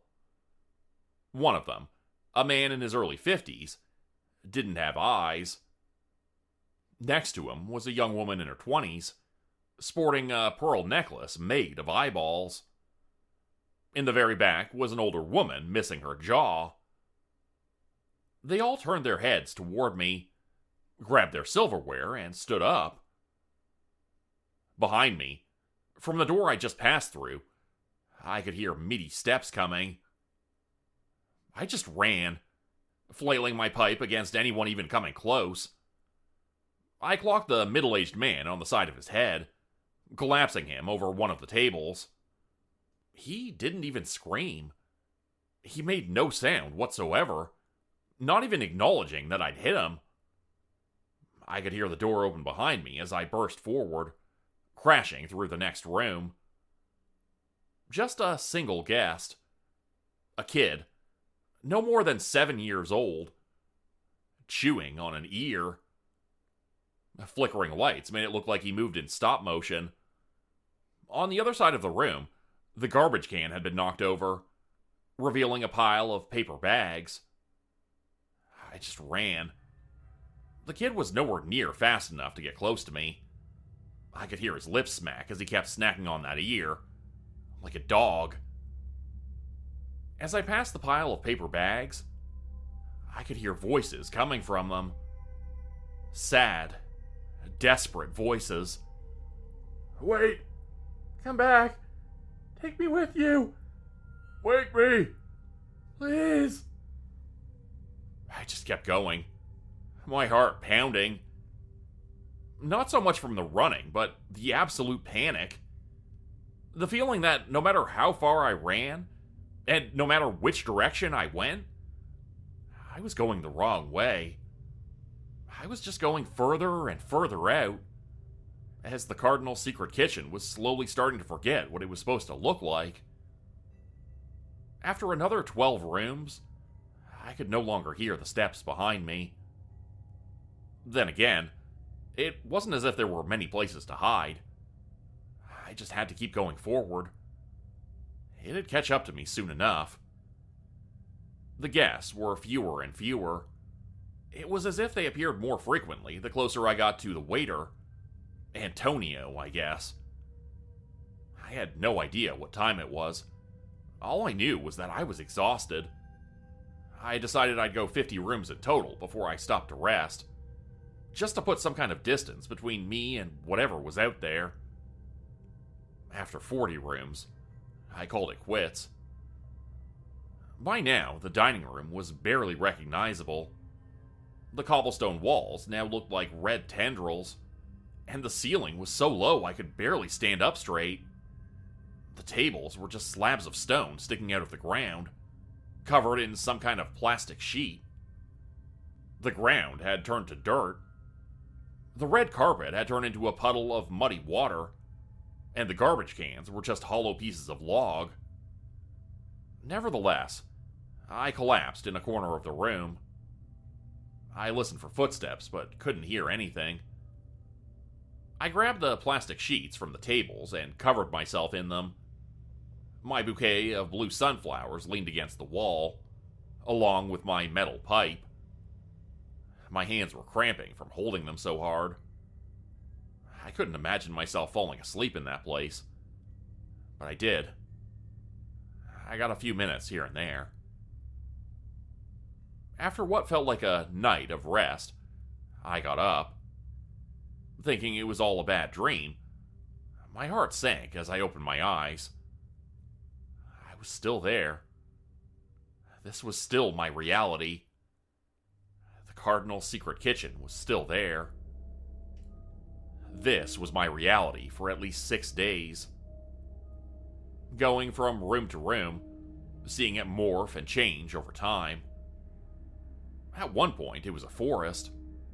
At another point, it was a sinking ship.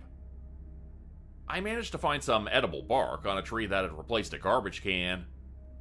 At one point, I walked through what looked like a travel booking agency of some kind, complete with brochures. They weren't even readable brochures, just symbols that sort of looked like an alphabet. Like the place was just trying to emulate something to an approximate. I did hear footsteps at times. When I did, I broke the lights, or whatever equivalent there was, and hid. As soon as I slipped past the waiter, I'd run through the door and just keep going, no matter what that muffled voice screamed from behind me. The carpet was often replaced with a ditch, or a puddle of water, so I did have something to drink. It did have a faint whiff of ammonia, but when you've literally crawled from one room to another looking for moisture, you stop caring.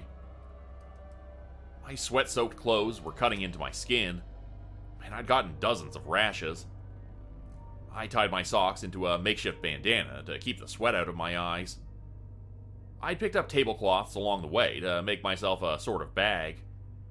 This allowed me to pick up little things of use, like ashtrays, loose rocks, firewood, and similar things.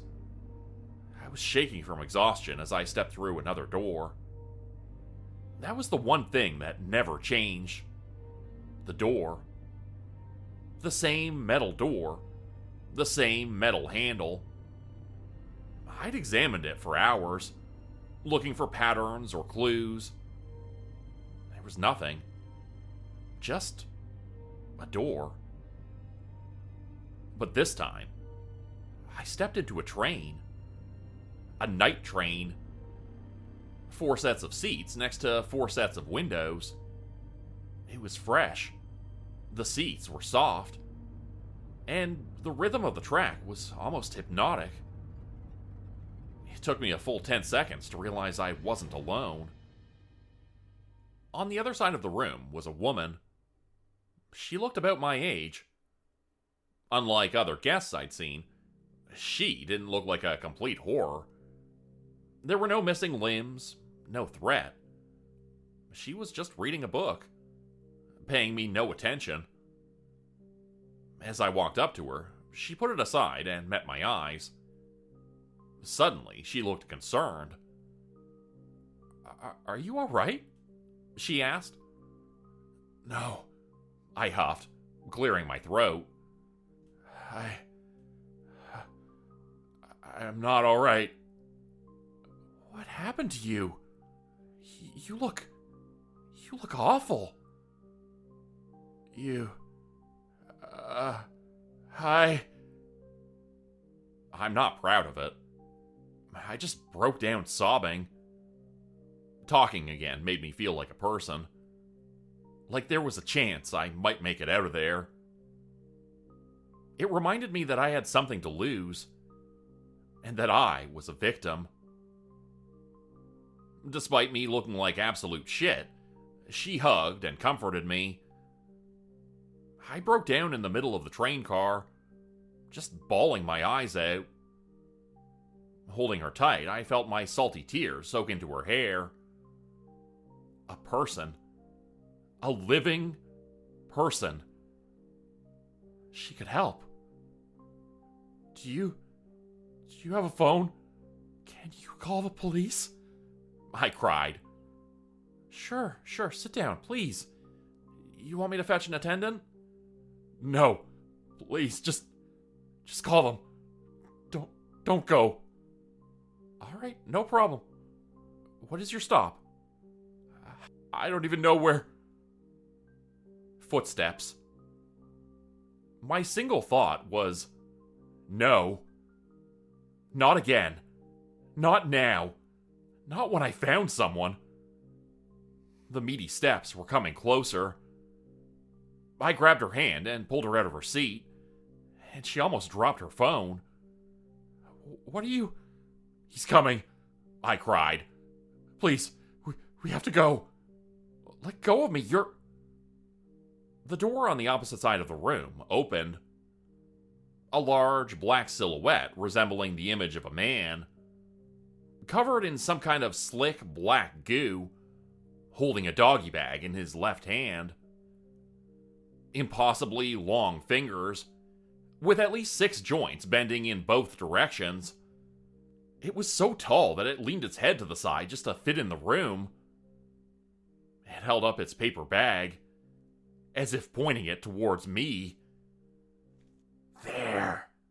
The bag wheezed. He's there. Come on, I screamed. Come on. She tore away from me and pressed herself against the window. Clearly, she was more afraid of me than whatever was coming toward us. It was as if she couldn't see it. I reached out to her, but she just screamed and fought me off. The thing, the waiter, was coming toward me with long, multi-jointed legs, meaty steps slapping onto the carpet, leaving black footprints behind. I couldn't stay. I couldn't drag her along. I just had to keep going. Door, door, door. Room after room after room. I was growing more and more exhausted. Not only physically, but I was losing my will to run. Help was long gone by now. I was trying to convince myself that maybe they weren't all bad. Maybe they wouldn't kill me. Maybe they could be reasoned with. Finally, as I collapsed in a room looking like an approximation of a 40s roadside diner, I just couldn't get up. I tried crawling forward, but as I reached the door on the opposite side, I couldn't go on. The waiter opened the door behind me, on the opposite side of the room. Finally, The bag wheezed. finally, he's done. They were right. I was. With a final effort, I grabbed the metal garbage can by the door to try to pull myself up. Instead, I just knocked it over, spilling paper bags all over the floor. Bags moving just slightly, whispering for me to take them along.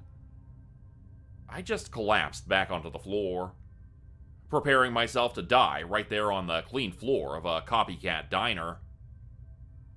I noticed I'd fallen on my makeshift bag and crushed my now dried bouquet of blue sunflowers.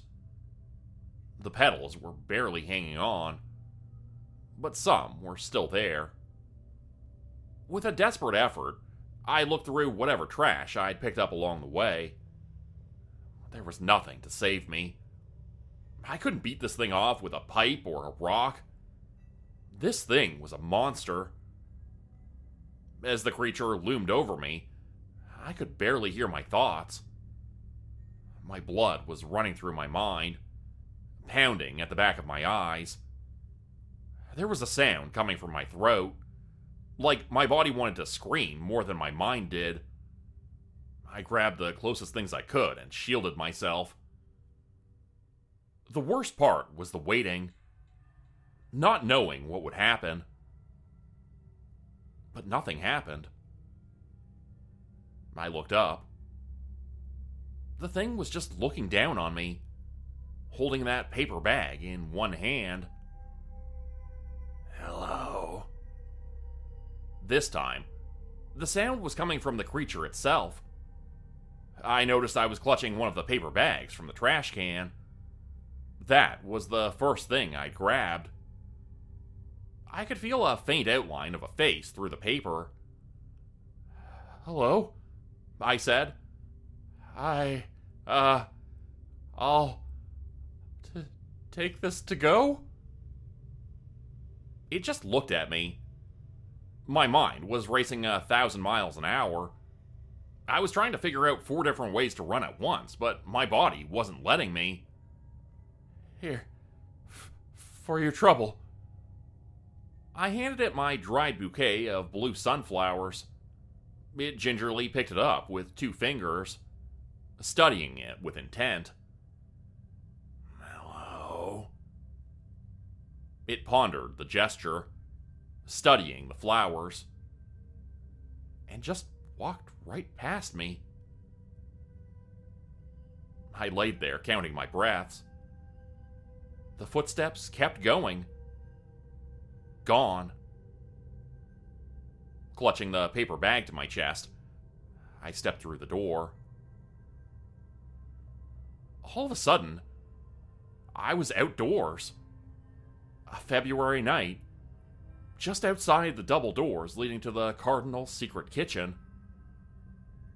My aching bare feet were inches into fresh snow, and the wind was howling. I opened the bag to find a sealed container with fresh chicken tikka masala. I barely remember what happened next. I fumbled my way into a corner shop, begging for them to call the police. I remember a patrol woman asking me questions about my whereabouts. Apparently, I'd been reported missing. After my attempt at an explanation, they labeled it a kidnapping. But of course, nothing has come of it. There is no such place as the Cardinal secret kitchen. There never was. That cellar is part of an industrial warehouse. It had never been a kitchen or social club of any kind. While the investigation didn't lead anywhere, I've since heard rumors. There are people online who have taken pictures of it. The same maitre d', the same doors leading to the same lounge. Hell, some people talk about their friends going missing after texting about the place. But no one else seems to have come out of there and lived to tell the tale. I think that to escape the Cardinal secret kitchen, I had to do what was least expected of me. To act like a guest. Like I was supposed to be there. If the woman I met on that train is still out there, I'd love to talk to her. To explain and to apologize. If she reads this, by any chance, I'm sorry. And if you pass by this place anywhere in your travels, just don't. Just walk away. Become a channel member today for early access, bonus videos, and special emojis only available to members. Check out the description below or click the join button for more info. If you'd like another way to help support the channel, please consider joining my Patreon page at patreon.com/Jordan Group Horror. As a patron, you'll get access to bonus videos and content. You'll be credited at the end of every video going forward, and if you decide to stay for 3 months, I'll name a character after you which will be featured in a Hollow's End story. Links to join the Patreon are in the description. Thanks everyone for listening. Please like, subscribe, and comment to help the channel continue to grow, and see you again next time at 4 p.m. Eastern Standard Time. Hope you have a great night.